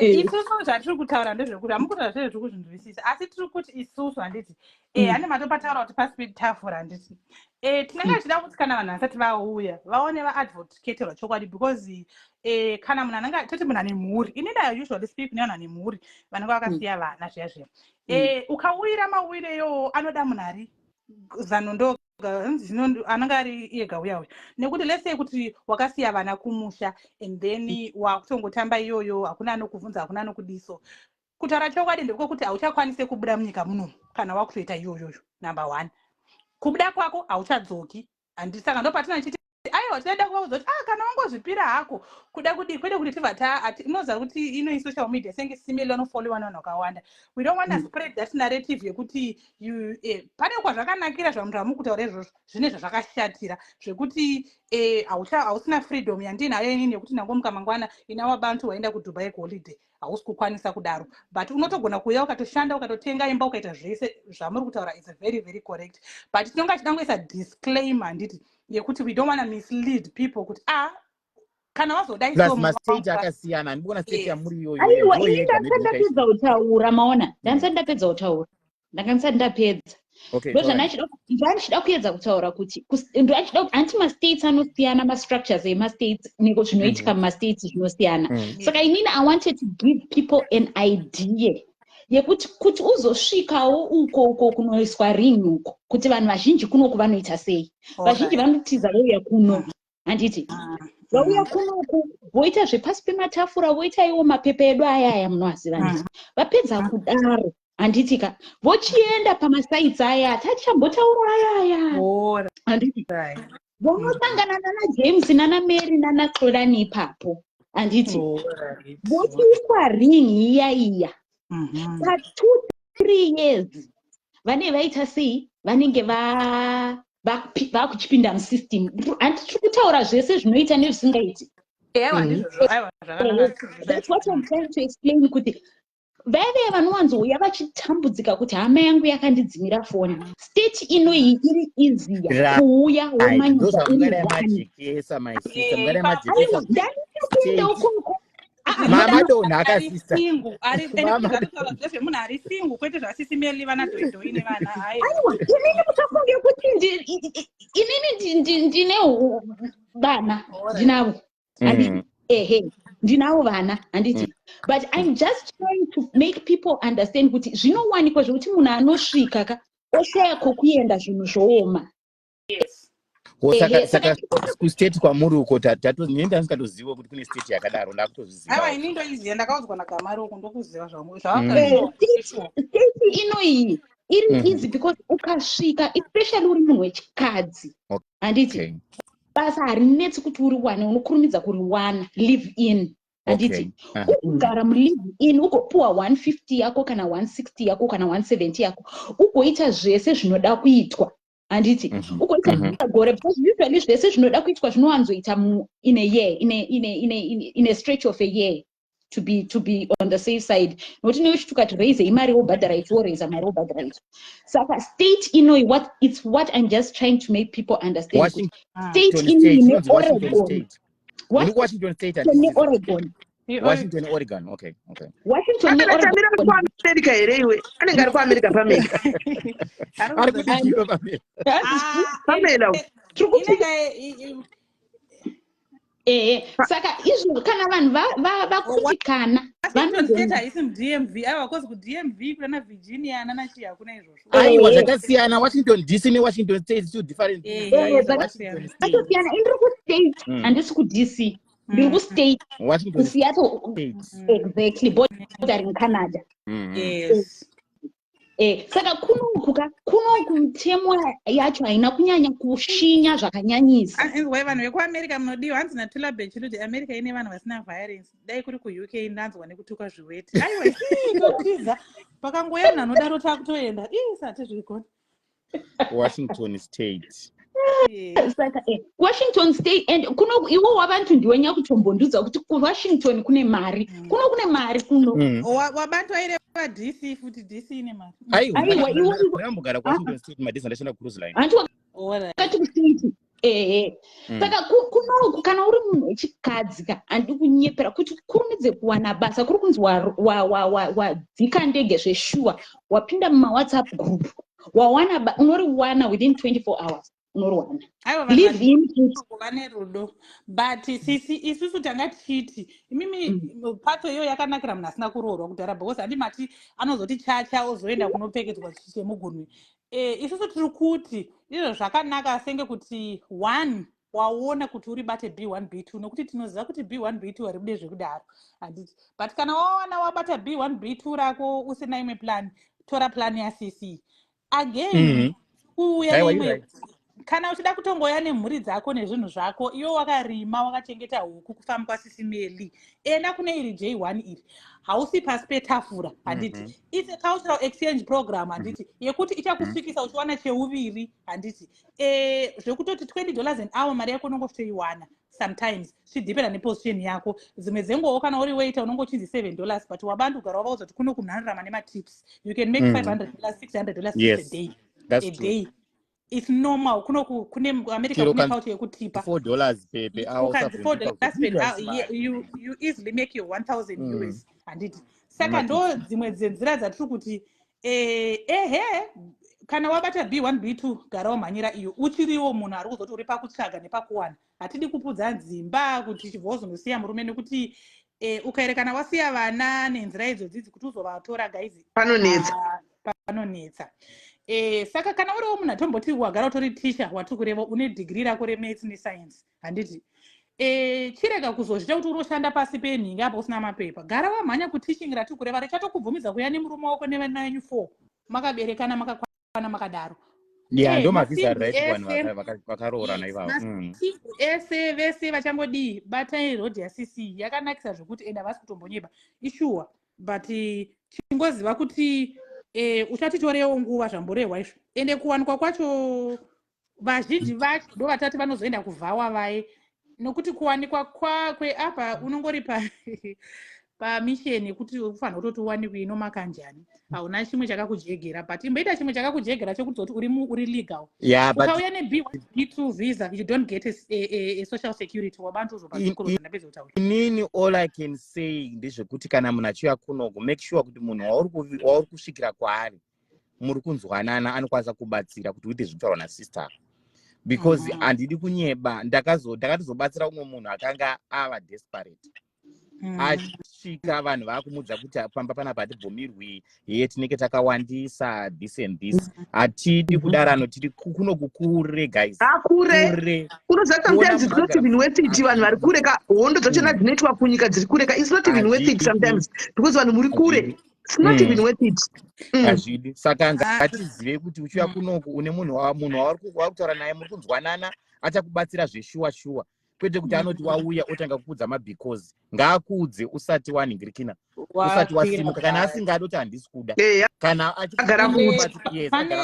icho chinhu chatareva chinonzi social security ichi ndo chinoita kuti ugare munyika munomu zvisina kupokana kana zvisina kunetswa zvakanyanya saka visiting visa hauwane chibepa icho because uri kushanya chibepa ichi ndo chinotokwanisa kuti kwakatsetera kwatinobhadharirwa matax aya ndokwarinoshanda of which ukauya neJ1 unosvika uchitongosvika uchiti dinhasi mangwana first thing you have to do is to go and take uri paJ1 you can get a loan uri paJ1 you can get a house nemortgage because uri legally munyika munomu uri kurecognizwa une zvinhu zvako zvakakwana unokwanisa kutotora mota yechikwereti neJ1 unokwanisa kuita zvinhu zvakawanda but kana une B1 manje visiting visa riyara wakuzonochinja kwarewana sisi vaita basa sisi vachanizopatsanangura kuti hanzi 2 or 3 years kwete kuti vamwe vanga vatoti hanzi unosvika uchitobva uzviita mangwana it's a process guys it takes longer it can even take 10 years haina time frame yakakwana, but iwo pachako unonga wakagarika uri safe. Vana mbuya nana mai kumusha vananga vachidya zviri safe,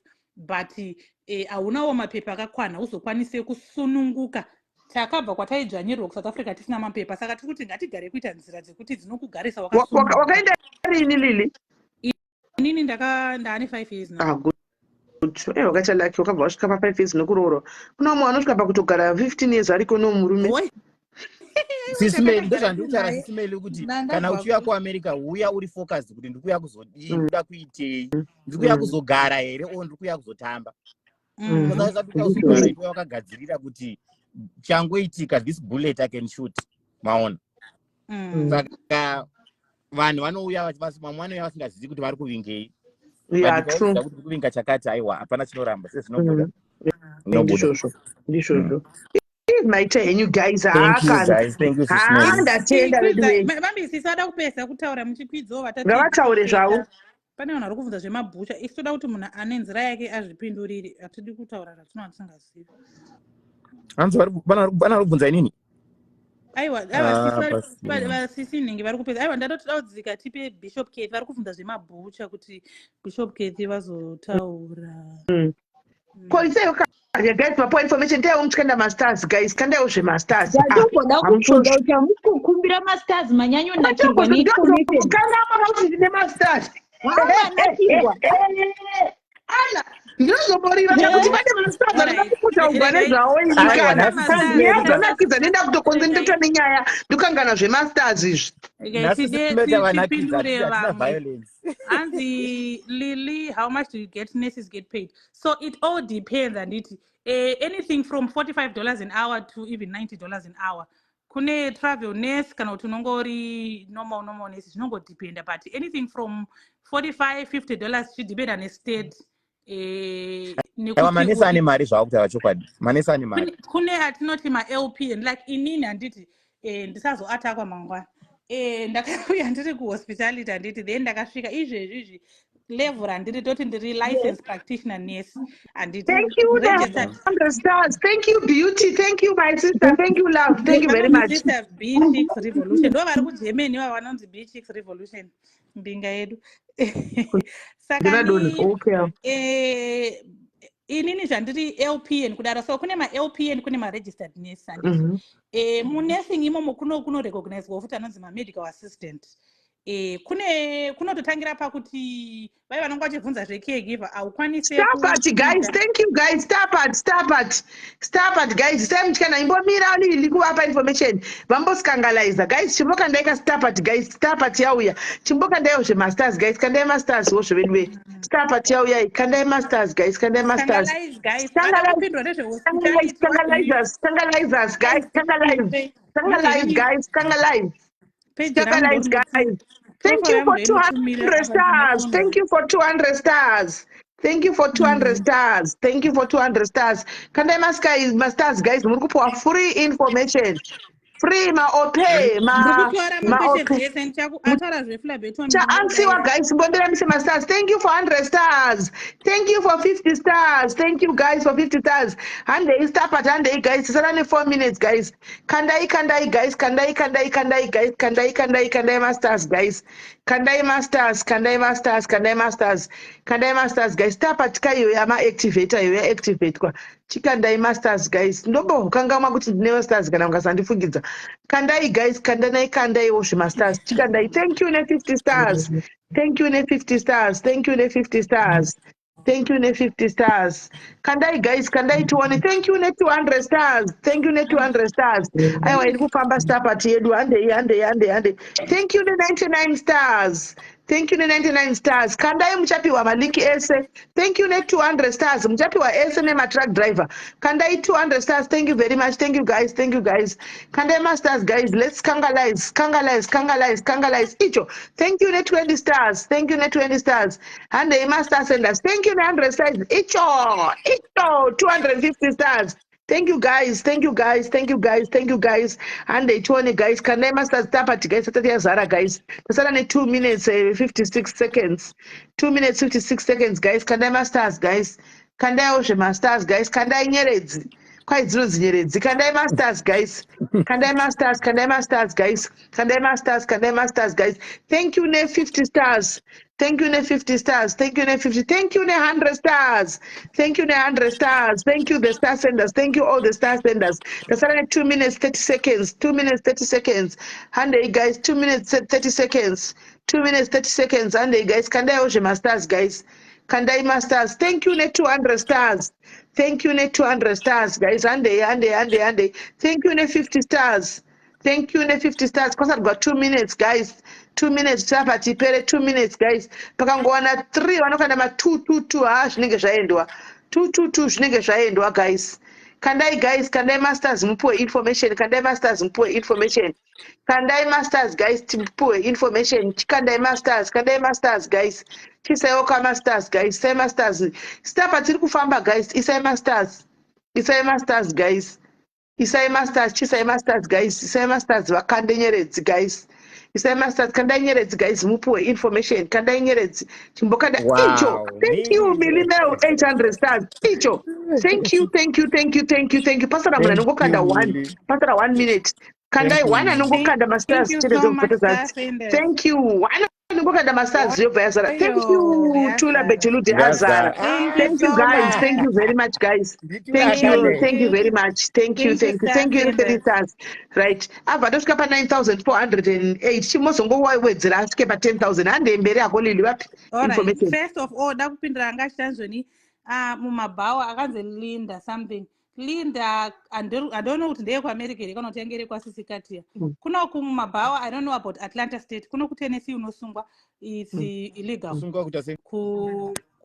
Amene kuti mabhawa mamuchinzi kushanda here kana kuti kupinda mabhawa kwacho kuita sei. But kana kuri kupinda mabhawa kwekutengesa kwanasi kwekutengesa kunoti Prostitution is not allowed in USA. no, it's not allowed. You get kwete zvekutozvipareta kuti ndiri chairo unosungwa zvakanakisa. Kasi kunongoitawo zvekubirira pamwe kwete zveshe zvepasi pemutemo. Tuonaka vachikwira pamusoro pemapowe vanokwira pamusoro pemapowe asi mahure Asi mahure sisimeni. Inonzi exotic profession dance. Masikipa ekunobva iprofession iya. Alright. Number 2 pane avhunzazve kuti maope nemaope families anowanikwa kupi. Ndo masponsors nemaagents atiri kuti change tichisheya sisi vabvunza zvemaope. You don't just approach a family. Mafamilies nekuda kwekuti people are weird, they use sponsors. You need a sponsor. Sponsor visa rinowanikwa naope ndiroro J1 iro rinokava kumaopes. Saka you don't family haina sponsor. Ane sponsorship i-company ne-sponsorship handiti. So family approach sponsor yobva yati tikuda ope munonosanganiswa pana sponsor mese family inongonozviregister kune maope kuti tikuda munhu but family cannot do much. Anokupa DS 2019 disponsor so ndo masponsor ichange tichishare. So just to cut short vanhu vakawandisa sisi rumbi follow our page tokupai link information muchapiwa ikoko kwanzi ndo zvinenge zvichizoitwa nemamwe kwai zvine masponsorship zvine masponsorship zvinhu izvi guys saka unenge wakuzoindako uri under agent then family ichataura naagent. Isi tiri kubvisa agent pakati sisi email tikuisa direct kuna sponsor. Agent ndo watiri kuramba mazuva ano ndo watiri kutorera mukuisa direct kuna sponsor. Wow, that's good. Agent fee. So it depends. Sisi rumbi, you want ope in Germany, you want ope in Scotland, whatever ope in America kunoku masponsor yawo tichakupai but ku Germany futi kuna sisi beaches vanoziya vanobatsirawo neope ku Germany. Number 1. Number 2 avunza zve phlebotomy uyu angativunza zve nursing. Phlebotomy autorwe direct azviiti hakuna visa rakakumirira irororo because kunoku nursing assistant can draw blood.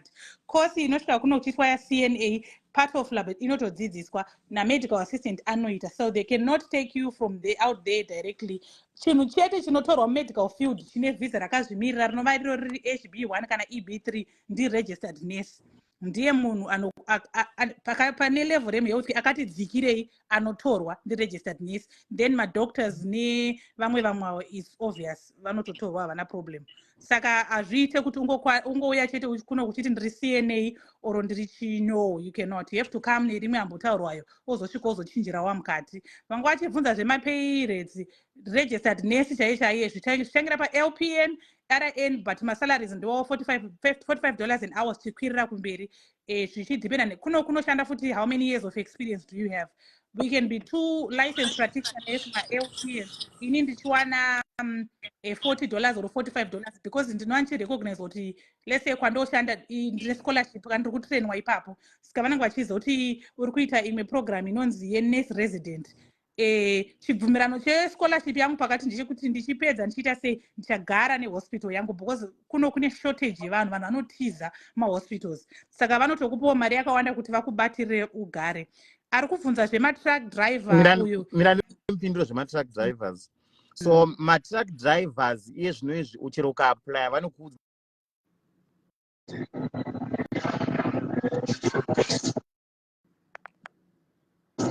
network atova mute.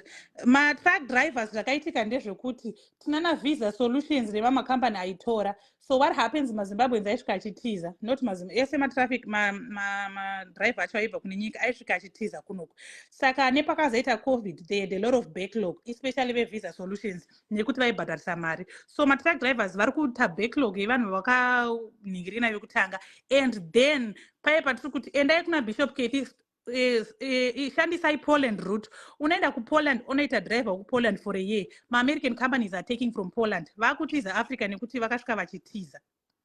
Saka already now kuti titi tingati tine ari kutora direct from Zimbabwe backlog vakagara vanhu vanga vatopinda kuvisa solutions kudhara. But yes tine vari kutora kubva kuPoland vananga vachitora vari kuma-European countries already. Avunza zvema-truck drivers. Ko ma-social worker nemachichi ese kana uri zvinoita kuno kuAmerica registered nurse you can be a case manager you can zvinodependa neclinic yaunoshanda. Munhu akapractice nursing kuno anogona kuita futi social work kana kuva case avanoti ma-case manager muma-hospitals. Saka zvinonga zvichidependa pa-social work wako degree here kana kuti ichii. Sometimes they can take you sometimes they don't but zviri easiest ndezvaregistered nurse izvo zviri easy every hospital unokwanisa kuwana scholarship here yenursing ikoko wagara uri nurse. Ini ndakawana scholarship yenursing ndakauya nehospitality program saka iwewe zvaunoita maimunashe you go and apply kuF1 wagara uri nurse kudhara. Zvandoziva ndevari kuuya nemastudent anenge ari ma-F1 oapply kunursing school ndo vari eligible kuva nhingirikini. What is the difference between LNP na RN? RN akaita 4 years. Hakuna mamaini akawanda Joyce. Hakuna mamaini unless wagona kupinda muAmerica kana kupinda muCanada. KuAmerica handifungi kuti kune mamaini akawanda. I doubt. Hakuna mamaini akawanda. Yeah, ipapo yazvisho kwadi kumamaini. Electrical engineer yes. You qualify ndiana pinda pana daughter. Yes, okay. Sorry, just a moment. Thank you, Maurice. Hi, SIS MELLY. Hi, how are you? Fine. Ndiri kunzwa kola uri kutonyatsotsvanangura zvakanaka but kune imwe yaibvunzwa nemumwe kuti ma-J1 visa. Kune J1 visa yakavhurwa izvo zvinovhurwa kuna October till around March yeCamp America. If you know that you are 30 years or even Iena is taking up to 35 years, but OVC, kune company inonzi OVC. It's an agent in America. Inopinza vana veku Iena ndiyo inowanza kupinza iri kuZimbabwe. OVC, let me put it clear. Okay, can I finish then you talk? It's okay. Can I finish? All right, sorry my sister. Because I'm saying it because my daughter akapinda nayo this year muna May. That is America. No, I'm saying that is in South Africa. Can you please listen? Then I will drop. It's okay, you'll explain. Mwananga akapinda ne OVC SIS MELLY. Camp America OVC. OVC is based in South Africa. My offices actually in Pretoria, but you don't even need to go to my offices actually because mnoita ma Skype, my emails. You don't even need to go to South Africa even kana uri ku Zimbabwe. Saka what they need, especially kana une from 30 years, obviously nongoti 30 and below, even ne OP, ma South Africans akawanda anopinda ne OP, anopinda ne OVC. OVC no fine unobhadhara agent is just 4,500. It's not much kubhadhara OVC, but company yevarungu hapana zvekudyirwa mari, hapana zvekubirirwa. It's a genuine company. I've got proof because ndine vana vakapinda kuCamp America muna May vakapinda nayo. Ma South Africans were given 2-year visa. Ma Zimbabweans nehunhu hwedu hwekuti tikasvika pana patiti kudzokera tinongopiwa 4 months. But unoona wekutamba kana wasvika kuAmerica than kudzokera kumba. Handidi kunyatsotsanangura nditya. And then even ma hospitality, even ma OP, OVC it's a trusted company and anoti zvetu zvekuzimbabwe kuti yei munhu anobira vanhu mari. OVC haibi mari yemunhu. Just sacrifice that 4.5 oenda kuOVC unotsanangurirwa usati wabhadhara mari yacho. Then Camp America iri kutovharwa muna March, but kune imwe futi agent inonzi Iena takes up to 35 years and Iena doesn't mind even maZimbabwean Nigerians anopinda neIena, but neunhu wedu maZimbabweans OVC is like iri kutonyatsosarusa. But mwana wangu akatorwa nenyaya yekuti they cited kuti she had a South African permit but she was a Zimbabwean. They asked for a degree, she had a social working degree. Unenge uchita ukaita working experience nevana, whether it's Sunday school, whether it's Awana, whether it's my Pathfinders, that is all that is wanted ne Camp America.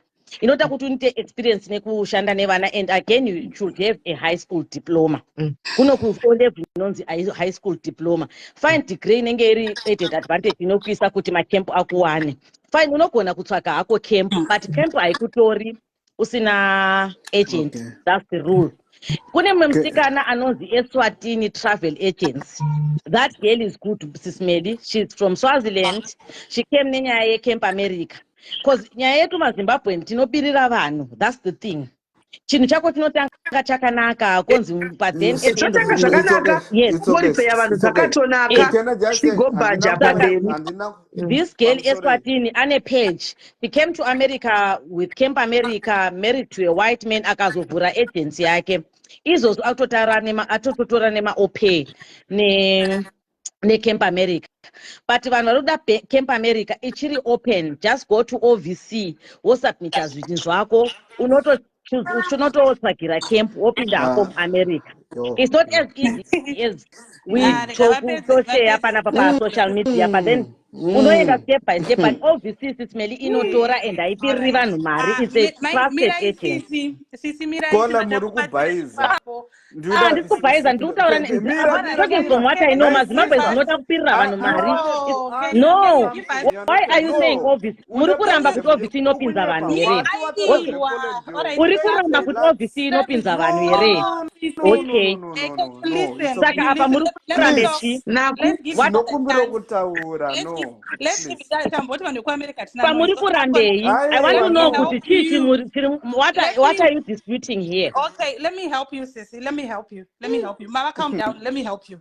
Panapa, inini zandotaura. I came nema program desamru kutaura. It's not only Camp America that takes. I've got a lot of direct. No, I said I know Camp America. No, don't get me wrong. I said I know Camp America. Sissy, what's wrong? Calm down. Okay. Is an agent in South Africa.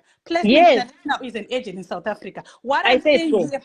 Kutorine vanhu maZimbabweans akatodyirwa nemari OVC haidyi vanhu mari Sis Melly. maZimbabweans ndiwo anodyira vanhu mari. Vanhu endai kuOVC, I've got proof. I'm gonna go now because you don't do this, you understand? No, why are you refusing kuti vanhu vaende kuOVC? Why are you disputing OVC? Makatarisa pangakutumireka. I've got people maZimbabweans akadyirwa mari mapermit, you understand? No, vakushandisa the same company. No, dzikama isati Poland. You think you know about Poland? Poland is not a gateway through. You just come home. Runs Poland. I'm not talking about Poland. I'm talking about America. Matara Poland. No, I wasn't speaking about Poland. You say speaking about America. We're using OVC. No, you said it. Makati mnokwanza kwenda nekuvhara Poland. Mirai mama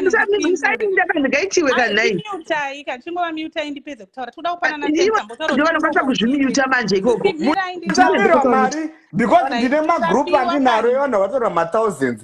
My sister avangoti ranzi matraka vanofana kuzoende kuPoland. That's why pandati ndi-8 ndopandapirira Mirai titaure. Mirai guys. Mirai musaitsane naro. Obviously neplacement international nechichi zvainoita ndezvekuti handiti vakakutora iwo ndosaka vachaja maagent fees avo havana sponsorship kuno kuamerica vanoshandisa masponsors ekuno kuamerica handiti so they take mari yavanokubhadharisa iyaiya let's say process yese iri kuita 5000 US yava kuchaja handiti vanozokuendesa kuna sponsor. Yes, it's very true. Obviously it's a registered company South Africa inoshanda but the agent.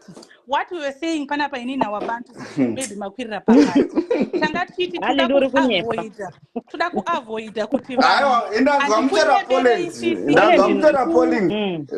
sisi inakunyeberei ndiri kunoku ndakauya neprogram idzodzo mirai kani ndakuda kuenda tizvigone zvenoise handikunyeberei sisi because ndakauya kuno kune program idzodzodzo ndakauya nevanhu ivo vamuri kutaura navo ivavo vanhu ivavo vasiriwo masponsor handiti but maagents anokulinka nasponsor. That's what I'm saying. Ichokwadi hakuna mboti obviously it's a wrong company. Ndakutonzi ndidone nevanhu vangu obviously it's a correct company sisi inotouyisa vanhu kunoko. But what are we saying as Zimbabweans? Tiri kuti instead of you using as agent, you don't need to use an agent for hospitality programs for masummer camps. You can go direct kuna sponsor unoona sponsorship yako zvinokureduce kuti ubhadhare mimari ndozvatiri kutaura sisi. We are not here advocating of OVC or any other person. Isu tiri kuzviramba zvekuti vanhu vashandise agent. Tiri kuzviramba zvekuti vanhu vashandise ana F14 vamuri kutaura ivo kuzviramba tiri kuti munhu enda direct kuna sponsor kutaura. What we are saying is correct, yes, but vanhu vari kubhadhara mari dzakawanda. If people have got money they can use OVC. If people have got 5,000 7,500 they can use placement. If someone doesn't have money achida hake 3.5 kana mari shoma anouya kwati tomba ma direct links. Inini ndiri kuno kundiri kutaura because that's the pathway that I used. I did not know about these direct links. I started using mana OVC na placement because ndanga ndisina ndasingazive. So that's all we are saying sisi. Atisi kuti ndeve kunyeba kana kuti pana anobhadhariswa. Vamuri kutaura kuti Eswatini whatever aka open agent yake ari kutoshanda ari kutobhadharisawo vanhu, which is good because business is business. But us isusu kuside kwedu eZimbabweans evanhu veku women empowerment tiri kubvisa agent pakati. Tiri kuti mazimba ngatipana nei direct link only. You don't have to pay agent. Ndo zvega zvatiri kutaura. It's very very true. OVC inoisa vanhu kumakemp ariko masama camp acha anoendeswa nevanhu kuOVC ikoko. Ndine link revanhu vokuti unoenda kunongo apply summer camp directly because DS 2019 haribve kuOVC. DS 2019 rinobva kuna sponsor. That's all we are saying sisi. Tiri kutaura zvinhu zvakafanana but tiri kuti ane mari yakawanda go through my agents. Asina mari go through vanhu vasina mari. Ndo zvega zvatiri kutaura. On that point yema-truck driver tapiwa ndofunga panga pachinzi hakuna mazwano ma-truck driver makambani ari kunoku haachatore nekuti kune backlog. I think wabantu achakwira achinyatso explain handiti. So sisi hamene kuti mamatangira kubatira kunzwa papi nyaya yacho. Ndanzwa pakanzi Poland hanzi vanotoshandisa via Poland because kuno kuPoland acho kwatoipa. Kwatoipa vanhu mari. Aiwa no. Kuramba Zimbabwean gang. Alright, mira tapiwa izvozvo pari kutaurwa zvehospitality tapiwa wabantu anozokwira newachitaura ini handitombozive zvakanyanya zvema-truck drivers. Ndaona vamwe vajoina muno mekukuda vanhu vakubira vanhu taneta matembere vachinzimazera zvapera tapiwa hakuna kuda matsotsi. Sometimes munhu ngaangoenda kuembassy ega because ma-truck drivers aso maZimbabwean truck drivers acho handitika vaomesera mumwe maZimbabweanvakupinda mudraw. You understand? Because the system kani program yange free ma-truck driver kuno kuAmerica visa solutions ndo yaitora iri ndangopindira pati mukadzi hanzi unofanira kuenda via Poland ndone visa kwakutodhako hazvichaite for no as long as you're Zimbabwean handitika vakutora ma-South African drivers license handitika hana permits. You understand? And those people they are using those things. You understand? I know because in the system I know what I'm saying. You understand? Saka azvitoite musanyepure Poland pakatoipa and mukwana muZimbabwean anouya muno Poland ngatore Zimbabwean license rake auye asina zvakaipa because vari kuyacha kunosema mabasa. I've got my names of people. There's a company based in South Africa. You understand? I'm saying what I know. My Zimbabweans aripo ndine magroup andinawo. You understand? They will tell you vakaroma 2,000 euros per month. You understand? I'm saying zvadine mafacts nazvo. You understand? angari another city now mpanoita katomudza kuti compensate mari dzevanhu because iye atotisvibisawo. You get the point? Saka do what you know, do what you want. You understand? Thank you. Because European country aidi zvekudaro zvekuti mudeme munhu kana uchikwanisa kuita kosi dzidza uende kuchikoro chozvinokwanisa kukubetsera usangoti hanzi kungoponena wakamukuku. No, it's bad. Now mutemo wekupoland chaiyo watooma because of this nani manigas asane basa resai. You think it's fair? Okay, no, it's bad. Ndaita kutsanangura nyaya yeJ1 chete kuti vanhu varikuda kuuya kuAmerica usina kubirira kwemaZimbabweans, just use OVC neIENA takes up to 35 years for you to come to Camp America as long as you've got experience. No, I'm not talking about Poland, my brother. I want to dona. Brother, ndikuda kudona andika. No, not me. I did not say anything about trackers. Mkoma. All right, Mkoma. Ndoda kubatsira vana varikuda kuuya kuAmerica as long from the ages of 18 SIS MELLY up to 30 ngavashandise OVC aibiriri vanhu mari. Then wait, Lily. Okay, Lily, give us sponsors. Lily, you're told that you want us to pass through you to go and sponsor. Yes, why would you do that? Because when the embassy kana uri mwana wakadzidza. Aiwa, inini tirikuramba kuti vanhu vashandise agent. Lily, why would you say no? It's bad. Kana mwana akadzidza Lily, tipe masponsors. Inini epapa ndiri kutotaura kuti kune IENA, kune OVC. Tirikuramba masponsors mama. Tipe masponsors. Lily, taura masponsor. Ndakudzika, don't. Lily uye nemasponsor because inini tiri kutotaura maagents are very genuine. You are advocating. You don't need an agent in your life. You are advocating. Brother, yes. Murku advocate kunobhadharisa mumwe sponsor agent Lili tipe masponsor. It's simple. Mention your sponsors. Lili tine vana vari kuZimbabwe varikuda kuuya. Tipe masponsor. Why are you stressing kuti zvoni OVC? Yes, what is OVC? I know it's genuine. Imo maZimbabwe ndinoda kubira vanhu mari. Ndeupi muZimbabwe abira munhu mari? Veko akabira vanhu mari. Hauna kunzwa nyaya yaveko iwewe. Isazvara zvaveko ndofunga mirawo pakati. Aiwa kana sister. Tipe masponsor.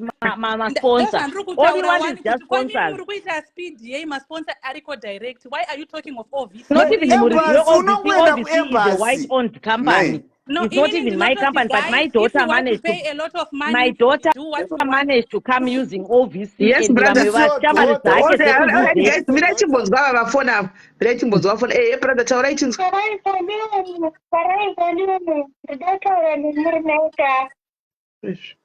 Okay.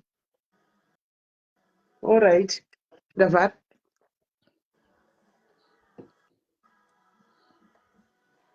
Tikutaura same thing mama, but OVC the agent ndopatirongoti why use agent when someone can go direct. And this was out to Zimbabwe kudyira vanhu vari ndeupi. Can you go and direct their anger kune munhu iye?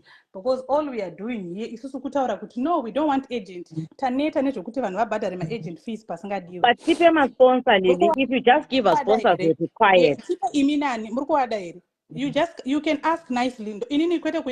No, I'm not asking nicely because I'm already in America, my sister. I don't need any sponsors. OVC. Why should I ask for an agent? Saka, you want everyone to come with OVC because OVC.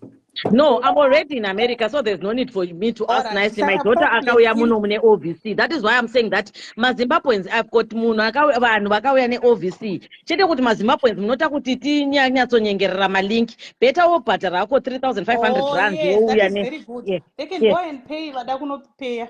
Tinobhadhara ndosaka ndakabhadhara. Ko iwewe why are you so defensive on that? OVC inoshanda. Lili iwe uri kuramba here. Panapa uri kuramba ze-OVC here. Ndati OVC ndi information. Sorry guys, I think you got to say information pane munhu angachifona pa information is coming to say kuti my sister mukutaura zve-OVC izvo kwanzi mune agent yenyu here. Yes. Things like that. Anzi mune agent yenyu. Saka ndizvozvo, that's why she's advocating. Promote your No, I'm business not even. nicely, It's not my even my sister. agency. I'm already in Yes. America, Sis Melly. It's not Saka even my promote your agency. business nicely without crashing them. Guys, you I can come know. to Go America and find over out in the direct OVC, links. guys. Asina And basa I'm ne unobvunza the OVC. OVC. Asina basa ne Eswatini arewa. Mama vane sponsorship yavo, agent yavo. We can also support you. No, Supporter. don't support me. I don't even have shares go OVC, but I'm telling you, kuti yakaunza mwana wangu ichi. Anditka, iwewe kana une ma-sponsors, just outline us your sponsors. Anzi na sisimeli information yati imimi mune ningi yenyu. Wow, matotindisa mulebhuru handisiri. Sis Melly, I'm not even in that level. Hamusi kuAmerica here manzi vakaenda kuAmerica nezve-caregiving manje apa. Aiwa, caregiving hapana link, hapana sponsor ye-caregiving. Sis Melly, vanhu vanenge vachinyeperwa.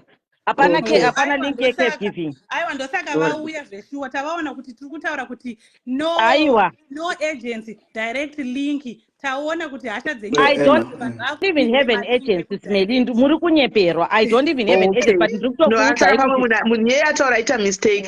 No, mistake. you saw But kuti I think mwana wangu auya neOVC. Kana paine direct link, I wouldn't use zvangu an agent if there's a direct link. Ngavauye nema-direct link. Achitaura zve4,500 iyoyo South Africa mari iyoyo itori pay yomumwe yemwedzi wese yamadhumbe. Wobva ndabhadhara agent ndozotaka kubhadhara futi kumberi. Kana ndinaro direct link redirect ndokuda zvasponsor direct. No, kana tine link redirect riri right, ngariuye link lacho redirect vanhu vaapply, but risabhadhariswe vanhu. Ngavapiwe vanhu for free. No, I'm just saying. No, don't be defensive. I'm just saying. Okay, thank you. Thank you, Lily. Makanganisa kupanzwa. No, we don't do that. Inini ndinotozviramba because ndakashandisawo agent akandi ivo vana OVC vakandibatira mari yakawanda ndosaka ndichitozvirambawo. Oh, but okay, all right. But then kana mune direct link, it's very best, it's the best, but obviously aisi company yangu musanyepere andizivi ndiyo yandakashandisa. OVC yakanaka zvekuti OVC yakanaka handisi muri kunyeperwa Sis Mary.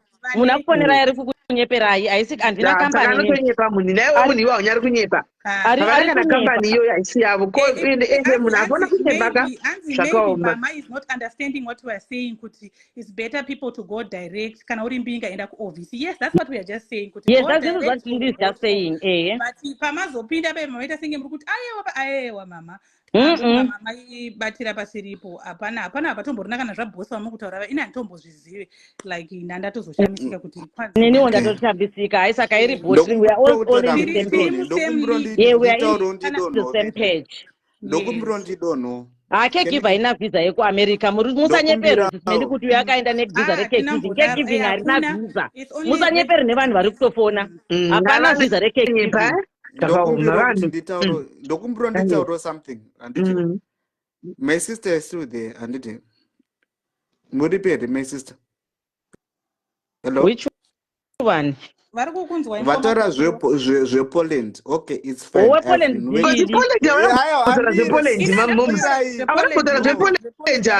Vataura kuti hanzi zvoni unokwanisa kuzoita via Poland wozokutora after mira vane statement yavataura you can rewind anditi what you're saying, you understand?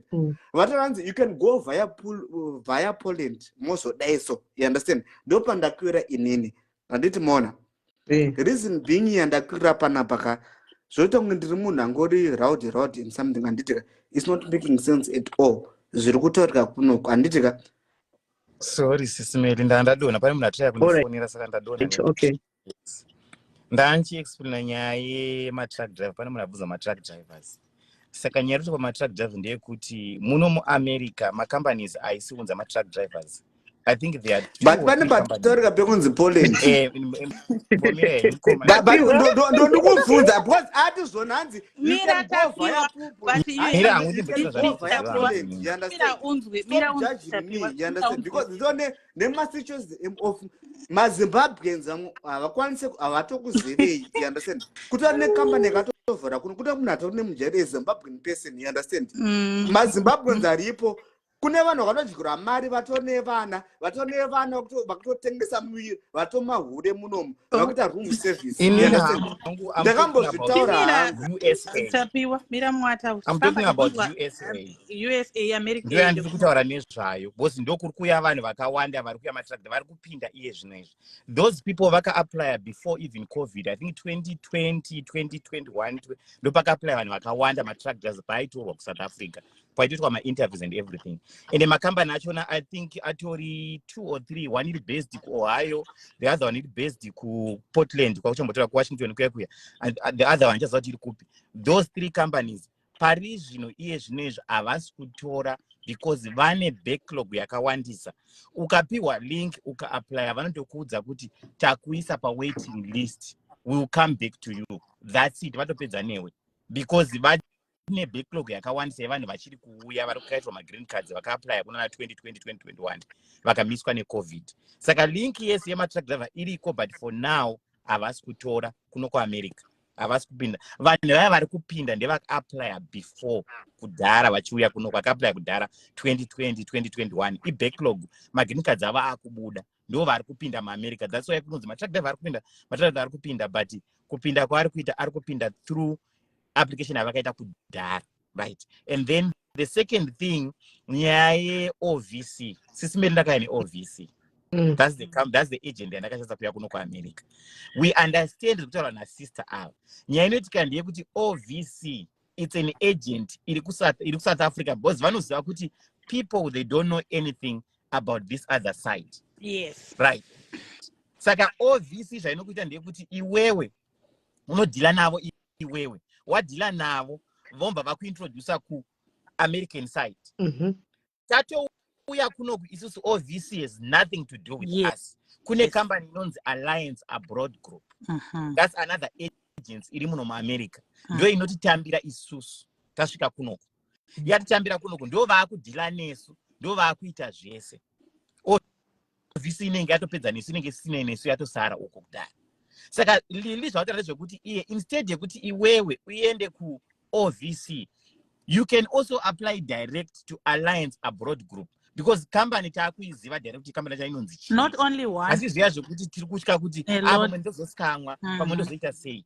But nenyaya yekuti munhu waakuziva kuti company andikudhila nayo inonzi ningi, uri kuudzwa nemunhu ari muAmerica, ari kuudza kuti handisi kuda anything. Iwewe enda kucompany iyi, unoapply, wowapa zvakati nezvakati nezvakati. Saka sita zvakutaura yesi kuzvinzwisisa. Ndakauya neOVC, yes, you can do. But kuna mwana wekuti haana $5,000, $5,000. Pamwe ane $3,000. Yes. $7,500 US. Instead of dealing in OVC, you can jump and deal with the company direct. Because you must have a Skype, kana kuti Zoom. You just talk with them, work interview, wait everything. Apana pavanozombokujuta pavanozombokubira. These companies do atakaya now ndo atongori kuno. Saka pana lili pangambokupa fake company kana kupa kuti company muZimbabwe kana kuti is direct. And ana sendera kuti varakudza kuti enda wega unoita 1 2 3 4 zvakati nezvakati. The only thing that unogona kuti CV yako kana kuchekera CV yako kuti CV yako unofana kupa picture, unofana kudai. You must have a Zoom account, you must have a Skype account, you must have email address, you must have a phone number. And the format CV yako unofana kuinyora uchidai. Maybe ndo zvekuti lilanga zopinda kubatsira 1 2 3 4. But the rest and kunyebera is just you deal with the company alone. Apana patinopinda tiri kueliminate agents. Ndofunga ngosina yes. Why have to put atinga kunye ini ndataura once Sisi Melly ndichitanga ndofunga kuti how much I paid. Yes. And how many years ago was it? Abantu akakudza kuti how much he paid, how many. Now right now ndine invoice yemunhu aka-invoice $7,500 US. Na agent. Yes. Pachinhu chiri kudiwa 3,000 or 2,000 US. Saka tiri kuti no guys, let's not do tiri kutaura ivo vazongoyo vachiti no, go to OVC. Isusu we are saying kuti no. Anditi you don't have to go to OVC. Why kuti ndikudirect? Andidi kuti zvataura nawabantu those people Sisi Melly. If we tell you how much we suffered patakauya nevanhu vama-agent vava wapedza kuvapa mari yako, they don't care about you. Wangozvira muAmerica handiti. And communication amamcha nasponsor inge iri 3-way navo pakati. Havakutombokutarise kuti uri kugara pakaita sei, havatombokucheke kuti wasvika pakaita sei. kana usina kusimba you struggle kana usina kuya ne-backup money you struggle. So we've seen this, that's why we're putting this awareness kuti no guys uyu agent kawe dai aizoti apiwa 7.5 and anozokufollowa up achikucheka achikuita sei. They don't do that. Inini I had to go the legal route nevanhu ivava. Luckily because I had to use lawyers wo vanandinavo bvunzai wabantu I was refunded my money. Ndakasvika zvinhu ndichinjira kunoku because yange iri ndopandakazonzi nasponsor wandodhila naye asitori futi alliance wandanga ndaiendeswa naagent akanditi why did you even bother have to use an agent handiti avana mudoti no we don't know kumisha kwedu tongozoti iyi agent iri kuti kuSouth Africa ndopaakazoti no you don't muri kutoitisa vanhu ava mari for nothing, you don't have to pay anything. Sponsor akarwadziwa bvunzai kana wabantu kuside kwake futi yange iri akarwadziwa kuti rip off they only paid 1.5 mazuva iwawo ini because havataure kuti isusu vari kutibhadharisa. They just say kutsvagirai vanhu because ivo vane mari yavanobhadharwa naagent ari kuno as well. Saka akarwadziwa sponsor through sponsor nemalawyers agent vekuSouth Africa akanzi andidzosere mari yangu akandirifanda mari yangu. Because mai raisi tiri kuzvinzwa kundopinda mai raisi havanza mai raisi hanzaurai vanhu chokwadi usingataure zita raagent nevasiri vese vana mai raisi kana mune maagents isusu hatisi kupinda agents I did not say mlandi kuze ndiyanakuudza vanhu zvatinoziva isusu.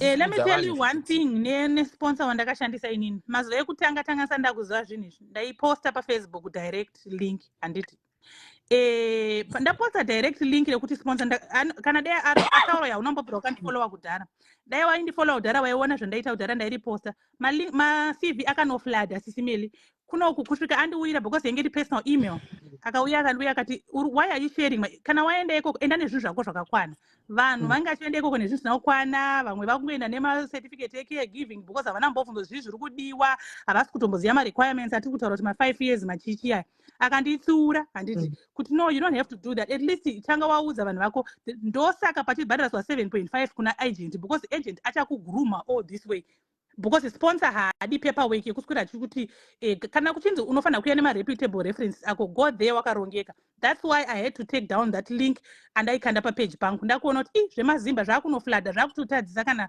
hama dzevamwe vanhu dzoda kuuya dziri serious musiri kuza nevamwe vanhu iva vari kuenda kuna sponsor iye vakunomunyondora vakunomuita sei handiti ndo that was the only reason kwete kuti hanzi munongotaura mushe ataura kudaro you don't know zvakakwana already. Yes, kutoro nevanhu 5 already vari kupinda vari kuya kuFlorida ataura kudaro zvake maybe unongoda kundizvisa zvaita mai kuti tipe paFacebook atinotora hatina izvozvo tinonge yazobatsira information vari kuya kana tazoona vari kuda kuzopupurawo I think vanogona kuya vachipupura vega kuti guys ndofunga hapo aita business CCU vanogara vari page kwangu vatakatobatsira nemalink vakauya direct isina kubhadhariswa tine vanhu vakawanda iye munhu ataura enda kupage kwangu nono vanhu vese anotaura kupage kwangu vaive ndeve malink andakavapa iwe wataura mucomment section comment yako yafamba so usati hanza kusheyiwa kunotosheyiwa but pane vakaita senge already zvanga zvakuitika pa zvekuti pakuya pakutange pada kurwiswa aiyewa Good evening, Messe. Good evening, Messe. I don't really like to join and to talk too much, but Munodiziva, I like SIS MELLY's programs and everything. As Zimbabweans, we make mistakes in everything. At the same time, I understand Vanuatu kurarama and everything. But Jantudakueta kutaura, even me, myself, nekungoterera kuti vanhu vanoenda kumabhawa chichi. I want to tell you one thing. I was one of the people vaitorana zvemabhawa izvozvo kuJapan uku. It doesn't mean kuti munhu anonoshanda mubhawa anenge achirara nevarume vese. There are different type of jobs. You talk to people to release stress, muvachitaura muchiseka muchinwa doro. And those people, they make more money than you are kuenda ku office wakaita madegree ako. Do you get me? Vese ivavo vamwe vachona vana marari moro whatever. Vari ku America vanotoiswa pa statue kuti ndo vanorepresenta America. Vaishanda semahure. Stop degrading people. Vanoita anything to feed people kudzimba dzavo. it doesn't mean kuti wese munhu anonzi hure anovhura makumbo ake. No. Ndo zvandapindira izvozvo zvekutaura izvozvo kuti stop doing that. Hure is just a title for people vasinga understand kuti basa rikuitwa nemunhu, you're selling sympathy and you're providing something for someone else. Kubasa kwandaishanda ndichiita managing inini, kwaiuya ma-ministers, ma-footballers, ma-millionaires, and those women, they didn't do the rest. What they decided to do, it was up to them. So stop degrading vakadzi vanoita whatever it takes to feed their kids. Ini ndakarepwa ndine 15 years ndikazvara mwana ndiri nherera, and I had to do whatever it takes to feed my son. So zvamunotaura madhodhodho he mahure, think sorry sister, before can you I do ask? that. Sorry, can I ask? Pane munhu ambotaura zvekushora mahure here kana kuti No, pane munhu amenshona zvekuti kumabhawa, vanoenda kumabhawa. When you mention kuti vanhu vanozogumisira kuenda kumabhawa, what ndiwe wataura? I understood now your voice. No, no, you didn't understand. You didn't understand what you were saying, do sister. Let me explain. Shona, Let me explain. Sister. Let me explain. Sisimeli vanhu vaverenga comment yanyorwa mu-comment section. Vakambva vati vanhu vanokwira vatapa pamapova, ndikati aiwa Sisimeli vanonzi ma-exotic dancers. Kuno kuma-strippers. Okay, I'll tell you. They are called pole dancers, not exotic dancers. I know where they put exotic dancers. That's what they call the strippers here in America. Maybe pole dancers, dancers, I don't somewhere know. Else. What I know is exotic the dancers. Pole dancers. And the other thing, I never mentioned anything kushora mahuro or anything. I was just explaining. Exactly.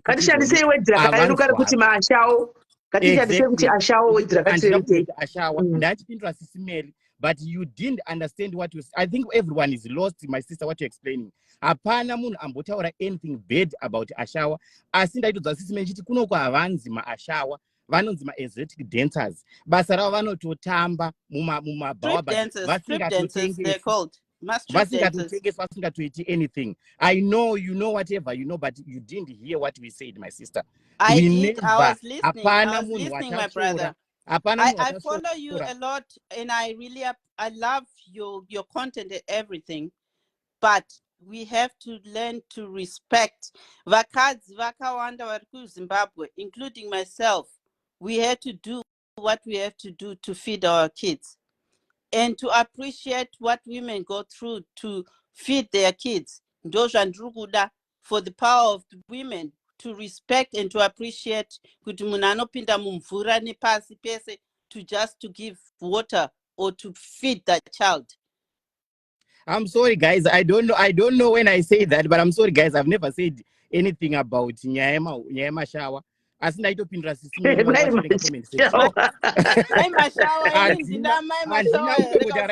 about bed about shower. That's been comment section. Because sure that chokwadi sisaka apana tsvara chokwadi apana munhu azombotaura nezvazvo because ndatongoti chaiwa Sisimeli avanzi maAshawa kunoku vane zita ravo ravanopiwa ende vekunoku ndadatopedza kuti vekunoku havatengese kana itori mubva anenge aitoshanda basa akatokeshewa haatobvumi because ndo basa ranenge achitoita ndasandatopedza kutaura izvo because ndazokatiwa information yacho endoda kutaura kunoku havakechesi havaite izvozvo. That part I understand. Sisi vabva vadona hanzi kuno kuAmerica hazvikwe izvozvo zvekutengesa, which is not true. Ndokwazvakabva ikoko kuAmerica vanotone malicense yekuti munhu anoenda kuclub yakatolicensewa kuti vakadzi vanenge vachitamba pamapole vachientertainer or to be an escort and all those things. So Sisi, they need to educate themselves. Kuachawo anonzi ma-escort handiti? Kuamerica anonzi ma-escort. Yes. Sivati havako ikokoko, which is not true. Ndokwazvakabva ikokoko nekunana Italy. Variko mustreet, but you don't know. I've been to America, I've been to Asia, I've been everywhere. But you vakupindura one kuti a woman, I had to do what I had to do for me to feed my kids as a woman. No, my first son, my Zimbabwean son. I met my husband, Jajo, but I've been ikokoko kweseko, so don't taura try to one yes educate and to so lie to kana people. unyatsoteerera zvakanaka vapindura but iva havana kunzwa havo hatina kushora hedu inotaura chokwadika inini kana pana vanofollowa platform vanondiziva handishori munhukadzi handidi panotukwa munhukadzi. I think vanofollowa platform yangu yese vanozviziva. Saka kana makuya muchiti ndashora vakadzi, sisi vedu vabva vatiza vanga vachinyepa kuti kuamerica hakuna zvakadaro njani njani. anenge pamwe anambosakana nazvo ina anambosakana hangu nazvo hangu handina taura chokwadi hangu handina. Zviriko, maybe you don't look, of course you don't look for it, you have your aim. But to come and say azviko chichi America ndokwazvikatangira ana Marilyn Monroe vamunoti superstar ndokwazvakabva nana Kardashian ava munofarira zvese vese nana P Diddy vese ava vanoita vachibhadhara zvese. Wake up and be open to what is happening in our lives than to try to degrade ourselves. It's sad and sick. Munodango adopt. This is a beautiful blah blah blah nonsense. Musingataure exactly what is going on. Maybe you don't understand what is going on in the world, because you're focusing on working what you managed to get there to do. But don't try to preach and brainwash what other Africans don't know. These whole dirty things which are happening in our lives.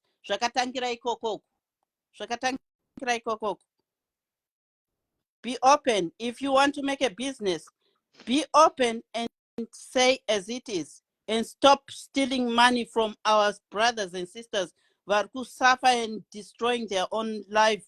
Tengesa dzimba dzavo nemalands avo just to come to America. To America to what? If you manage to go to America, do it. Do it. But know that you're going to put yourself into risk. You end up doing what you didn't plan for. Even if no education, I'm so proud to be Zimbabweans because I've got my brothers and sisters who are very educated. But most of them, I end up doing mabasa. Asingafanirwe kuitwa nevanhu vakadzidza kudai sevanhu venyika yedu. It hurts me. It hurts me. We are suffering as a nation, but musanyeperane, muchinyepera vanhu, muchibira vanhu mari. Stop doing that. I'm upset today, ndakadhakwa, and I'll talk every tosh I want. I'll say every tosh I want. I'll say every tosh I want. Normally I'm quiet in Ndichizvitambira, but I'll say every tosh I want. Stop destroying our people. Stop it. You want to make money. If you manage to leave the country, go and do and make your money, and stop trying to like one. Yeah, I can help you do this. Yeah, pay this, do this cost, pay this, pay this. Don't do that. Muchatora ngozi dzevanhu vamusingazive. Keep doing that. Tapedza Sisi Melly. Sorry about this, but I had to put it out. So at our ages, if you want to do this escort thing, how do we go about it? Escort ndakazviita ndiri what? I was 17, ndakatiswa nhumbi yangu ndiri what? I was 15 and I left Zimbabwe before I even turned 18. Okay. And then I came to England because I represented Zimbabwe as an athlete. I was the best athlete. I win a silver medal all Africa Games. I came here thinking that I'm going to go and do athletics, but I ended up. Yeah, we are listening. We are learning. Yeah. You ended up. I ended up coming back here, and then Tikatanga Shanda as an escort. Okay. In America or in London. In London. Oh, there are escorts in London as well. What? There are escorts in London as well. Around the world, Sisi Melly. Okay. Vese vana Gerald, vanani maminister vandotovaziva. Makapinda napo. No, not handina kurara navo. Sisi Melly.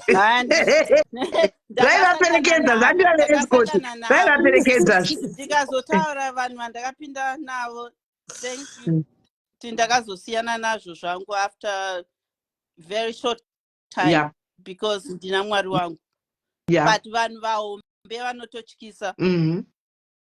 And then after that ndikatotangawo agency yangu, not agency, club yangu. Ndikaenda kuJapan uku. Ndandine club yaitotyisa, kutotyisa. KuJapan? KuTokyo. Okay. Kune mari here kuTokyo? And I stayed there nemurume wangu achiita zvake basa rake hombe. And then we moved back kuno. Ndikatowinza musikana wangu. I remember musikana wangu, but I won't say family name yake. Aitosara nevana vangu. Achichengeta vana vangu tichinoshanda ndine club yangu. Vese maAmerican vamunoona vanotaura navo vandotaura navo apa. Vaiuya kuclub kwangu. Okay. Saka muno makatadza kuvhura club here naye wako? Mati? Muno makadi kuvhura club? Handina energy yacho. All right. Handina energy yacho. Imagine 1994. Yokuti vanhu vaikungogara nemunhu chinwa doro naye so chipiwa $300. It was a lot. Pounds. It was a not zvema lot. 10 pounds nonsense. Eh. If you decide to degrade yourself and embarrass yourself, do it right and get paid properly. Yep. Because hapana chaunoti Kwete kuvhura kuti urira doro kaso light azviti. Azvite. Do your stuff right. Handisi kukuridzira chihure. Handikuridzire chihure. Ende kumwa doro nemunhu hakusi kuhura. Kutaura. Sekai zvenyanzvadzi. But you don't understand. Even in Japan, vanhu vanoshanda semahure, they are respected and licensed. Yeah, we have to respect them. Not only that, they are licensed. Vanhu vane chiningi chekutoti vamwe vanotonzi vane tradition kuJapan yekuti unoita ugesha. If you know magesha vaya vanopenda face white voisa malipstick havatobvumirwi kutoroorwa because ibasa ravo. That's a tradition. Kumusha kwedu tongoseka hure hure. You have to understand what makes a person do that. Yes. Right now ndiri kurwisana nemunhu akandirepa inini ndine 15 years. Ndikaita mwana, but after ndabatwa chibharo ichocho I blanked out. Ndikadzokera kuorphanage kwandikakurira. Ndakaenda kuorphanage ndine 5 years. Oh shame. Muri kunzwa? Oh shame. Right now I just manage everything, just came up and dato blame my boyfriend yangu kuti ndiye muridzi anga ari muridzi wemwana for nearly 30 plus years. And then to just realize before my son turned 30 kuti mwana uyu haasi wemunhu wandaiblema mukomana wangu. Oh. And now the person is telling me to fix my head. Hey, how did he find out you were home? Anga achitresa zvese zvinhu zvandandisingazivi. I left Zimbabwe when I was 17. And I took my son when I was 19. And doing zvese zvandandichita muupenyu wangu ndichichengeta mwana wangu ndega inini. But I said I will let you free. Inini handiroorwa, handibhadharwa. Have zvinhu zvako nemwana wako, but go and apologize kuvanhu vandaiblema kuti ndovaridzi wemwana, iwe ndiwe mwana muridzi wemwana. And then this person is trying to play tsoro nenini. Handiitirwe izvozvo. Akaita DNA. DNA hapadiwe DNA. It can be done. Munhu ipapapa ndiye munhu wane akandibata for the first time when I was 15 years old. Vana vangu, mwana wangu, I was shocked to look vana vake vese mwana wangu face wise. And achitofamba hanzi ndiri kuda kutodestroy a marriage yake, ndiri kuda kutoti, oh God, what am I saying now? I'm talking my I'm talking my own problems. You do right, you do right, release. panapa it's a clinic hanzi ndichaita zvese and then to find out hanzi ari kutofamba kun'anga nekumapostori kukanganisa marriage yangu achifunga kuti ndichanoroorwa naye. Munhu akandibata chibharo ndisina kudanana naye. How is that possible? It can't. It's not possible. It's not possible. I have to go, sis. Yeah. I have to go. You went through a lot, my sister. Sorry, I didn't actually know that you had this sad history. Like, actually, I always see you here with a happy face. I didn't know that Makato, you grew up orphanage and things like that happened in your life. We are very sorry. Mai vangu vanga vari nherero vakatokurirawo kuorphanage yandakakurirawo inini. Vakafa vari 6. Vakafa vari what? She was not even 20 years old when she died. And I'll keep fighting. And munhu anongotaura zvemahure ndinoya ndichikomenta ipapa. Oh, and now I get it. I know, and now I understand. And now I understand. I understand why you had to defend. I know, I get you. Guys, I hope you understand where she's coming from.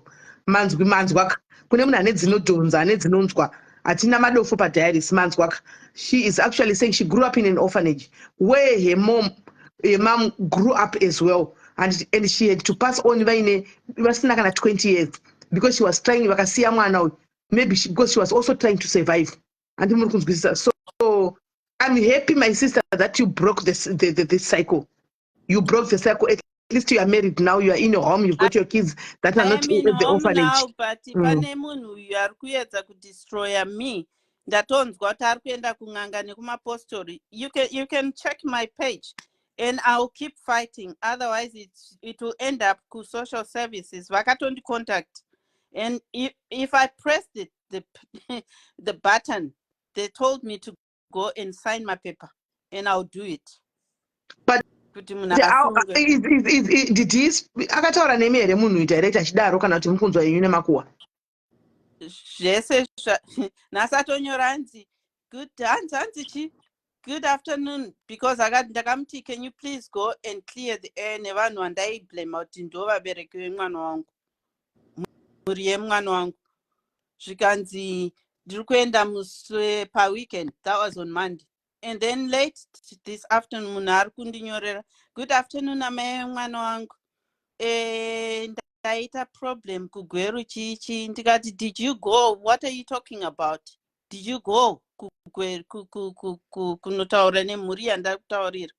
Zvikanzi hey, why should I do that? Ndati my car broke down, ndiri kugweru. Unogara same area nevanhu ivavo. Why are you playing around with me? And about mwana, it's been going on for years. Uchingondita, I'll do it, I'll go and, because I cannot continue. What if this guy akafuma akafa vanhu vachiti mwana wangu True. Very true. Very true. Uda kuti ndizoita sei? I took my son. I said, the son is now 30 years, yeah? 30 plus years. And my son is here, Neni. Since he was a baby, I've been working. Ndiri 15 years old, ndine mimba. And this person was out of my picture. And even Baba Wandaiti ndo Baba Wacho. And I've been working for everything. Ndakaendeswa kunonzi mwana anokosha. I had to work for every bundle of wool kuti ndidzidziswe kuruka ma preparation everything. And now pure any chipenet na anybody to say makorokoto. And then I found varungu vangu vakandibatsira kuti ndisvike pandiri ndichibatsira mwana wangu ndidzokere kuchikoro. And then vanhu votanga kuita zvavanoita izvozvo. So your son is now a man. Asisiri mwana. What is he saying? Yeah, what is he saying about the whole situation? I told her, my mommy, let it out. I want you to be fine and healthy. That's all that I deserve. Doesn't he want a relationship with his father? I don't tell her Baba. Okay. But Baba now was talking no clear air. Oh, all right. Okay. Introduce na Baba. Ini Baba wangu akandiramba, it's fine. But I said to myself, I cannot do the same thing what my father did to me. Of course. Of course. She said. Guys, but And sorry to disturb guys, sorry to disturb you. we ended up with a sad story, guys, but Smell. kupera tazogara manje. Tagara sure, but 10%. I'm Smelly. Thank you, so sis. sorry, my sister. Night. Sorry, my The sister. way I love you, so I didn't know that you had it. But one thing that I know, actually, everybody's got a story to tell. But I didn't know that it was this sad, because we always see you with a happy smile pan up. Tatisingatozivi kuti mune zvakadaro. Guys, madzidza chimwe chinhu kuti pavanhu ipapa pamasmiles iwayo sometimes, but those faces that you see, there's a story behind. Some are going through a lot vachifamba, kutoenda kumaplatform kutsvaga healing, kutoenda kumaplatform kutsvaga kutotiwo vakwanise kubatsirikana, vakwanise kuwana closure, vakwanise kuseka, kubvisa depression dziya. Let's not just bash people when we don't know their stories. Anti muri kunzwa? Smelly. Thank you. Takawanda tine zvatinazvo, but people don't say. Because we didn't know. Right We time. didn't know. We didn't know. I can. I guess let's have that life, this life tomorrow. Pane munhu anonyorera message achiti toda kudurura. Yachanga iri speak it out, and then that brother vekujere called vato disturb her life. Actually, it was a speak it out. So maybe tomorrow we need to come. Those who want to vent should vent. Tinenge takangoteerera, will be just listening. Let them vent. As a healing process as well. Amen. Tichenda takadaro. I think so. Usually it depends what time. If I could join in, you just tell me what time, send me a message. Yeah, I think let's do it in the afternoon. I think I'll send the message across. Okay, that'll be great. I'm sorry because I just exploded. No, that's okay, my sister. That's okay. That's why we are here. We listen. Tinototeerera. Tinotoona kuti munhu ane chekutaura tobva tatoteerera. Okay. Tinotoona. All right, my sister. Morara boss, sleep well, auntie. Take care of yourself. All right. Bye. Guys, ndabva ndatopera simba chairo but tangura kupera zvaro. Anyway, ndatidza chimwe chinhu. When she came and she bested, that's when ndati rega titeerere. She had something to say. Eventually she said it. Platform izvozvo, guys. Our platform is for that, and so sad for her, guys. I didn't know, actually. She was always here, but I didn't know that she's got this huge, story and things like that. So, guys, thank you guys for being here. Thank you guys for being here. Thank you guys for the stars, all the star senders. Let's continue Mangwana with the same topic. Let's continue Mangwana. Hands being a ghost unofira mukati, yes. Vatokuya vadurura, she's better. Of course she will be better. Kutobotla ini mukati mo kunokuwadza unongosinawo kutoudza sometimes. Kokutaura hapana. Like here I really understand, guys. Imagine Hannah, she doesn't have a brother. She doesn't have a sister. She only has a son.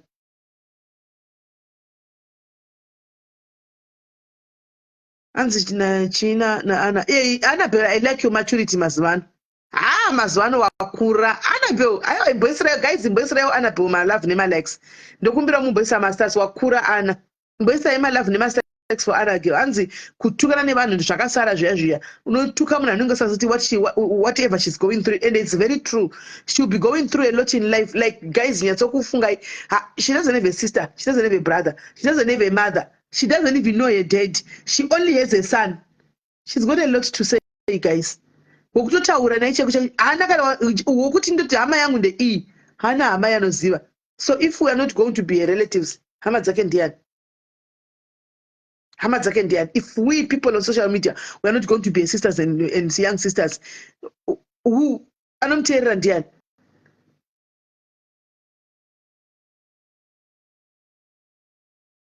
Anomuteerera ndiani? Wow. Anyway, guys, Mangwana to continue this life. Yes, that is exactly that alone is enough to drive somebody ku age chako guys. Kuti imagine panyika pana just ndingori ndega. Handina hama yekuudza. Handina kuti mimi muri better guys, munoenda kuvanin'ina venyu mononyeya, monotaura, monochema ikoko kumadziso enyu monochema, kana kunana vamwana namai vavo moenda nana mai vavo vonochema, vamwe vanoenda kunana bhudhi vavo kana kumacousins avo vonochema ikoko guys. She doesn't have all that. She only has a son. And mwana mukomana taura naye masecrets ako kusvika kupi? Dei ari musikana beta. Mwana mukomana unosvika kupi? I really understand. Serious, mwoyo wangu watodambuka nepakati. But anyway, it's fine. It's okay. At least tatoziva, we didn't know. Now we know. And more. So guys, let's go and sleep. Tomorrow we are here. Tomorrow we are here. We continue. And iyo program iyo tomorrow gore rimwe zichangotanga touya todurura. Mangwana sorry touya todurura whatever that is going on in our lives, whatever zvikutinetsa, whatever zvikutirwadza, whatever zvirikutitambudza. And touya tonyatodurura panapa. Exactly, Chiera. The way she got the child, she was raped again. Havana kutombo experience alafu yacho yekuti ndaitawo mwana nemwandodanana irape. Zvakaoma all zvese zvipamunhu wani guys. Sometimes patinoti Mwari uyu zvanenge akuitirai mutendei guys, nekuti zvimwe zvinosangana nevamwe kunze uku zvakaoma. It's only kuti munenge musingasivi. Munenge musingasivi. So guys, bless you guys and let's meet tomorrow. Take care of yourselves guys.